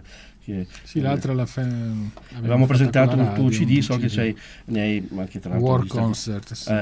Agli stati parecchi nella tua carriera, vero? Abbastanza. Sì. Senti, io vorrei tornare ancora un passo un po' indietro, no? Certo. Al tuo esordi. Abbiamo detto che qui hai un Amati, quindi uno strumento che viene dalla soffitta, che è venuto trovato così in circostanze fortuite. Sì. Ma invece i tuoi primi passi, insomma, anche gli inizi, che è stato papà o la mamma, è stato in famiglia, l'approccio al violino? L'approccio al violino è stato una forzatura di mio padre, nel senso che io mai avrei voluto suonare il violino. Diciamo che io ho seguito le orme di mio fratello che studiava pianoforte, così anche un po' per gelosia volevo studiarlo anch'io, così ho cominciato a suonare il pianoforte, a studiare il pianoforte all'età di 9 anni, quindi un paio d'anni ho studiato il pianoforte. Suonavo alle messe, l'organo, come faceva lui, anche ai funerali, da piccolo, sì. Poi feci l'esame d'ammissione al pianoforte, però mio padre mi disse no, fallo anche per violino, perché... E io feci l'esame anche violino, d'ammissione per violino, non sapendo suonare il violino ovviamente, però entrai, a che dopo io ho entrato anche in pianoforte, dici no, ma adesso studi pianoforte e basta. E mio padre dice no, devi studiare violino. Allora arrivai a un baratto con mio padre ai tempi, avevo appena compiuto 11 anni, quindi dissi mio padre vabbè, io studierò il violino, però tu mi devi comprare il trenino Lima con tutto il plastico, che ai tempi, nel 78, costava 26.000 lire, era poco, pochissimo. Un bel regalo, Io, convinto che tanto mio padre non me l'avrebbe comprato, ero sicuro che questa cosa, e invece lui me lo comprò, e così dovetti cominciare a studiare violino.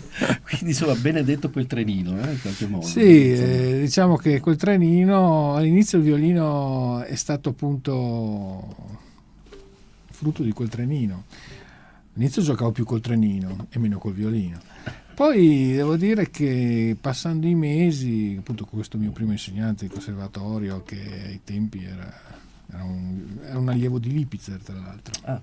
Si chiamava Ernesto Leonardi. Ernesto Leonardi. Sì. Era un ottimo violinista lui. Insegnava appunto a Udine, io ho cominciato il conservatorio con lui. Infatti, ti interrompo, vorrei ricordare che appunto Lucio io Degani, sono friulano udinese, lontani origini ungheresi. Con lontane origini ungheresi, da parte di padre, bisnonni, sì, un nome italianizzato durante il periodo fascista.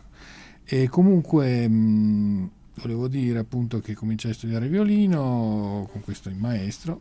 All'inizio lo feci quasi per gioco, poi invece nel tempo cominciai a appassionarmi a questo strumento e mi appassionai al punto che ascoltavo sempre tutte le lezioni.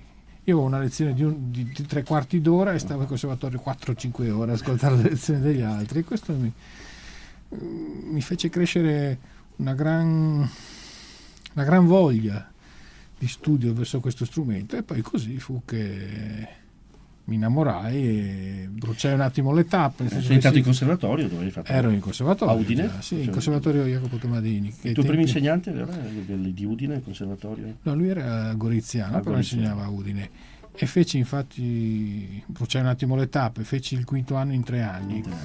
Quindi già lì si vedevano subito le tue doti, insomma. Sì, spiccate, poi durante un concorso che feci nell'82 conobbi il maestro Zanettovic, famoso violinista del trio di Trieste, e cominciai a studiare con lui. Da qualche mese dopo che feci questa conoscenza, anche tramite un aiuto del figlio Daniele, compositore famoso, e l'anno dopo mi trasferì appunto a Venezia, al Conservatorio di Benedetto Marcello di Venezia, dove seguì appunto le lezioni regolari del maestro Zanettovic. Poi mi diplomai da privatista a Firenze, al Cherubini, e poi perché la tua carriera, ma diciamo già prima, io mi diplomai nell'87, però già l'anno prima facevo la spalla dell'orchestra giovanile italiana a Fiesole. Fiesole, sì, importantissimo. Sì, dove c'erano i corsi, corsi. E dove c'era il maestro appunto Farulli, con cui facevo quartetto, Zanetto, Ciderosa, musica da camera, e Principe appunto, io facevo la spalla, quindi c'erano le tournée estive, ma allo stesso tempo feci un'audizione nel febbraio appunto dell'86, esattamente il 26 febbraio, col maestro Scimone. Feci un'audizione al mattino, al pomeriggio lui mi fece fare una prova con l'orchestra, e il giorno dopo, il 27 febbraio, il mio primo concerto con i solisti veneti a Perugia. Già Ricordo anche che lui, siccome io ai tempi non avevo il frac, non cioè neanche pensato, mi prestò il suo smoking per il primo concerto. Sì. Il Scivone. Sì. Questo è proprio interessante, tra l'altro, e poi tu sei diventato anche il primo violino solista diciamo di che sì, dal 2000 ricopro il ruolo appunto di violino principale principale e solista, insomma. Bene, allora ascoltiamo la Ciaccona di Johann Sebastian Bach in re minore, interpretata magistralmente dal violinista Lucio Degani. Buon ascolto.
E rientriamo in studio, sempre nella nostra trasmissione di Veneto 1 Classica, e abbiamo sempre qui con noi ospite Lucio Degani.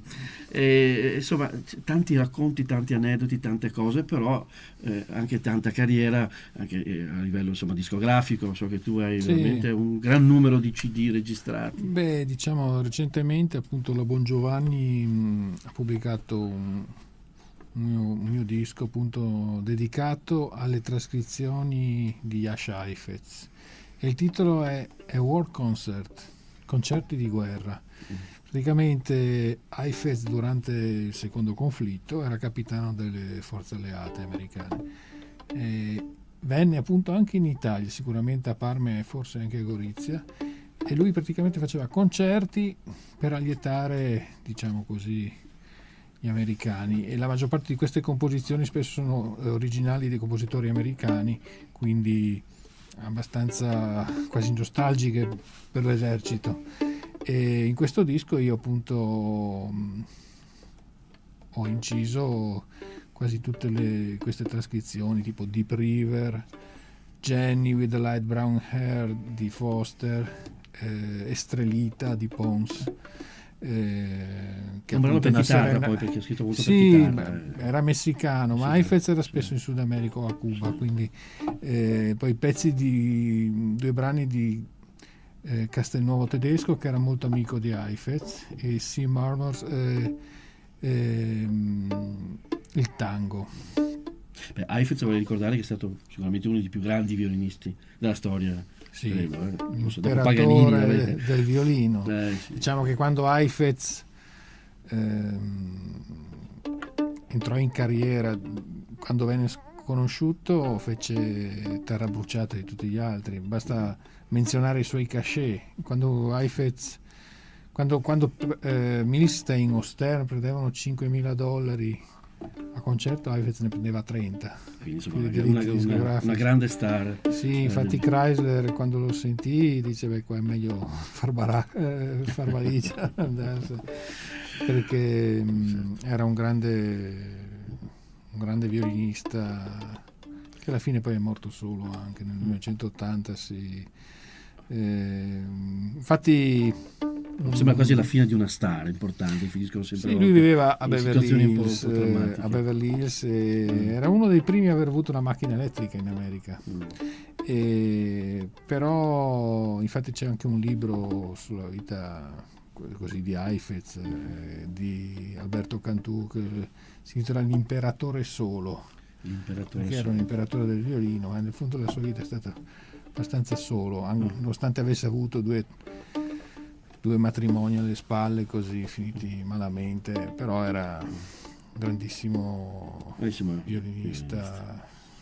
Quindi insomma è stato anche questo un po' una tua un tuo indirizzo anche a livello così di sì, io mito, perché insomma abbiamo Oistrakh, i pianisti hanno Rubinstein, Oistrakh, certo, musicalmente Oistrakh, diciamo Heifetz è stato quello che ha creato una nuova tecnica moderna del violino, diciamo, ed è tuttora attuale. Bene, siamo giunti al termine di questa trasmissione con un ospite d'onore, Lucio Degani, che ci ha fatto sentire la sua arte e anche di più, perché insomma c'è un grande vissuto, molti anni con un prestigioso gruppo orchestrale che sono i Solisti Veneti, dal quale volevo ringraziare anche il maestro Scimone, dal quale mi ha dato la carriera, mi ha dato tutto, l'insegnamento.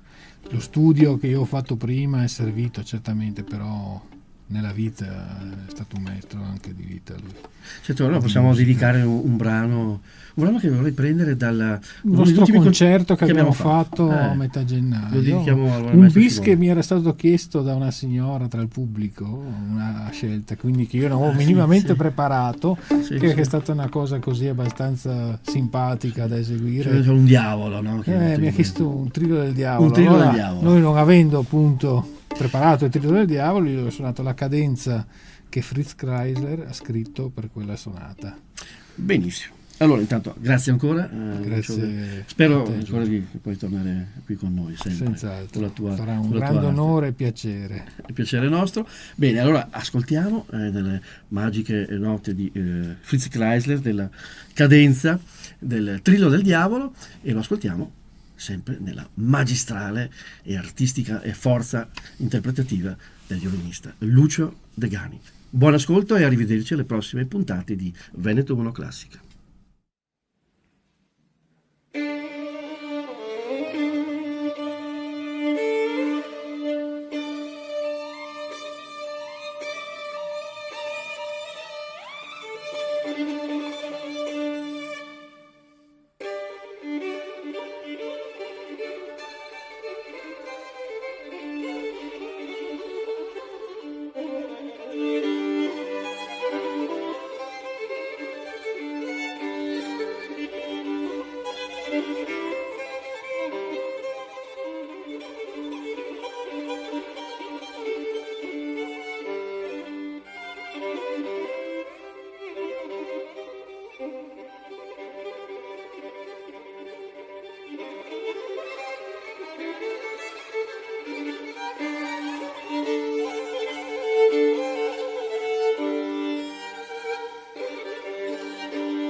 Benvenuti ad una nuova puntata del nostro ciclo dedicato al Polo Museale della Grande Guerra di Vittorio Veneto.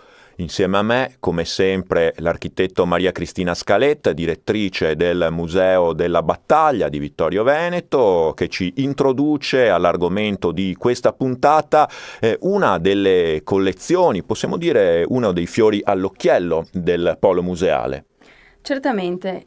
Stiamo parlando di un patrimonio che è stato donato dalla figlia Mariemma Marzocchi di immagini fotografiche e immagini stereoscopiche, lastre stereoscopiche, che Luigi Marzocchi, un fotoreporter che lavorò durante la prima guerra mondiale in campo di battaglia, in seconda linea, dove c'erano gli ospedali da campo, insomma, facendo un reportage completo della vita durante la Grande Guerra. E di questo importantissimo patrimonio acquisito al Museo della Battaglia ce ne parlerà Francesca Darós. Come molti altri musei, anche il Polo Museale Vittoriese si è arricchito negli anni grazie a delle donazioni di privati che hanno donato al museo le proprie raccolte. Una di queste, una delle principali, è la collezione di Luigi Marzocchi. E allora, Francesca Darós, iniziamo intanto a dire chi era questo Luigi Marzocchi. Allora, Luigi Marzocchi nasce il 3 agosto del 1888 a Molinella, in provincia di Bologna.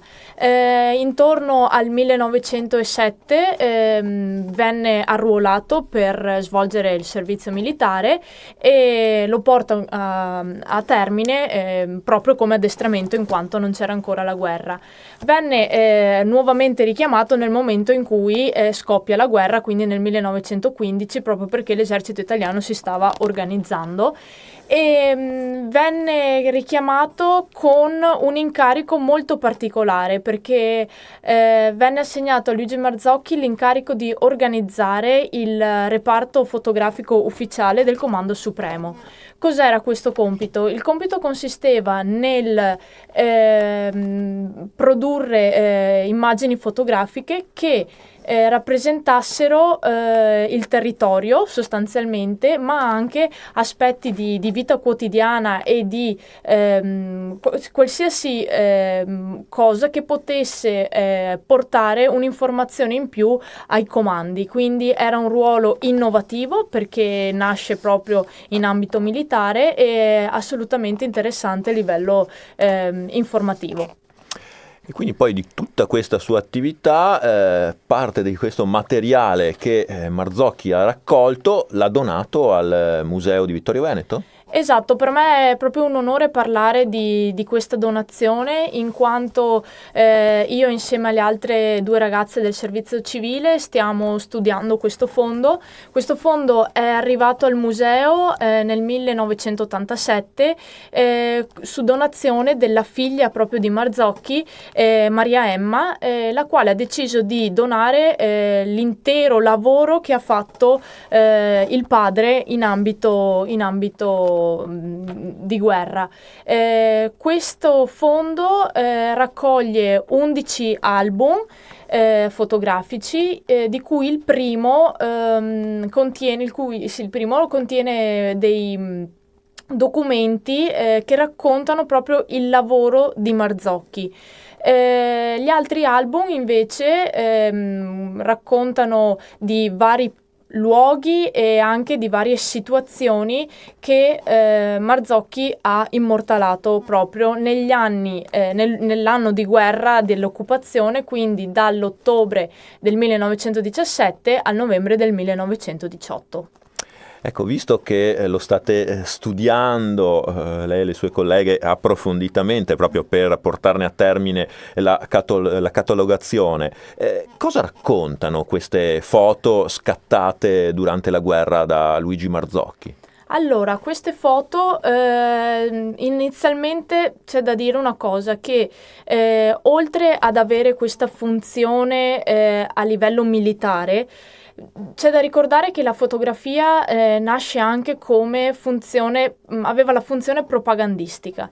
Dunque non si dovevano rappresentare scene troppo cruente e scene che rappresentassero il malessere dei soldati, in quanto potevano queste foto scappare alla censura e arrivare ai cittadini che, non vedendo la guerra, potevano percepire questo malessere dei dei soldati, che erano molto semplicemente figli, mariti e chi più ne ha più ne metta, quindi non doveva trapelare il malessere della guerra. Quindi queste foto raccontano la prima parte, le prime 400 foto circa, rappresentano la ritirata dell'esercito italiano dopo Caporetto, e quindi Marzocchi non lascia spazio alla disperazione dei soldati e neanche dei civili, ma bisogna presto riorganizzare l'esercito, e questo traspare proprio dalle foto di Marzocchi.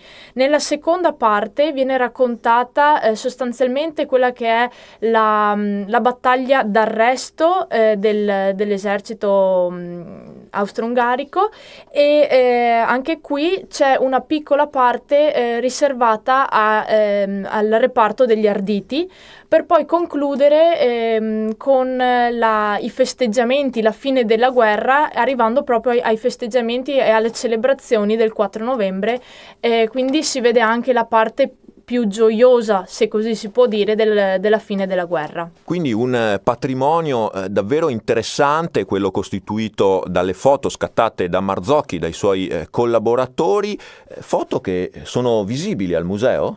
Sì, queste foto sono visibili all'interno del percorso di guida del museo tramite delle gigantografie. Infatti sono state selezionate alcune foto molto belle che rappresentano e valorizzano anche il lavoro di Luigi Marzocchi.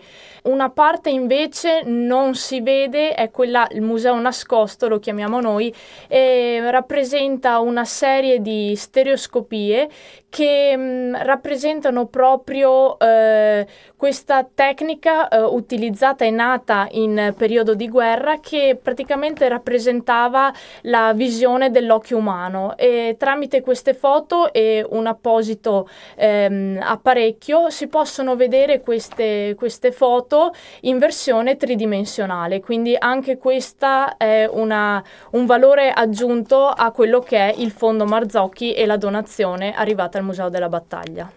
Quasi un occhio in presa diretta, pur con quella visione da un angolo particolare, come ci ha spiegato Francesca Darós, sugli avvenimenti della Grande Guerra, degli ultimi anni della Grande Guerra, proprio anche nel nostro territorio. Grazie allora Francesca Darós per averci illustrato il fondo fotografico Luigi Marzocchi del Museo della Battaglia. Grazie a voi.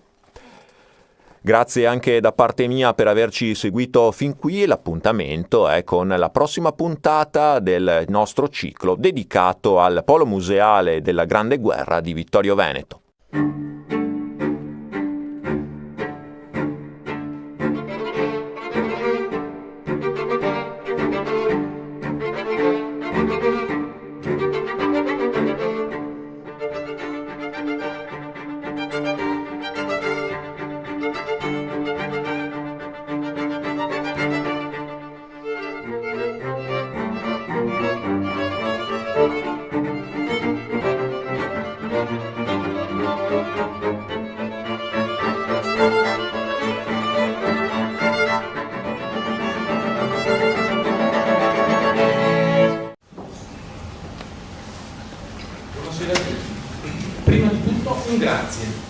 Un grazie a voi che siete qui presenti in un numero che non avrei mai supposto. Questa sala è piena. In Veneto, grazie. In Veneto, per piaceria, ma se fosse anche degli italiani, come faremo? Per piaceria che potesse seguire tutti. Col cuore lo faccio in Veneto. Usiamo così una lingua portata più ampia del nostro Veneto, magari. Col cuore di giù lo faccio in Veneto. Tanto grazie che si arrivai tutti così numerosi, e un grazie dunque ai presenti prima di tutto, ma un grazie soprattutto all'Associazione Culturale Raise Venete, che si prodiga in maniera proprio indefessa, con volontariato da parte di molte persone, per ottenere gli spazi che noi qui abbiamo. Mi sarebbe piaciuto poter ringraziare anche per la magnanimità l'istituzione che ci ha messo a disposizione questo spazio, che va comunque ringraziata non per la magnanimità, perché purtroppo logiche commerciali impongono anche una certa richiesta. Proprio per questo, dato che l'associazione è una onlus, mi piacerebbe invitare, faccio a titolo personale, invitare tutti quelli che possono, sono intenzionati a concorrere magari all'uscita, quelle che sono le spese che non sono di poco conto per l'affitto di questo ambiente che, come vedete, è splendido. È un ambiente splendido che presenta questa sala o la sala della biblioteca con carattere completamente diverso, ma che ci dà un'idea dell'ambiente in cui ci muoviamo dal punto di vista non solo monumentale e artistico, però anche proprio culturale. Insomma, il microfono.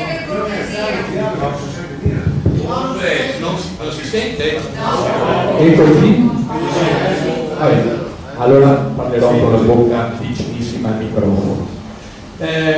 Io vorrei leggere, mi sono portato una fotocopia, perché siamo qua innanzitutto.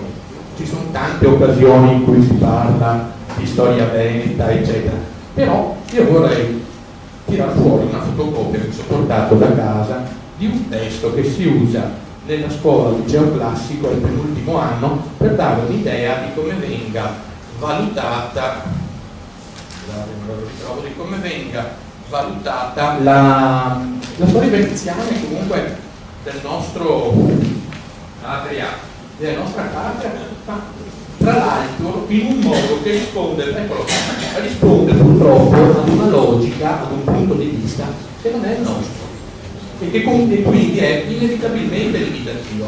Il testo è questo, non faccio nomi perché forse non sarebbe elegante, ma è un testo questo grandemente diffuso nelle scuole pubbliche. Io parlo per esempio di liceo classico, quindi un tipo di scuola dove questo tipo di studio dovrebbe essere molto sostenuto, molto incoraggiato, molto diffuso. Allora, farò prestissimo. Una nuova crociata è il titolo. La questione dei moriscos in Spagna convince Filippo II che il mondo islamico rappresenta una minaccia e in effetti le azioni della flotta turca hanno creato molti grattacapi a Malta nel 1565 e nel 1570 poi i turchi attaccano Cipro sotto il dominio veneziano e la conquistano l'anno dopo, vero? Continua così. Le circostanze dunque danno forza all'appello del Papa, così che nel 1571 viene stabilito un accordo tra il Papa Filippo II e la Repubblica di Venezia, a cui aderiscono anche la Repubblica di Genova, i ducati di Savoia e di Toscana, l'Ordine di Malta, finalizzato a una Lega Santa. Fine. Famagosta non esiste, non cade. Il 7 ottobre 1571 la flotta della Lega Santa, comandata da Giovanni d'Austria, Venier probabilmente era in TV, fratellastro di Filippo II, ingaggia il combattimento con le navi ottomane al largo delle coste greche, di fatto nel golfo di Patrasso, ottenendo una clamorosa vittoria. Vero anche questo. In Europa appunto viene celebrato, però poi cosa succede? Che alla vittoria non seguono altre azioni militari di rilievo perché la Repubblica di Venezia, maledetta, preferisce sfilarsi dalla Lega e trattare una pace separata con la quale dal 1573, pur rinunciando a Cipro, ottiene dai turchi garanzie franchigie per la propria flotta mercantile.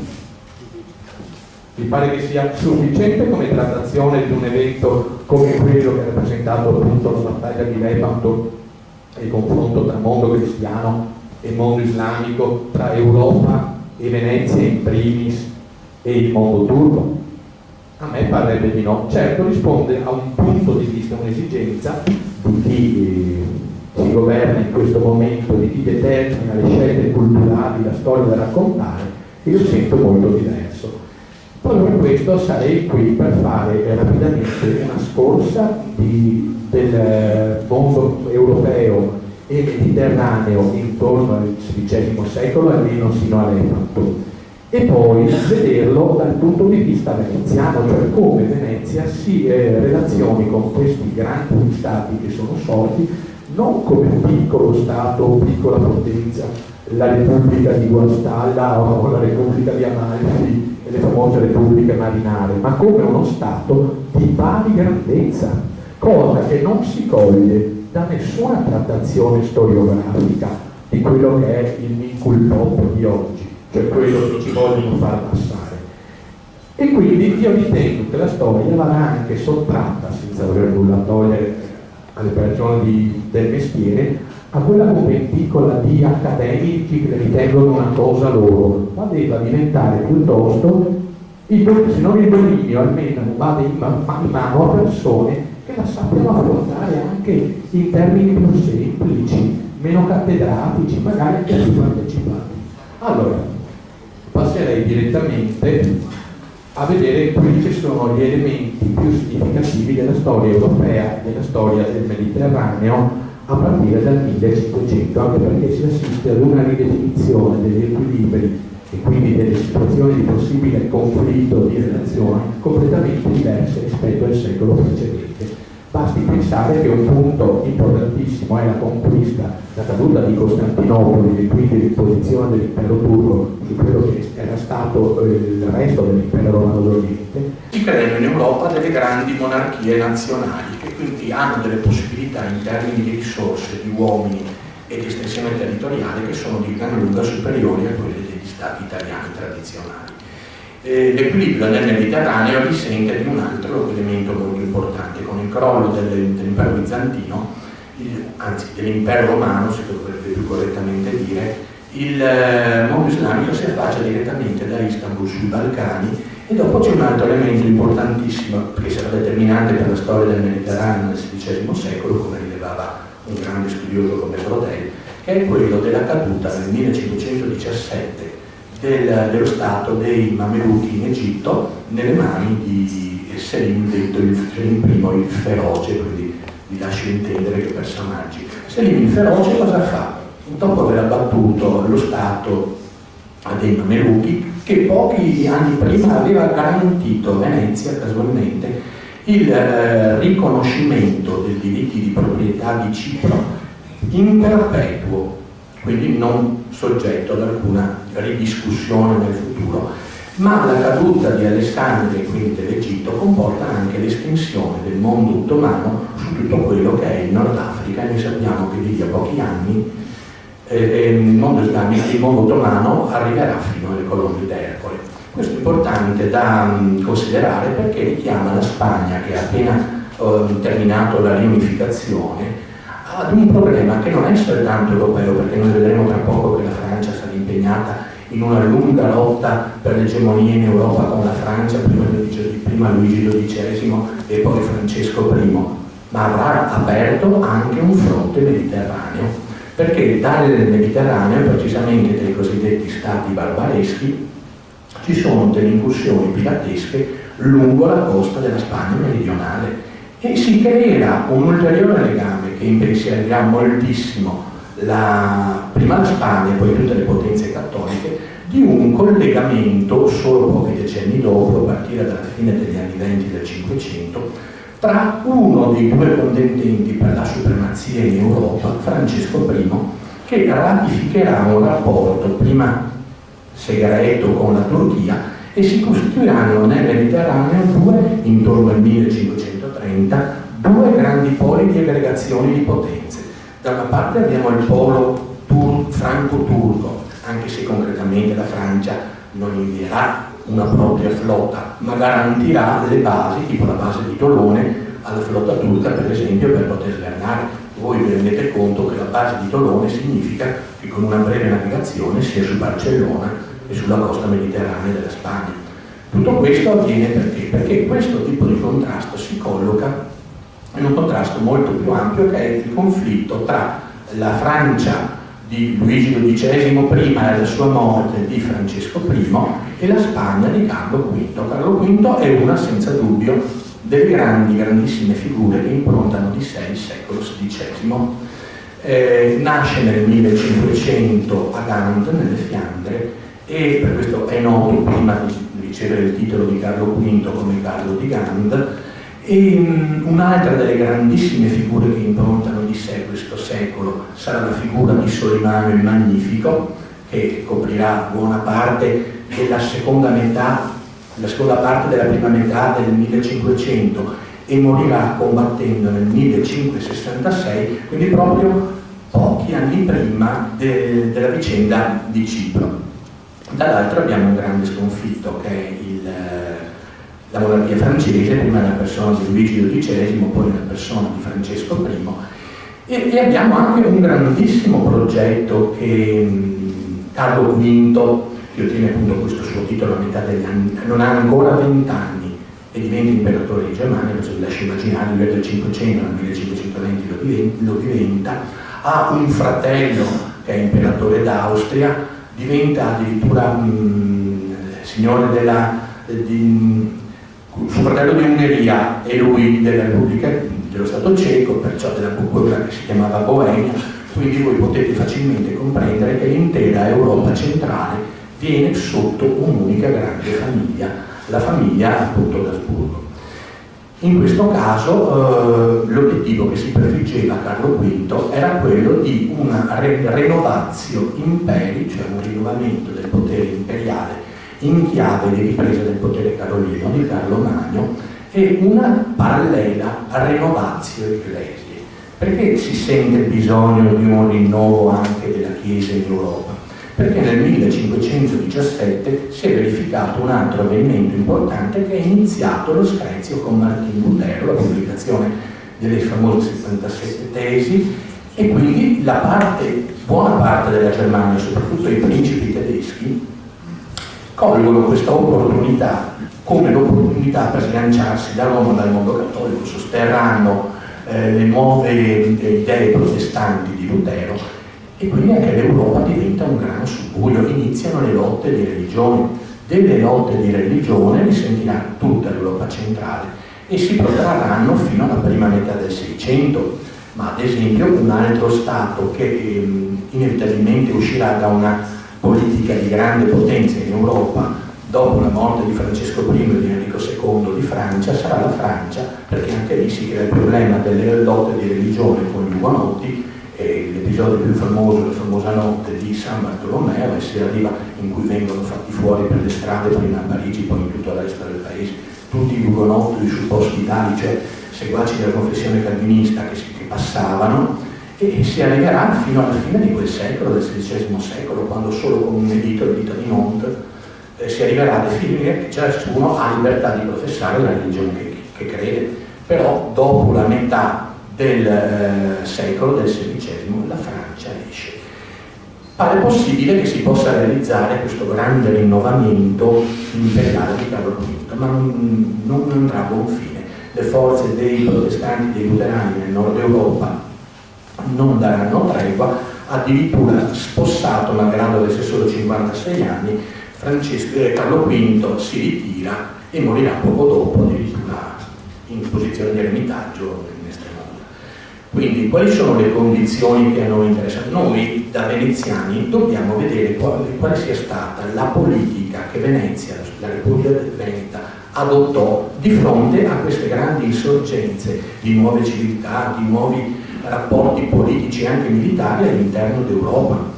Noi teniamo presente che secondo gli studi di alcuni, soprattutto inglesi, Venezia fu definita il cardine d'Europa, ed è un'espressione che a me piace molto, cardine d'Europa dalla fine del 200 fino alla fine del 400. Perché mi sono chiesto proprio questa definizione cronologica? Perché intorno alla metà del 400 Venezia trova un interlocutore d'Oriente con l'impero ottomano, che è molto molto coriaceo. La prima guerra, la guerra veneto-turca, è degli anni 60, dal 1463 al 1479, e vede Venezia ridotta sulla difensiva, perdere gran parte anche dei suoi domini nel Egeo. Poi abbiamo una interruzione e Venezia è comunque impegnata nella politica di terraferma. Noi sappiamo dell'acquisizione del suo stato da terra, sappiamo del tentativo da parte della Repubblica Veneta di governare direttamente i territori sui quali sfociava il Po, e quindi l'esigenza irrinunciabile di scendere a sud verso Cervia, verso Rimini, verso Ravenna. Continue erano richieste di aiuto da parte anche ad esempio degli anconitani, soprattutto delle città delle Puglie, che trovavano in Venezia un possibile difensore da quelli che temevano gli attacchi appunto turchi, come si sarebbe verificato, perché nel 1480 a Otranto i turchi fecero un massacro. ma questo ovviamente metteva Venezia in pessima luce di fronte alle potenze peninsulari e anche di fronte al Papa e anche di fronte agli Stati europei. E quindi noi sappiamo che il Cinquecento si apre da un certo punto di vista positivamente per lo Stato da terra, con maggiore difficoltà per lo Stato da mare. Questi studiosi inglesi che hanno approfondito la nostra storia in quegli anni ritengono che dalla guerra veneto-turca del 1499, conclusa con una pace del 1503, sancisca che Venezia non è più l'interlocutore, il nemico, l'avversario primario dell'impero ottomano nel Mediterraneo. Noi in effetti tra questa data e la data del 1509, con quello che ne consegue, conosciamo tutti la vicenda della guerra di Cambrai, della battaglia di Aniadello, del disastro che ne seguì, i testi normalmente di storia dicono inizia una inesorabile decadenza. I portoghesi portano direttamente le spezie sul mercato di Lisbona e a Venezia fa la fame, non c'è niente. Io infatti vorrei contraddire questa che è una visione molto stereotipa. Venezia ovviamente non conserva più un atteggiamento offensivo, ma non comincia affatto la decadenza. Inizia invece una intelligentissima ridefinizione di quelli che sono gli obiettivi di questa Repubblica. Una Repubblica che ha interlocutori europei nel Mediterraneo molto molto difficili e ci lascia vedere il suo comportamento.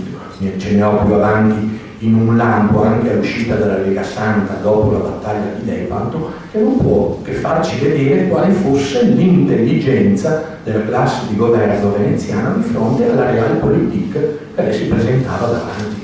Ad esempio, il fatto che nel 1476 un tentativo da parte della dinastia Aviz, mi scuso con l'accento, non so se sia Aviz o Aviz in portoghese, di espansione nella penisola spagnola viene stroncato da una sconfitta ad opera appunto di sovrani spagnoli. E il Portogallo a seguito di quella sconfitta cosa può fare? Non può fare altro che aprirsi al mare. Potrebbe sembrare una notazione banale a noi dei portoghesi, che siamo qui nell'Alto Adriatico, che ce frega. In realtà i portoghesi cominciano a navigare l'Atlantico e come tutti dopo di loro anche Colombo vogliono trovare i mercati delle spezie dove andarsi a rifornire direttamente, saltando tutta una serie di intermediari che faceva come polo terminale Venezia, il mercato di Rialto delle spezie, e ci riescono. Il problema è molto sentito a Venezia, non solo a Venezia, ad esempio anche nella Repubblica di Ragusa, e c'è un fatto che in genere viene sottaciuto, che nel 1509 per la prima volta una flotta portoghese, dopo che nel 1498 Bartolomeo Dias aveva aperto il periplo dell'Africa circumnavigando il Capo di Buona Speranza, noi abbiamo i portoghesi che cominciano a stabilirsi nella zona di Calicut, con Álvarez Cabral e altri, e i veneziani si rendono immediatamente conto che se è successo questa iniziativa di andarsi a rifornire direttamente dal produttore, loro non potranno più essere intermediari. E ad esempio nel febbraio, mi pare, del 1509, al largo di Calcutta, nelle acque di Diu, c'è una battaglia che vede da una parte la flotta portoghese armata di cannoni contro un assembramento di navi che erano prevalentemente del Sultano del Gujarat, erano di egiziani, c'era anche un supporto turco e almeno nominalmente c'era anche l'appoggio della Repubblica Veneta e di Ragusa. Perciò noi vediamo uno Stato che è straordinariamente attivo, che ha una visione assolutamente chiara del nuovo scacchiere che si apre. Quando le spezie arrivano sul mercato di Lisbona, Venezia giustamente deve ridefinire quello che è il proprio impegno e la propria ricchezza, e non ha alcun problema. Perché? Perché c'è ancora l'Egitto, e con l'Egitto si commercia e si accede all'Oceano Indiano attraverso l'Egitto, e quindi Venezia riesce ad aggirare, ma nel 1517 questa possibilità non c'è più. Quindi c'è un principio chiarissimo che i governanti di Venezia hanno in mente: si può far fiorire l'economia solo se i porti del Mediterraneo, che ora sono controllati dai turchi, da Istanbul, Costantinopoli, sino alle colonne d'Ercole, sono resi accessibili ai mercanti veneziani. Quindi l'idea di una belligeranza ininterrotta è francamente improponibile per una città che vive del suo commercio. E quindi i veneziani devono cogliere le ragioni di questa realpolitik. Da un punto di vista della condotta militare della città, noi vediamo che dopo la conclusione dell'altra guerra, quella che vede nella battaglia di Zonchio del 1499, per curiosità, il primo scontro nel Mediterraneo in cui le navi montano l'artiglieria.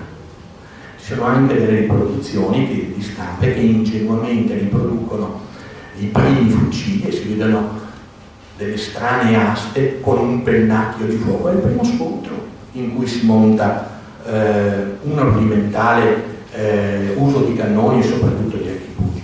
La cosa interessante è che anche l'introduzione del cannone nella marineria costringerà tutti gli stati che hanno una certa volontà di potenza a riconsiderare quelli che sono i loro strumenti sia di offesa.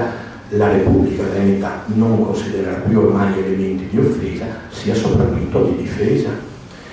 Quindi dopo quella guerra che porta Venezia a perdere tutto, tutte le isole dell'Egeo, salvo l'isola di Tino, però a conservare un lungo stato da mare, Venezia si rende conto che l'interlocutore è cambiato, ma nel momento in cui sta riconsiderando il suo approccio con il suo impero o stato da mare, ecco che purtroppo nel 1509, prima vorrei concludere che per lo Stato da Terra nel 1508 a giugno si sancisce una tregua tra la Repubblica Veneta e l'imperatore d'Austria Massimiliano e in quel momento l'estensione territoriale dello Stato da Terra è la maggiore che Venezia abbia mai raggiunto. È molto interessante perché pochi mesi prima c'era stata la battaglia di Liu, vi dicevo, nell'Oceano Indiano. E i veneziani avevano sentore di questa loro grandezza e a me piace citare un'iscrizione, tra l'altro in una lingua italiana veneta, che potete tutti trovare in fondamenta dell'abbazia, dove c'è il grandissimo arco gotico, tardo gotico di Santa Maria Valverde. La cosa interessante qual è? Che dice del 1500, io leggo ogni mattina quando esco da casa, del 1505 furono principiate queste case, cioè delle abitazioni, alla laude de Dio e della Vergine Maria e de Missier Leonardo Loredano, e la cosa più interessante è et de tutto il suo glorioso stato, che Dio felice lo conservi. 1505. Dio l'avrebbe ascoltato fino al 1509, anzi fino all'8, periodo della massima espansione, poi ovviamente è stata una ridefinizione globale. Gli anni che vanno dal 1509 al 1516, pace di Noyon, voi sapete che sono anni per Venezia durissima, per le scorrerie degli spagnoli qui a Mestre che la incendiano. Venezia deve salvarsi prima di tutto, non può dedicare attenzione all'attenzione che richiede anche lo stato da mare. La situazione è sempre molto fluida, Venezia con una capacità diplomatica riesce a gestirsi in una situazione internazionale che è difficilissima e alla fine arriva al 1529 con la ratifica nel 1530 della pace di Bologna, con una pace che le restituisce per intero quello che era lo stato da terra, ovviamente esclusi i porti delle Puglie, che sono riandati al cosiddetto legittimo proprietario, escluse le Saline di Cervi, esclusa Ravenna, esclusa Rimini e tutti quegli stati che sono entrati per parte dello Stato della Chiesa. Venezia in questo periodo è stata fortunatamente non coinvolta da guerre con il tutto. La pace dura dal 1503. Venezia ha cercato di giostrarsi fra le grandi potenze europee come le conveniva, non come sarebbe stato giusto eticamente, ma come concretamente le conveniva. Dopo aver cercato di allearsi con Francesco I per evitare un pericolosissimo accerchiamento asburgico su tutto il confine europeo, Francesco I nel 1529 fa lui una pace separata. Venezia ovviamente non può contrapporsi a Carlo V e fa la pace.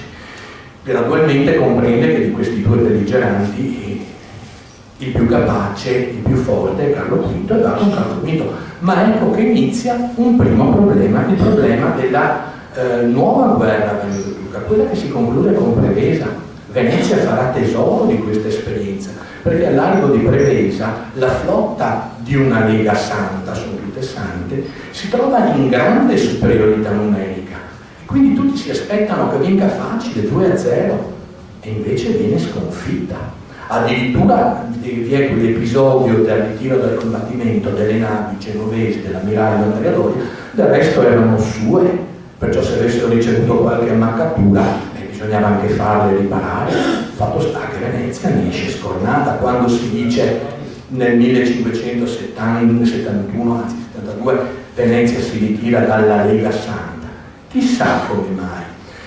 Qua con Carlo V Venezia trova unità di intenti, perché Carlo V si rende conto che è un problema avere gli ottomani alle porte, e nel 1535 conquista Tunisi. Sarà una durata di poco tempo. Venezia cosa fa allora? Dice: convergono i nostri interessi, e finché convergono si combatte assieme. Ma anche là, terminata la guerra, si avrà un altro lungo periodo di tempo tranquillo.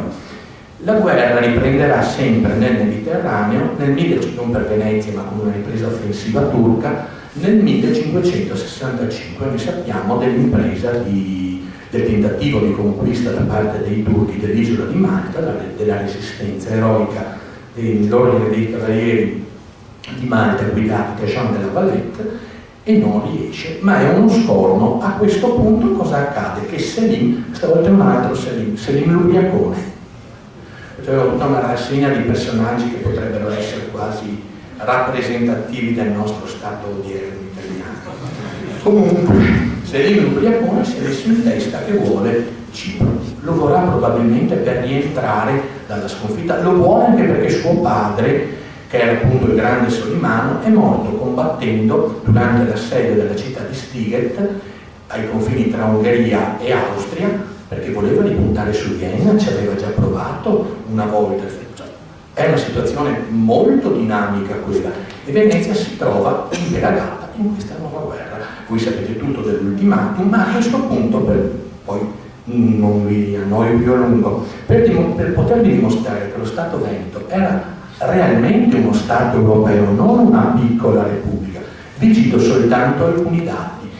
Dalla metà del Cinquecento la Repubblica capisce la necessità di dotarsi di un esercito con truppe permanenti, alle quali nei momenti di crisi acuta aggiungerà dei mercenari e anche dei volontari che sono nelle cernite. Bene, quali sono più o meno nella seconda metà del Cinquecento le truppe permanenti nelle grandi potenze europee? Davanti a tutti sta la Spagna, che tiene tra Spagna, Portogallo, perché dall'80 occuperà anche il Portogallo, l'Italia, le isole atlantiche, eccetera, un corpo di circa 23-24 mila uomini.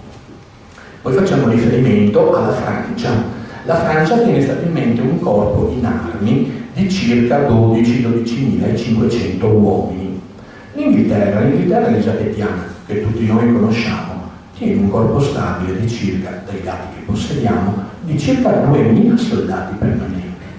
La piccola Repubblica di Venezia, in crisi, cadente e piangente, ne tiene dapprima in armi un corpo stabile tra 9 e 10.000. È lontana dalla Spagna, certamente, Spagna di Carlo V e di Filippo II.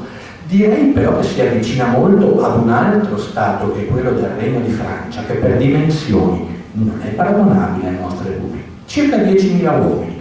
Però è un dato di fatto che proprio nella crisi di Cipro Venezia riuscirà a mantenere sotto le armi qualcosa come quasi 34.000 uomini per anni. Per dirvi, pochi anni prima Cosimo I, per conquistare Siena, ne aveva arruolati 8.000. Quindi questo vi dà l'esatta dimensione di come la nostra città sappia ridefinire il proprio ruolo alla luce delle mutate evidenze storiche che nel Cinquecento ci sono state.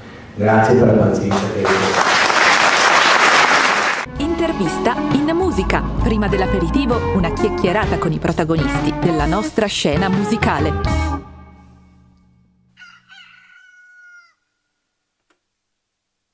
Gotta get rid. You gotta get rid. Yeah. You gotta get rid.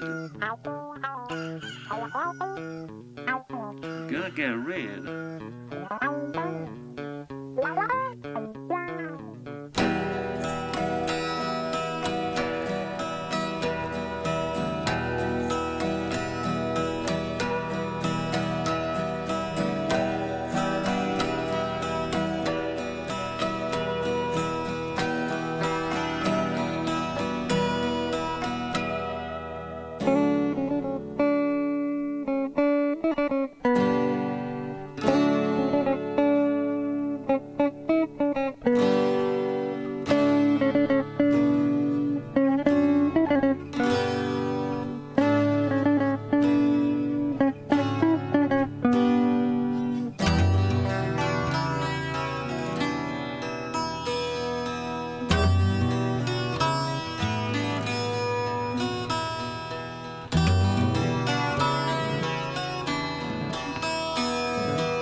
Gotta get rid.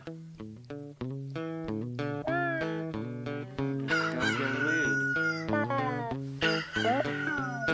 I said I gotta get rid.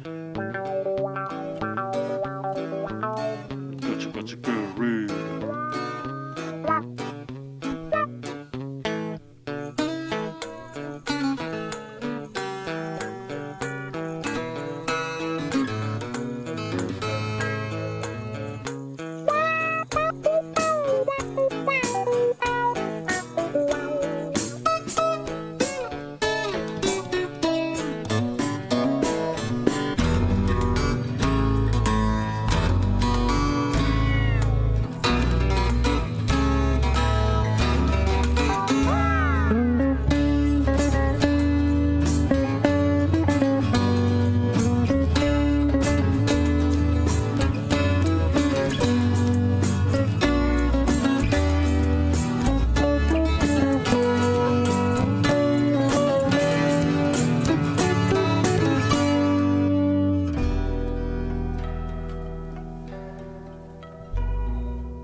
I will never get rid.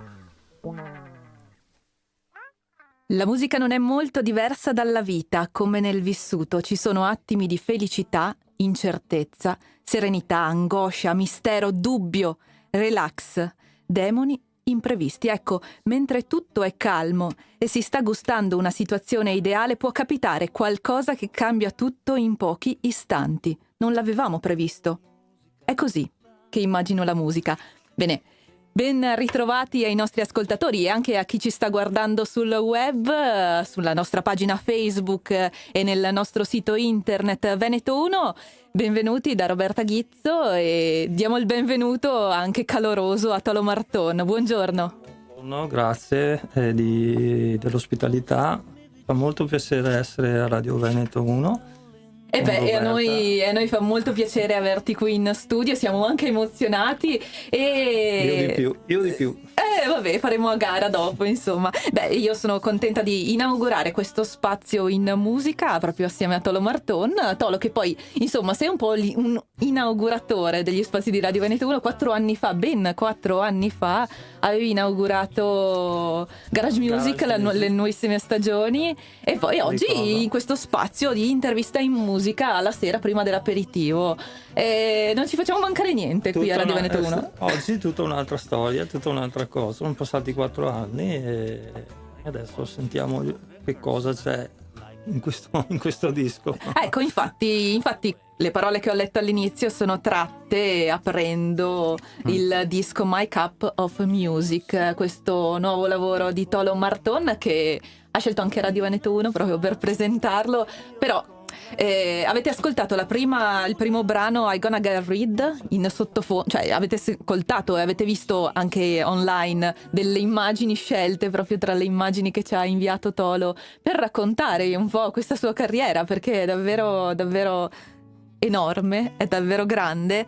I Gonna Get Rid e My Cup of Music. Intanto comincerei da questa tazza di musica che ci presenta quest'oggi, da dove arriva questo nome e come mai? Perché la tazza di musica è la tazza di musica con cui io mi sento in questo momento, in questo periodo, a mio agio. È un po' una parafrasi di my It's not my cup of tea in inglese, quando dicono, per dire, non è il mio forte, non è il mio genere, ma in senso lato nella vita, no? Quando ti dicono: hai visto quel film di Panettone di quest'anno? E io dico: no, guarda, non è il mio genere. Sì, non sei roba mia, come diciamo qua invece. Non so che mi piace un granché. E questo è My Cup of Music, vuol dire questo, cioè è la musica con cui mi sento a mio agio, mi sento bene in questo momento. E questa Cup of Music è divisa anche in 3 sezioni: Fantasy Cup, Sentimental Cup and Mysterious Cup. La diciamo tutta all'inglese. Yes. Queste 3 animi, queste 3 sensibilità di Tolo Marton che ha voluto esprimere in questo album. Sì, bisogna dire che è un disco, un album, un progetto non pensato, ma che è uscito molto spontaneamente, così, in questi ultimi, devo dire, 15 anni sì, ma forse anche da prima. Queste melodie, questi temi mi sono venuti fuori nei momenti in cui non pensavo a niente, magari con la chitarra in mano, così magari pensavo a oggi cosa devo fare, se devo ricordare. Intanto le dita si appoggiavano in qualche punto della tastiera e suonavano da sole, cose molto lente, e poi dicevo: però questa musica che stavo sentendo, perché la stavo ascoltando, non la stavo suonando, la stavo ascoltando anch'io, ma forse mi devo ricordare di questo pezzettino, e così mi registravo dei piccoli momenti di queste musiche, ripeto, che sono venute fuori in tanti anni, per poi riascoltarle chissà in futuro. Insomma, non l'avevamo previsto, è così che immagino la musica, l'hai proprio scritto ed è così che è nato tutto. Sì, la previsione, non bisogna mai prevedere troppo le cose, come anche nella vita, quindi la vita e la musica, ho fatto questo parallelo volutamente perché sono molto simili, anzi sono uguali, ognuno col proprio suono, il proprio linguaggio, però alla fine è la stessa cosa. Noi andiamo ora ad ascoltare un brano, quello che un po' ha colpito me, perché insomma posso anche fare questa cosa, posso scegliere, e quindi Vendo musica, Tolo Marton. Vendo musica in città, vendo musica in città, certe note sono appena nate, altre me le portano le fate. Vendo musica in città, vendo la la musica in città. Se chiudete gli occhi la vedrete. If you close your eyes you're gonna see her.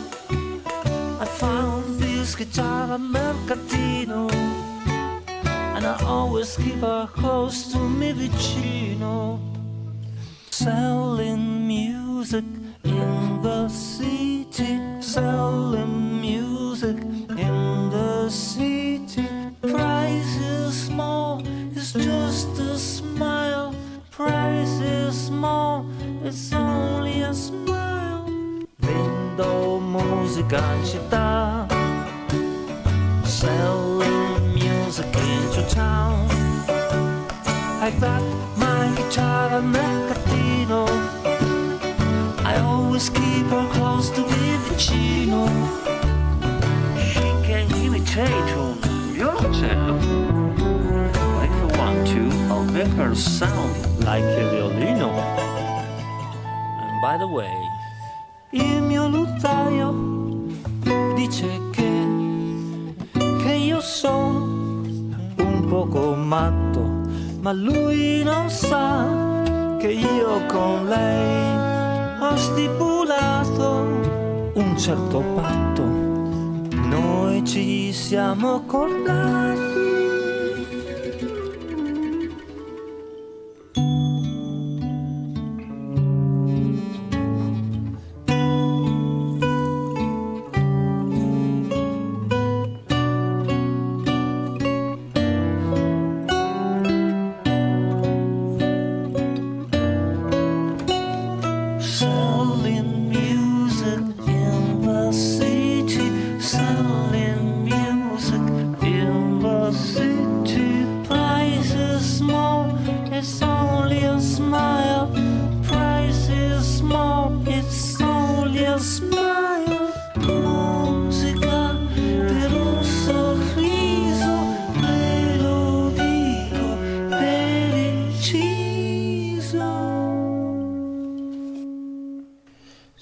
Fischiettare.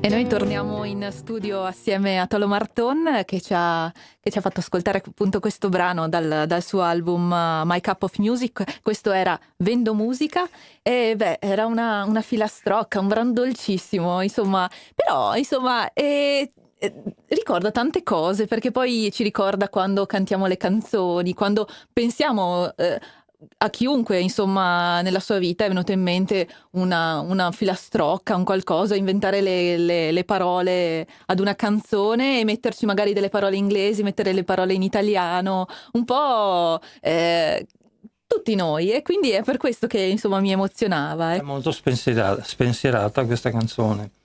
Semplice, proprio per come per i bambini, insomma, mi dicevi, la cantano i bambini. Infatti è vero, questo mi ha scritto più di una persona dicendomi che i loro bambini piccoli, anche piccoli, dicono dai mettimi ancora questa canzone qui, e la canticchiano, sì. A me fa piacere, questa è nata in un sogno, come spesso succede, perché si sogna anche musica, e mi ricordo che ho sognato una persona con un carrettino che cantava Vendo Musica. Aspetta, lo facciamo vedere ai nostri ascoltatori, forse è questa persona qui che è disegnata qui nell'album. Tra l'altro questo disegno è stato realizzato da Barbara Badetti, che poi ha realizzato anche tutto il progetto della copertina, che è una bravissima pittrice, e anche a lei è venuto in mente, sentendo questa canzone, le è venuto in mente un'immagine di questo genere, quindi vedi, tutto torna, no? Ecco, però, Tolo, c'è da dire che tu vendi musica in città, ma la tua città è un po' il mondo, perché sei sicuramente uno dei più grandi, il più grande forse musicista del nostro territorio, però sei anche e soprattutto conosciuto all'estero. Guarda, intanto io dico sempre, siamo tutti i più grandi per un minuto della nostra vita. Sì, anch'io sotto la doccia, sotto la mia doccia. Capita a tutti, capita a me per un minuto, però. Sì, è il mondo, ma è anche un piccolo villaggio, perché a volte penso di essere, come diceva il mio amico David Serb, bassista americano con cui suonavo molto tempo fa, diceva, non so se siamo noi, il nostro gruppo, il massimo dei minimi o il minimo dei massimi. Fantastica questa. E in effetti anch'io ci penso tante volte, non so se io suono nel mondo o se suono per un piccolo villaggio, per un piccolo numero di persone, non lo so. Beh, però insomma, fatto sta che sei davvero sei dei più noti all'estero musicisti italiani, cioè per dire ma insomma per dire insomma nel 98 hai vinto qualcosa che nessuno insomma può vantare. Sì, vabbè, questo è passato un sacco di tempo, è stato bello, è stata una bella patacca che mi tengo qui. Si parla del concorso di Jimi Hendrix. Esatto. Sì, certo, e il premio te l'ha dato anche proprio il papà di Jimi Hendrix, certo, quindi insomma onore all'onore, bisogna riconoscerlo, anche perché insomma magari i più giovani che sono sempre attenti ai fenomeni social, però magari i vecchi dischi dei genitori o comunque non li ascoltano, oggi sanno che abbiamo qui. Guarda, Jimi Hendrix sai perché uno dei motivi perché ho fatto un disco così delicato, così è perché inconsciamente questo disco non ha grandi concorrenti, fatto così. Ma se ti metti a suonare, come poi ho sempre fatto, anch'io tra le tante cose ho suonato la chitarra rock molto con questi assoli molto corposi, energetici, sì. Così molto grintosi, molta improvvisazione. Sì, però è un campo minato, perché è inevitabile il confronto, no? È inevitabile. Poi c'è chi ti dice che sei bravo, c'è chi ti dice che fai schifo e che così, ma questo invece è un disco che è mio personale, è molto sincero, mi sono messo a nudo, non c'è Hendrix, non c'è rock, non c'è blues, non ci sono assoli o quasi niente, c'è solo musica che mi è sgorgata da dentro, che arriva dalla mia fanciullezza e da tante cose, dai film, da queste cose. Dopo torneremo al discorso film, perché ascoltando anche il prossimo brano forse delle atmosfere le possiamo ritrovare, e non sono solo delle atmosfere musicali, ma sono anche proprio delle atmosfere visive. Forse chiudendo gli occhi possiamo immaginarci qualche scena.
Beh, è difficile sfumare le canzoni di Tolo Marton, questi brani, perché avresti voglia di chiudere gli occhi, anche io qui in studio avrei voglia di chiudere gli occhi e insomma rilassarmi e immaginare, proprio perché queste canzoni nascono un po' come colonne sonore, e non ci sono tantissime parole pronunciate, ma le immagini sono lasciate alla musica.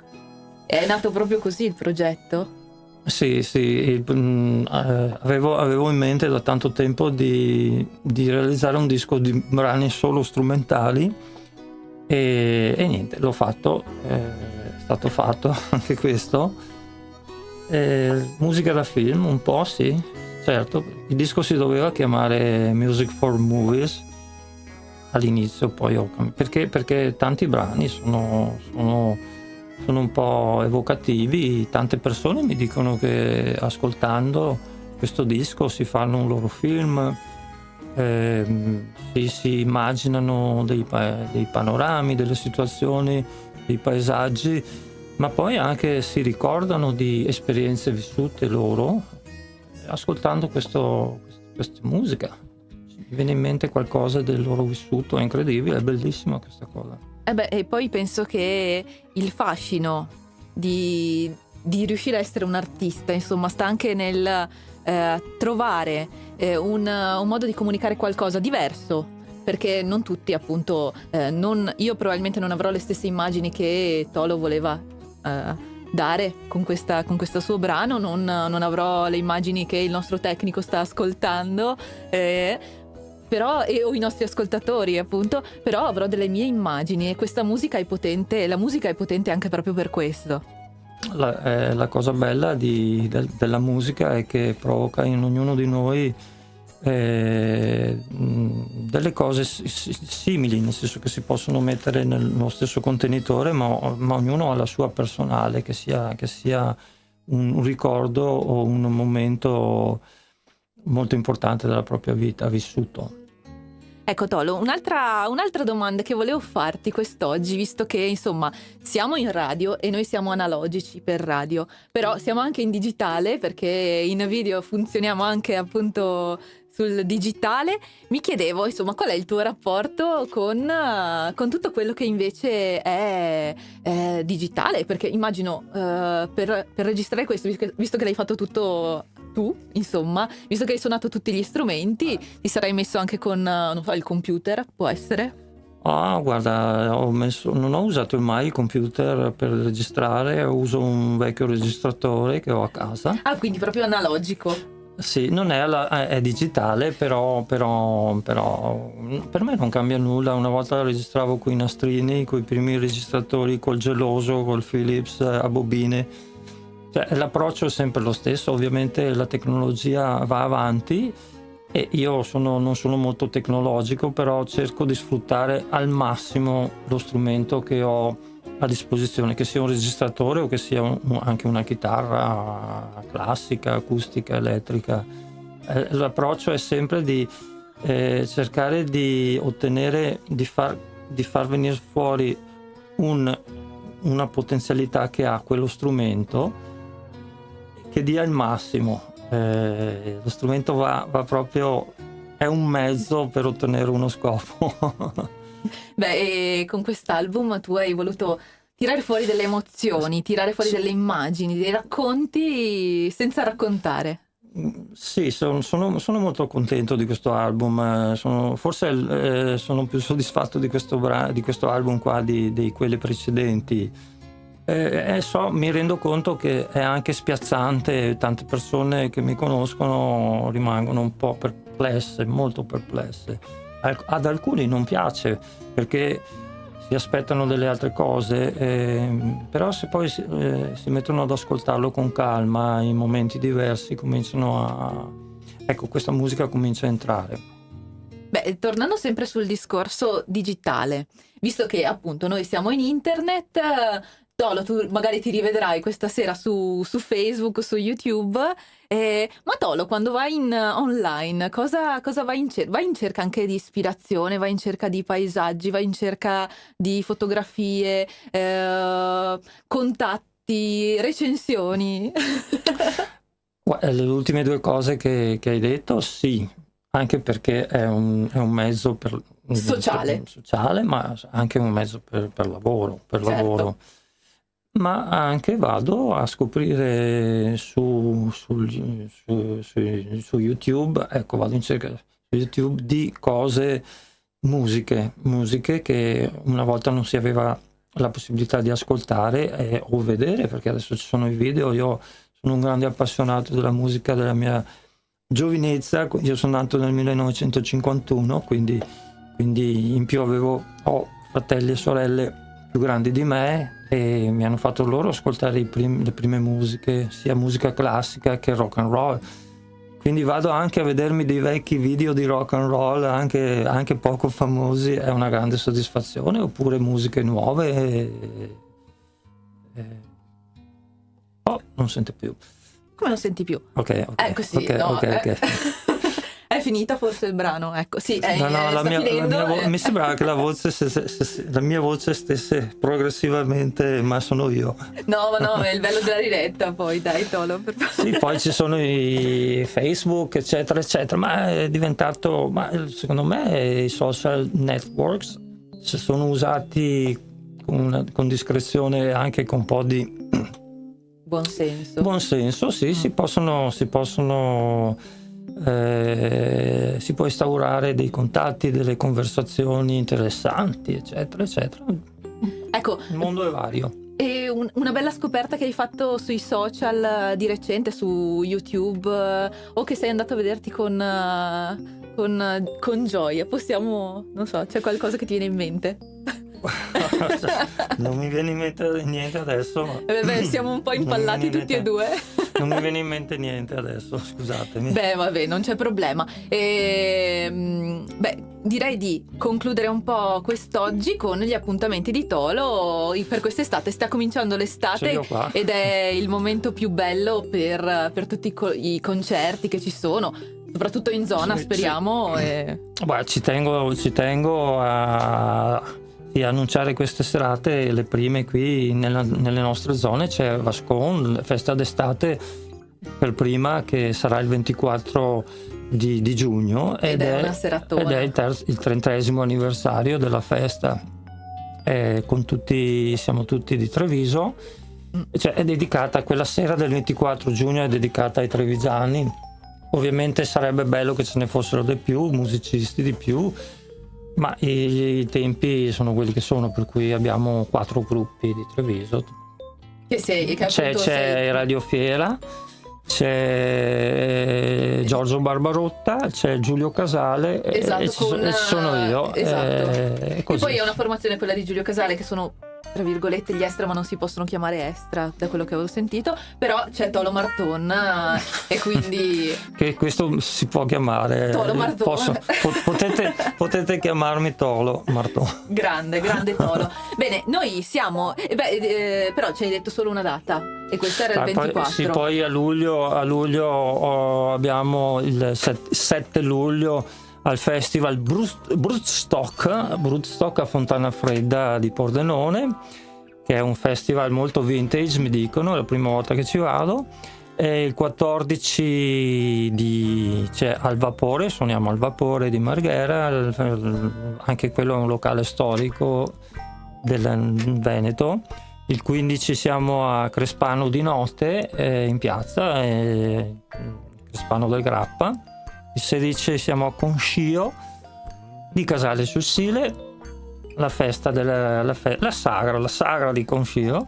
E poi a Valdagno il mini festival blues in provincia di Vicenza il giorno 19. E poi se volete andare su www.tolomarton.com trovate tutte le date. Sì, perché appunto prima abbiamo parlato di digitale, ma anche Tolo c'è la pagina Facebook, c'è il sito internet, ci sono tutti i riferimenti per... E poi posso dire, questo disco potete anche questo trovarlo da qualche parte, certo. Nei negozi non tanto, ma no, ce n'è un negozio a Treviso che è il Mezzoforte a Treviso, e altrimenti lo trovate anche basta scrivere un messaggio sul sito mio www.tolomarton.com, lo trovate anche su Spotify. Ah, ecco, si vedi trova anche come si dice? in digitale. In digitale, sì. Certo. Bene, andiamo con l'ultimo brano che ascoltiamo in toto questa sera, Mero Mero. Da dove nasce questo titolo? Ce lo racconti? Mero Mero, anche questo è nato da un sogno, guarda caso. Io ho fatto tanti brani anche al Pine Valley, che è un brano mio vecchio che è sempre stato molto gradito. È lo stesso Mero Mero, è nato da un sogno tanti anni fa, lo cantava mia figlia quando era bambina. Quindi il titolo nasce da un ricordo, insomma, affettivo, quello della tua bimba. Infatti Sentimental Cup, che è la parte centrale, è quella un po' della famiglia ed sentimentale. Bene, siamo in conclusione. Io ringrazio davvero Tolo Marton che ha presentato qui My Cup of Music, grazie. Andiamo ad ascoltare ora Mero Mero. Ok.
Intervista in musica. Prima dell'aperitivo, una chiacchierata con i protagonisti della nostra scena musicale.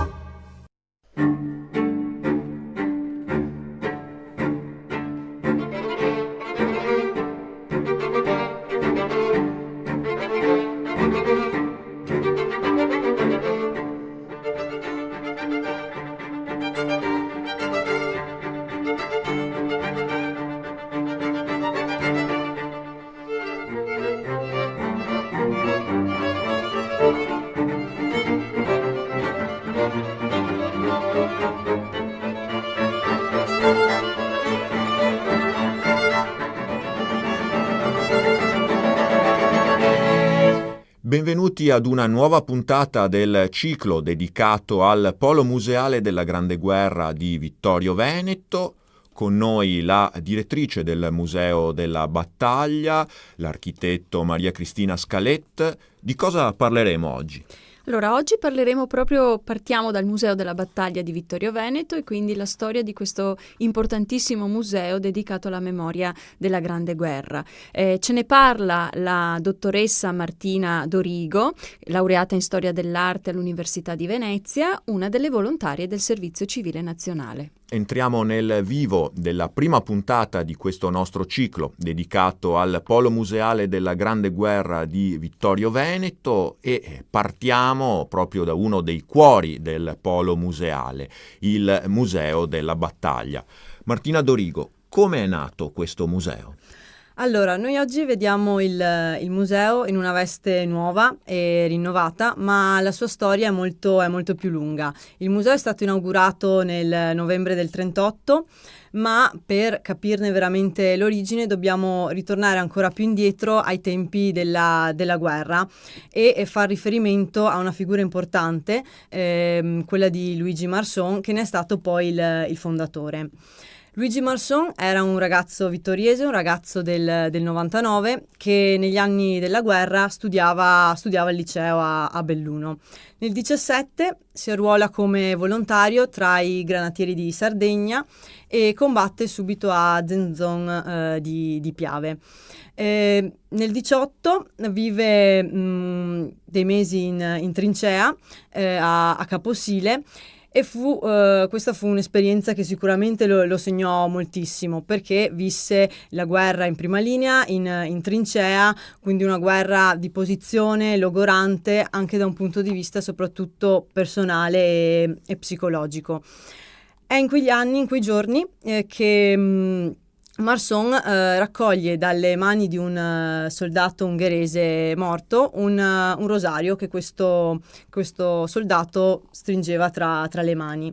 E questo oggetto, che non è un oggetto bellico, ma un oggetto personale, è stato il cimelio, diciamo, che ha dato origine poi alla sua importante raccolta di oggetti.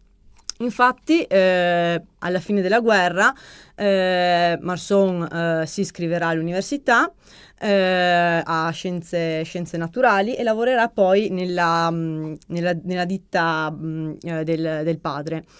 Negli anni però continuerà a coltivare questa sua passione di raccolta di cimeli della guerra, ottenendo anche delle autorizzazioni ufficiali della pubblica sicurezza e della prefettura di Treviso a raccogliere cimeli ed oggetti legati alla guerra. E in effetti questo primo oggetto, questo rosario, in qualche modo caratterizzerà poi anche lo sviluppo della collezione, perché dicevamo non è un oggetto propriamente bellico, un'arma o simile, che sarà proprio poi uno degli aspetti della collezione messa insieme da Luigi Marson. Esatto, sarà un aspetto distintivo della collezione di Luigi Marson e in realtà poi anche del Museo della Battaglia, soprattutto come oggi nella sua veste rinnovata. La collezione di Luigi Marson ha proprio questa caratteristica di inglobare armi, divise, ma anche oggetti che si rifanno a una guerra vista da un punto di vista più personale e intimistico, quindi il rosario ne è l'oggetto forse più rappresentativo, ma anche Marson raccolse numerose lettere e diari personali che ci danno quindi una testimonianza diretta dei sentimenti e dei momenti privati vissuti dai soldati in trincea. E tra l'altro il nome di Marson è tuttora legato al Museo della Battaglia. Sì, perché tutt'oggi il nipote dell'allora Luigi Marson, oggi l'ingegner Luigi Marson, che porta lo stesso nome del nonno, è presidente onorario del museo. Abbiamo detto il Museo della Battaglia, fondato nel 1938, ma naturalmente il museo attuale non è più quello di allora, è cambiato in questi decenni. Esatto, il museo oggi è un museo nuovissimo perché è stato inaugurato nel 2014, sempre nella loggia della comunità di Ceneda, la sede rimane la stessa, però in una veste totalmente nuova. Il museo era nato ed era stato aperto nel 1938, nel 2012 poi è stato chiuso proprio per una ristrutturazione e appunto un rinnovamento delle sale, degli ambienti espositivi, grazie a un importante finanziamento europeo e regionale che hanno permesso la nuova sistemazione. Il museo oggi è un museo molto moderno, contemporaneo che diciamo invita a una visita interattiva e ha la caratteristica di essere particolarmente immersivo. Ho detto che è un museo molto moderno perché all'interno del percorso espositivo ci sono supporti audiovisivi, quindi video da poter vedere e ascoltare. È un museo interattivo perché ci sono proprio dei cassetti da aprire, da scoprire, con cimeli, lettere, oggetti, fotografie da poter guardare e approfondire. La sistemazione e la distribuzione delle sale è totalmente nuova. Il museo è oggi organizzato in tre piani. Al piano terra si è voluto riprodurre l'ambiente della trincea. La trincea è forse il simbolo della prima guerra mondiale, quindi una guerra di posizione, e la riproduzione di questo ambiente è stata fatta anche da un punto di vista molto sensoriale. Quindi si entra in un ambiente buio con delle pareti alte che cercano di riprodurre chiaramente quelle della trincea. Anche il pavimento è sconnesso come doveva essere quella della trincea, e si sentono i rumori che sentivano anche i soldati in quei luoghi, quindi gli aerei che passano, le bombe, lo scoppio delle bombe che vengono lanciate. Quindi davvero un'esperienza multisensoriale. Poi invece, questo dicevamo al primo livello, poi si sale. Si sale al primo piano, dove una sala è dedicata alla storia, all'origine del museo. Quindi si è voluto riprodurre l'armeria di Marson, dove sono sistemate appunto una parte delle armi che inizialmente trovavano spazio nell'abitazione di Marson e poi nel museo, e è una raccolta veramente ricca perché ci sono le armi in dotazione all'esercito austro-ungarico, quelle in dotazione al Regio Esercito Italiano e anche agli altri eserciti belligeranti, armi bianche, quindi pugnali, baionette, ma anche armi da fuoco, quindi fucili, le pistole semiautomatiche piuttosto che i revolver. Nell'altra sala, che è ospitata al primo piano, si è voluto, diciamo, ricostruire degli ambienti che riguardassero l'anno dell'occupazione. E questo è forse uno degli aspetti più importanti del museo, perché questo piano è un piano dedicato al ricordo di un anno difficile, dell'anno della fame, visto proprio dal punto di vista della popolazione civile.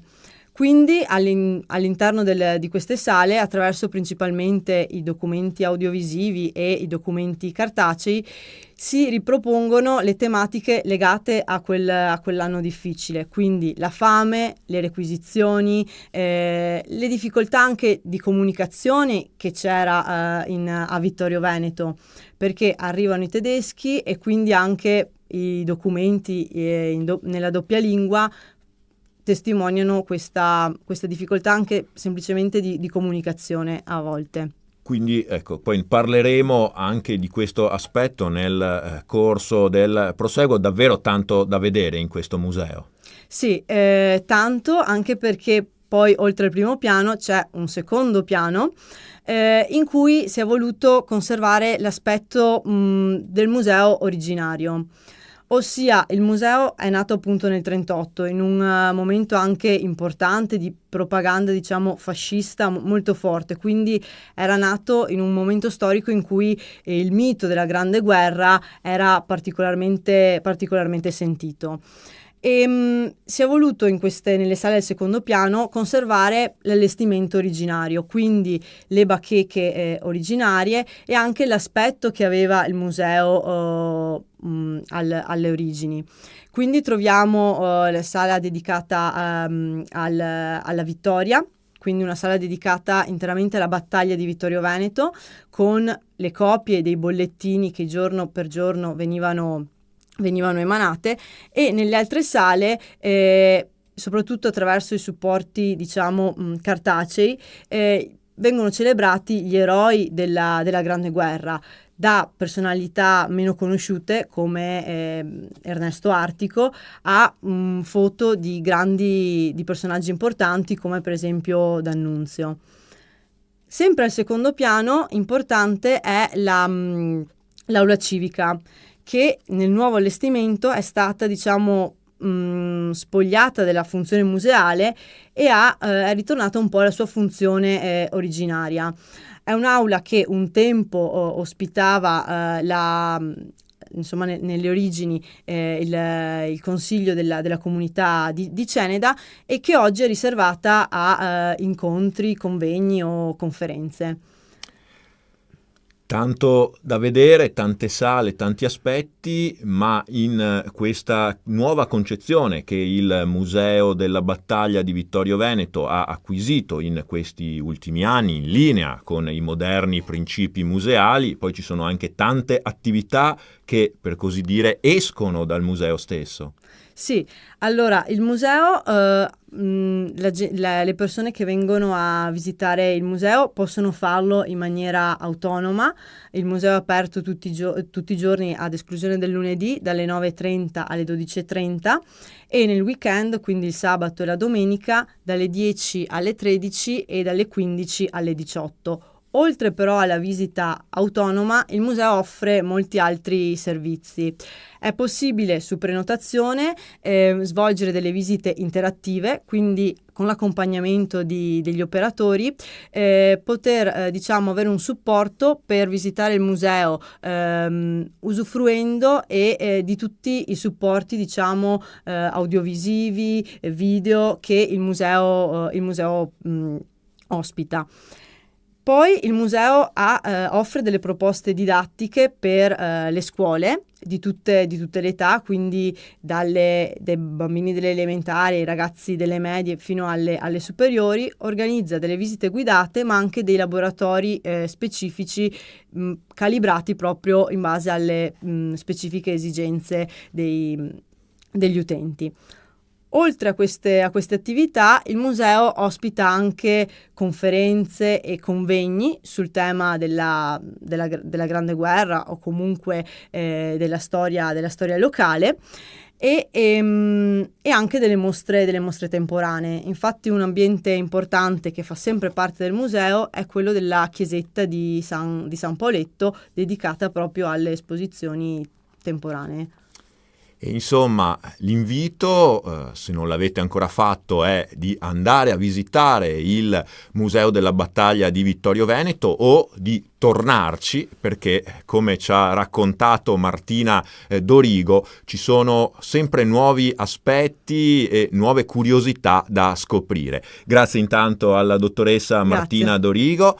E noi vi diamo appuntamento alla prossima puntata del ciclo dedicato alla scoperta del Polo Museale della Grande Guerra di Vittorio Veneto.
Bentrovati cari amici con la nostra e vostra terza pagina, come dico sempre, del Zeviro in formato audio e video della cultura. Credo di averne già fatto cenno. Storicamente alla cultura l'informazione stampata ha sempre riservato una posizione di rilievo, appunto la terza pagina del giornale. tutte le testate nazionali e locali e per dare evidenza al servizio di interesse generale dato alla cultura hanno scelto di pubblicare questa terza pagina stampandola tutti con lo stesso carattere tipografico. Alla pagina della cultura venne riservata l'eleganza del carattere di stampa chiamato Elzeviro, peraltro ben noto anche per la sua nitidezza, un carattere appositamente creato, se non erro, nel 1600 dall'incisore Christoffel van Dyck per una famiglia di tipografi ed editori olandesi, gli Elsevier, e se non erro la loro casa editrice esiste ancora oggi. E perché mi sono detto non dotare anche le televisioni di informazione al territorio dell'eleganza e della chiarezza dell'Elzeviro, della cultura? Ecco quindi la vostra terza pagina in formato video e audio. Mi sembra quantomeno giusto, corretto dotare di una delle massime espressioni della cultura, la musica, che informa il territorio, mettere in evidenza con eleganza e chiarezza che le nostre imprese svolgono un genuino servizio di interesse generale, sostenendo anche la cultura. Mi permetto di salutare un grande appassionato di cultura, quale l'appena rieletto Presidente della Repubblica Italiana, Sergio Mattarella. Era evidente sin dall'inizio che nulla sarebbe cambiato e in un certo senso mi faccio complice del signor Presidente nel dire che avrebbe meritato di riposare, ma al contempo lo ringrazio del sacrificio di aver accettato questo nuovo incarico. Da persona di grande cultura spero possa considerare l'abrogazione del DPR 146 2017. Quando l'ha firmato certo non poteva conoscere, non poteva sapere che avrebbe violato il principio costituzionale del pluralismo dell'informazione, peraltro a lui molto caro. Speriamo questo messaggio gli possa arrivare e possa aiutare gli oltre 500 editori locali costretti a chiudere e i più di 5.000 loro dipendenti, nostri dipendenti, costretti alla disoccupazione. Ebbene, tra di voi chi volesse darci una mano, firmare la petizione per evitare questo disastro a migliaia di famiglie, può farlo dal portale web www.reasat.eu. Chissà, mai dire mai. Il programma di oggi ci vede in compagnia di un duo programmato per una nuova produzione, ma purtroppo il maestro Scattolin ha avuto qualche linea di febbre nei giorni scorsi e abbiamo preferito posticiparla, dato il momento. Vi proponiamo quindi sempre lo stesso duo, Massimo Scattolin alla chitarra e il grande Paolo Tagliamento al violino, nella produzione che ha preceduto quella che stavamo per registrare, che stavamo per proporvi. La continuazione ve la faremo vedere e ascoltare a fine mese, salute permettendo ovviamente. Di questa produzione al tempo abbiamo anche fatto, era il 2019, e stampato un CD, Two for Live Concert, primo e unico CD prodotto da Radio Veneto 1, una testimonianza che ci fa piacere. Ecco appunto il CD che avete già visto in sovraimpressione. Il programma di questo CD, Niccolò Paganini, prima sonata in La minore dal Centone opera 64, il cantabile opera 17 in Re maggiore e la sonata concertata in La maggiore, da Paganini a Mauro Giuliani, Gran duo concertante, opera 85 in La maggiore, di Pablo de Sarasate, Zigheu Nerveissen, la zingaresca, opera 20 in Do minore. Sempre di Massimo Scattolin e Paolo Tagliamento, vi faccio vedere anche il nuovo CD che hanno fatto tributo a Ennio Morricone, qualcosa di sublime, merita davvero di essere ascoltato, ve lo consiglio. Bene, buon ascolto con questa prima parte. La seconda parte la registreremo le prossime settimane e a fine mese ve la proporremo. Buon ascolto.